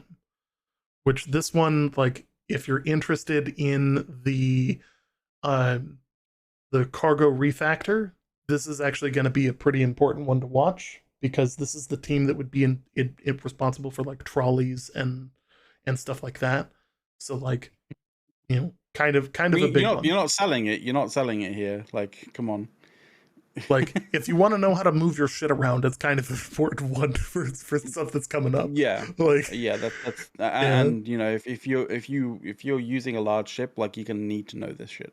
You need to know what's going on with this. Yep. So this month, subscriber promotions. You can, for those that don't know, you can subscribe as well to Star Citizen. It's relatively inexpensive. I think it's like $10 a month or something. There's two different levels. And they're rewarded with access to certain ships and that as they go through. So part of that reward for this month are some bobbleheads that you can put in your ships, which I think are comical. There are 3 different ones. One of them, as long as you are a subscriber, you can get it. And then there's 2 different levels of being able to get the other 2. And then the ships of the month that you can access for free if you're a subscriber is the Ares Ion and the Ares Inferno. Not bad. So they have their advantages for sure. Yeah. There was especially a lore post. Especially when shooting Idrises. Anyway, yeah. So there was a lore post. The Shubin Interstellar Mining Rocks post was released today. I'm not going to read it because I want people to go to Board Gamers YouTube and listen to Zin read it when they get a chance to make that episode. Again, poking them because they're a great channel. Like, absolutely love their stuff. And here's where we can start the roadmap roundup. And this is where shit gets fun, because this is what's currently being worked on, currently being added to the list, or added to the schedule, but has not been marked for a specific release date. But the way that they do their roadmap, everything or most things are very, very, very accessible. There are certain things that they hide for reasons. Like certain ships, they want to come out as a surprise. But functionally speaking, most things are on there. So let's kick right into this. The first thing is vehicle tractor beams. So they're implementing tractor beams that are attached to ships, either remotely operated or turret-like attachments, which kind of makes me think that might be like remotely operated. Makes me think of like remote turret, but then they said turret or a turret-like attachment, which makes me think that this might be a drone as well. I mean, they would have to add drones. They would have to. Because I mean, like we had like the Carrack has drone seats. Yeah, I know they have drone seats, but like you can sit in them, but they're basically seats. They're not really interactable in any way, shape, or form. So they'd have to actually include the drone, like mechanics and all that jazz with it. So basically, this will allow players to move and tow bigger objects, including ships. So this is going to make this is going to be where like the light bulbs should start turning on about capitals entering atmosphere. This is how. Or exiting atmosphere. They might need assistance via certain ships with the availability of being basically a tugboat. There is actually a ship that they're designing for that purpose. Artificial gravity is now being coded in more than just a minimal way. So they're implementing this as a dedicated functionality for items controlling the gravity per room in each ship, outpost, and station. This also includes player controls of the engineering gameplay. That's kind of cool. Meaning on your ship, if you get boarded and you want to make it a pain in the ass for them, you turn off and on the gravity. That is evil, man. It's like just a little fucking switch going like, oh yeah, you guys are really fucking hating this now, aren't you? Like, now the real question is, if you turn off the gravity, does it remove the physics plane and basically put you in a situation where if you accelerate the ship, they stay in place? Because anybody who owns an 890 jump is going to be like, turn off the gravity in the airlock, open the door, and scoot to the left, and just watch him fly out. Bye-bye. That like, but I like my hope is that that's the level of gameplay we get to, because that would be fucking comical. I think that might be a little bit overpowered.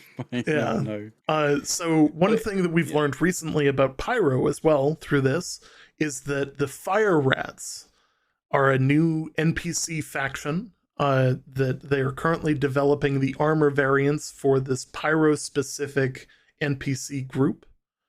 That should be another criminal enterprise that you'll either love or love to hate, depending on which side of the law you're on. They're working on some shopkeeper outfits. Unified item ports for first-person shooting. Renaming and standardizing character item ports to properly represent their capabilities. This includes expanding on their capabilities to allow for more types of equipment to be used on the current item ports. That is a very odd way of saying we're making the modularness of weapons, like the item port for a scope. Oh, okay. To be like, they're basically expanding the functionality of that. Like, and to better understand like what goes where. That is a very convoluted way of saying that. Yeah, very weird and convoluted way of saying it.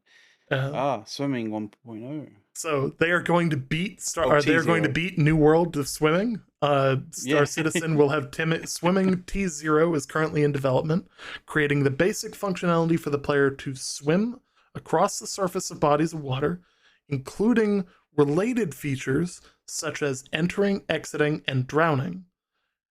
Also including support for hazardous liquids that can damage or kill a player and or other characters. I just want to know, if you have an 890 jump, right? What happens if you're swimming and somebody turns the gravity off of the pool? It better look like the scene from Passengers. Oh, where she's in the water and the gravity goes out and it just turns into this bubble and she can't swim to the edge because its own mass is holding the water together and she can't get out of the middle of it. Oh God! Great movie, by the way. There's also I'm gonna digress for a moment here because this is just a great line of thought. If anybody has seen Passengers, there is a YouTube video about reordering that movie to be a horror film. Interesting. Because if you change the pattern in which it's presented, it is a much darker film. Because basically, like, the way that it plays out in the movie is it's played out as, linear. So like start, they get on, they go under, the guy wakes up, and blah blah blah. Like, I don't want to ruin the story.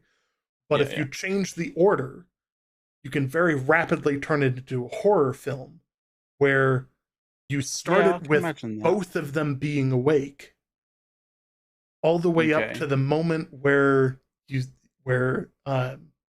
she's about to find out what happened.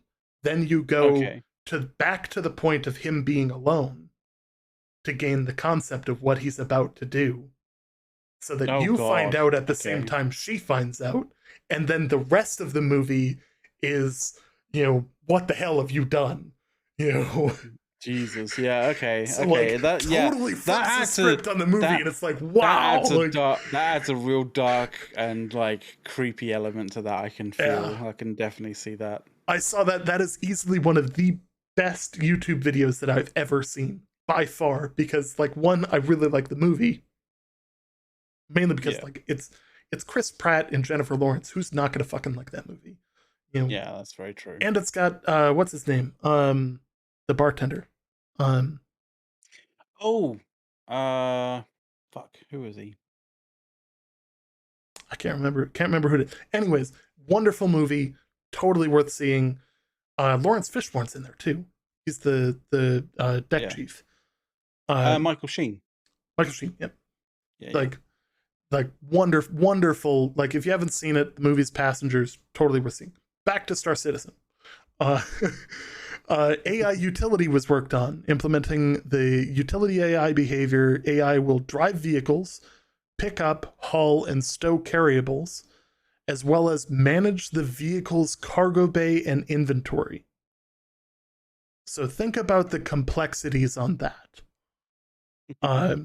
From there, AI commuter, implementing the commuter AI behavior into the game. The AI will search for a means to travel to their destination.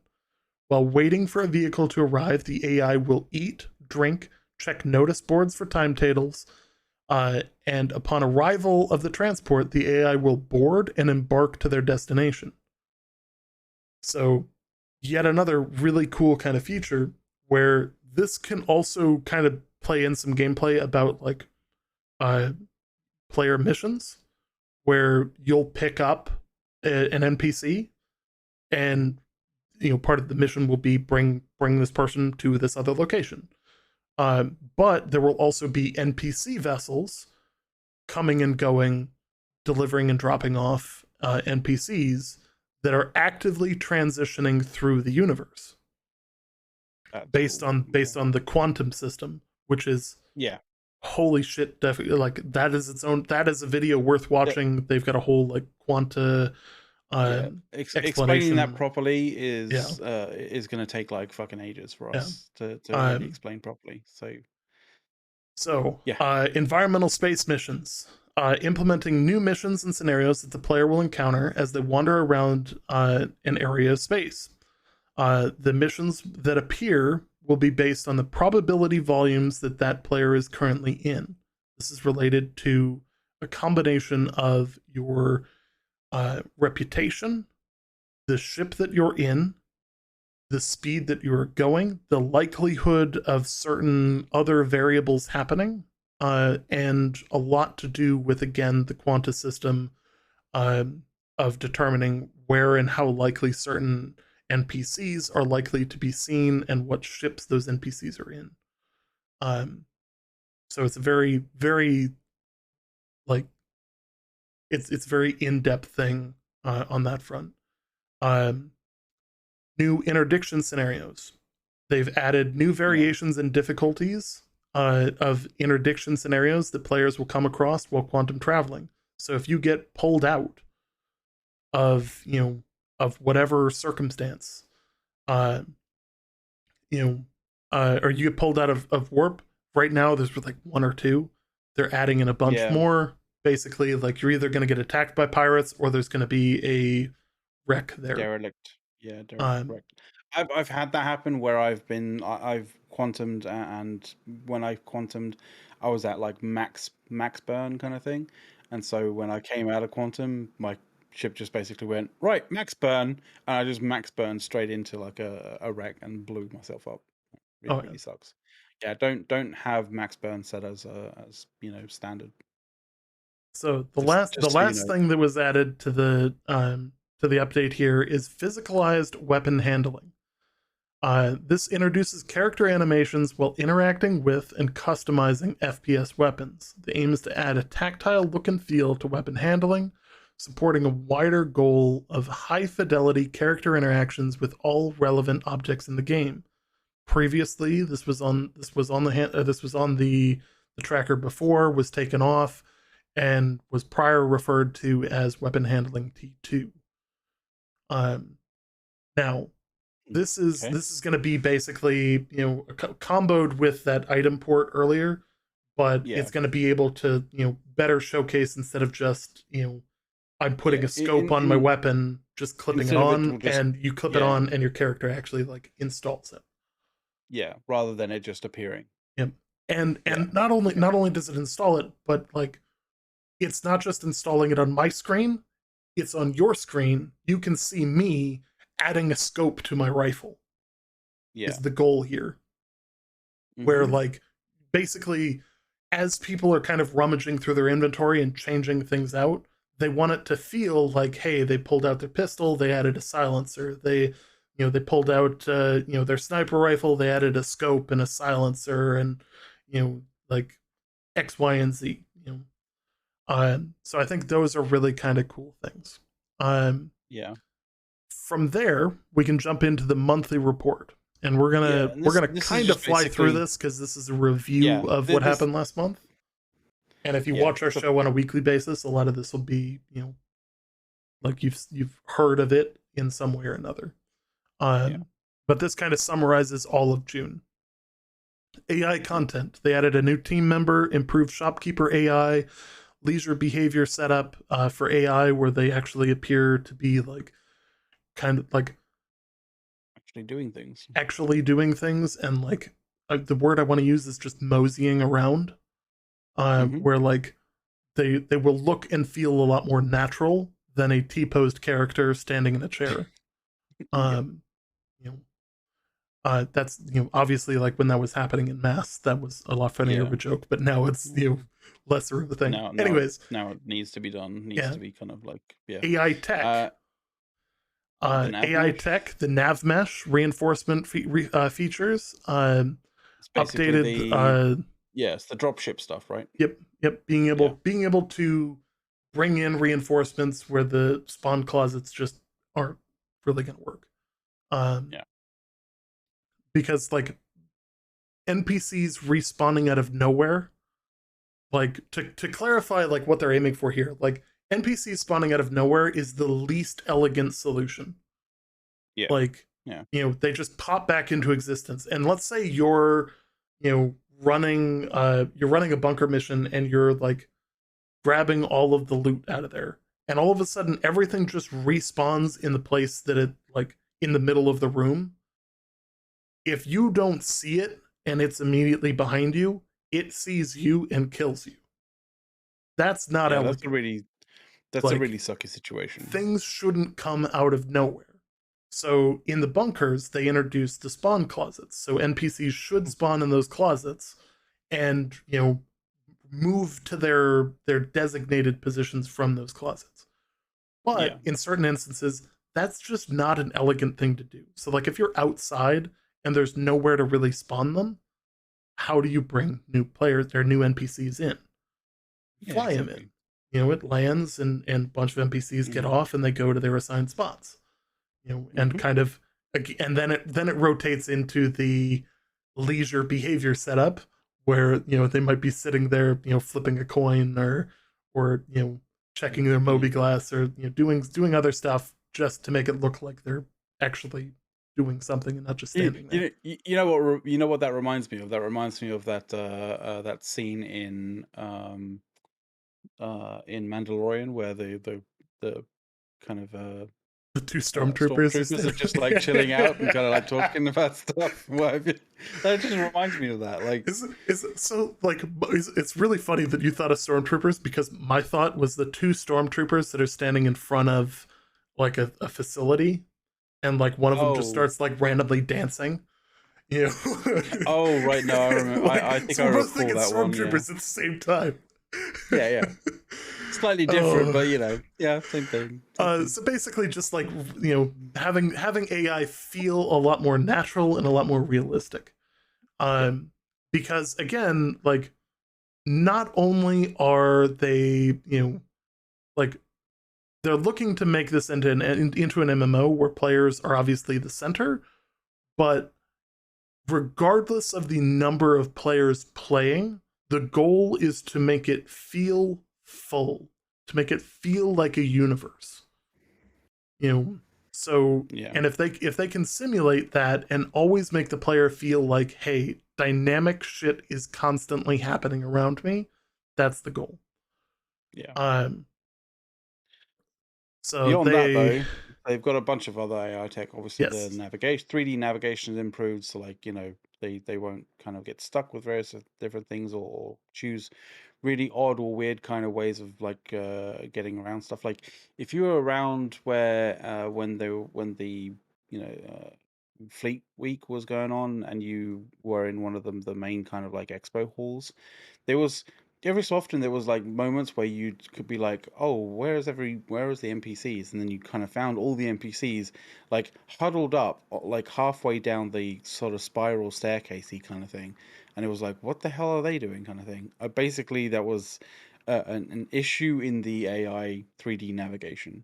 And so that hopefully that is improving that, so that doesn't really happen that much, that sort of thing. A use of AI is using trolleys. I guess that's the medical kind of medical trolleys, like Yep. Combination of medical the journeys trolleys and stuff. and cargo trolleys. Oh, okay, cool. All right. Subsumption, I'm not sure, but you know. I don't even know what subsumption means. I'll look that one up. You're gonna Google that. The allowing AI to use quantum travel and various different missile modes, which is fantastic because that all adds to their. I think we lost McLeod. Catalog that use oh no Oh, he's back. hello, there we go. I'm back. Yep. Yeah, a momentary glitch. I don't know. So allowing AIs, there were additional AI features which allowed AIs to use quantum travel and missile modes, which is great. In terms of animation, outlawed characters, like they've added some outlawed character animations, rescue and transport missions, and bartenders and player emotes and stuff. Mocap work continues. Continued mocap is basically motion capture technology. So essentially, the motion capture stuff for Squadron 42. That's that stuff. Character art. The Frontier Outsides, I imagine, is the Frontier Outposts. Yep. Is that?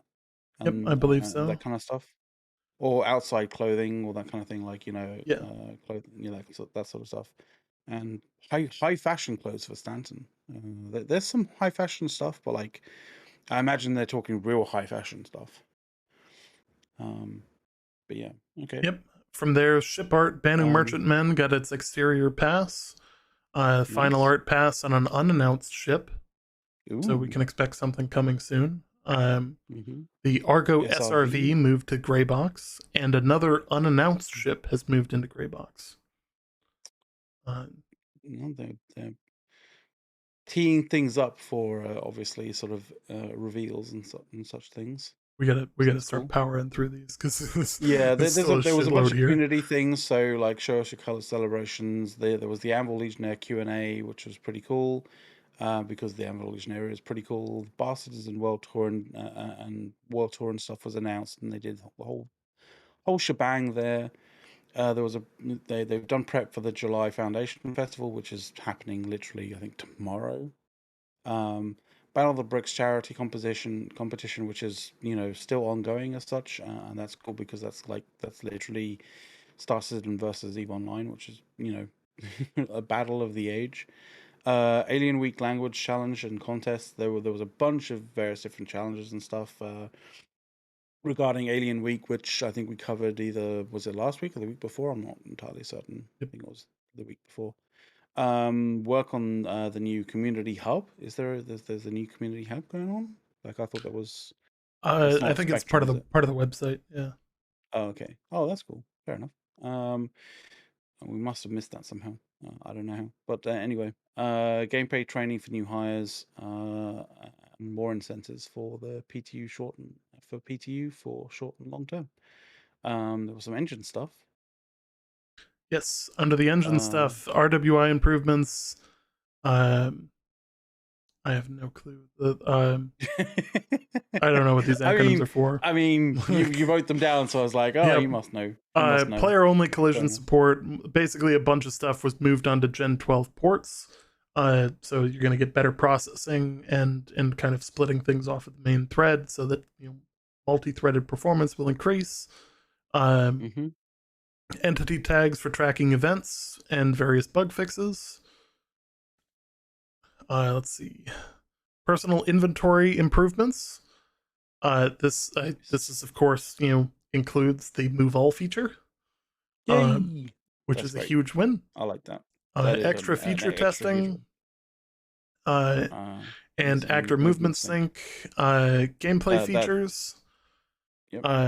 The salvage gameplay valuation has been completed. The ship hull scraping is waiting on the cargo refactor, and the engineering life support has made progress as well. And of course, the engineering life support is going to get tied to some of the new stuff that we talked about earlier, where it ties in with gravity and artificial all of gravity that. and stuff. So yeah.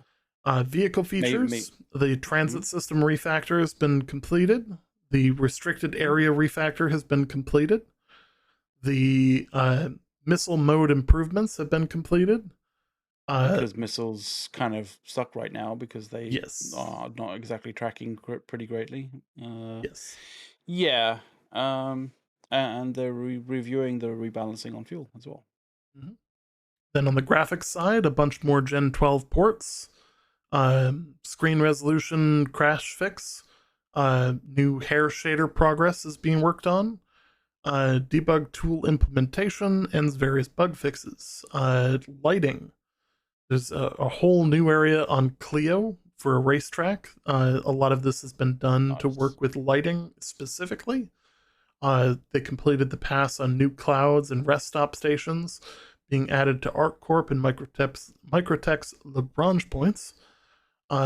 Continued to light the new derelict outposts and ship locations before refocusing on the upcoming Colonial Outpost location set. Locations for Montreal. The Lorville cityscape progressed through the white box phase. A new crash site containing a 600i and Mercury derelicts is approaching white box completion. In-game branding also being handled by the Montreal office. Began their first task of revisiting all landing zone signage to make it easier for players to orient themselves on where they actually want to go, and what direction that they need to go. Narrative. They continued work on a new mission archetype planned for future release. Writers have several scripts and have had a recording session for the Frontier vendors. That's cool. Another thing that Montreal doing is tools. So they've continued to roll out the Mighty Bridge tool teams and organized workshops and how to use it. That's very much internal tools to, help with the speedy kind of development of Star Citizen, and also procedural location creation tool is progressing really well. And that's one of those things that is actually surprisingly a really, really important thing, because procedural location creation is one of those things that is almost actually very, very is needed for Star Citizen, because like you can't have every single location be made by hand. So they need to have a procedural location creation tool to create things, and have it create things that don't look very generic or very copy pasty. It needs to be making things that are looking very uh, very organic as such. So yeah, that's been progressing really well. There's going into tech animation. They've continued wrapping up the animation pipeline refactors, such as creating new rigs and tools and stripping out the old code for more elegant and performance solutions. That is always one of those things that has to be handled consistently when it comes to a game that has taken so long to develop. That Star Citizen is. There's also numerous new character heads being progressed towards the animation support, so you're not stuck with the a very short supply of different types of customization for your character. More heads equals better. You have a greater sort of variety of character creation options available to yourself. Yep. Some other stuff from Montreal. Yep. Right. So they progressed services.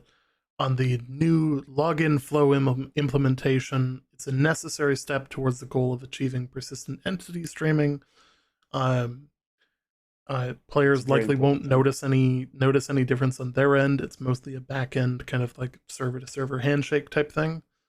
And they fixed the stream sniper bug that allowed people to rapidly identify the location of another person without them knowing and or giving them permission, like joining a group normally does. This is obviously not intended gameplay, and they didn't appreciate people doing that. Yeah, good point. They also worked on some live tools. worked on the design of a new Network Operations Center module dedicated to monitoring and troubleshooting login issues, which is now ready for development. And reputation and entitlement modules are now using new technology to communicate with the correct services. From there, the UI work progressed on the star map, hooking up quantum travel on contextual menus to make the process more intuitive. I mean, anything to make the whole make the star map more intuitive is fantastic. Yeah. To be honest, I don't think they can go in a worse direction than they were for the first map. So like, I think anything from here is an improvement. Yeah. Time invested into upgrading the underlying systems to work with persistence on the UI front. Persistence being persistence entity streaming. That is like, it's just short form. And they ported the in-game chat to building blocks as part of the ongoing conversion of multiple modules over to the building blocks framework, which enables them to get away from the old Flash framework, which is really going to enable some serious improvements in processing capabilities. Lovely. So, with that, I want to thank everybody for what has been a marathon. Yeah. Quite the show. If you're looking to try Star Citizen, please check out the referral code at the bottom corner. If you want to chat after the show, we'll be on for at least a little bit while I cook food and then go to sleep. I'm sure McLeod is probably rapidly approaching the sleep state, but I may transition to my phone for the conversation, just so I can do stuff. And but we will see you guys in the public chat on the Discord if you want to chat after the show here. I can literally that hear you link typing, is so in I don't chat need to there. type Discord. And again, thank you guys. If you thought we deserved it, feel free to hit the subscribe button. Make sure to hit the follow button. It's free. And really actually does help us out. Additionally, that follow button enables you to know when we are going live next, so you don't miss our next show. We do the show starting at 6 o'clock for the pre-show, 7 o'clock for the normal show start, Eastern time every Wednesday, or at least every Wednesday that I'm not too tired from work to do. That said, we always enjoy having you guys here. We appreciate the great conversation and the lively topics from tonight. And as we always love to say, as I slowly change my thing back to talk shows, as we always love to say, we'll see you guys in the new world. And yes, we are working on a new intro and outro video.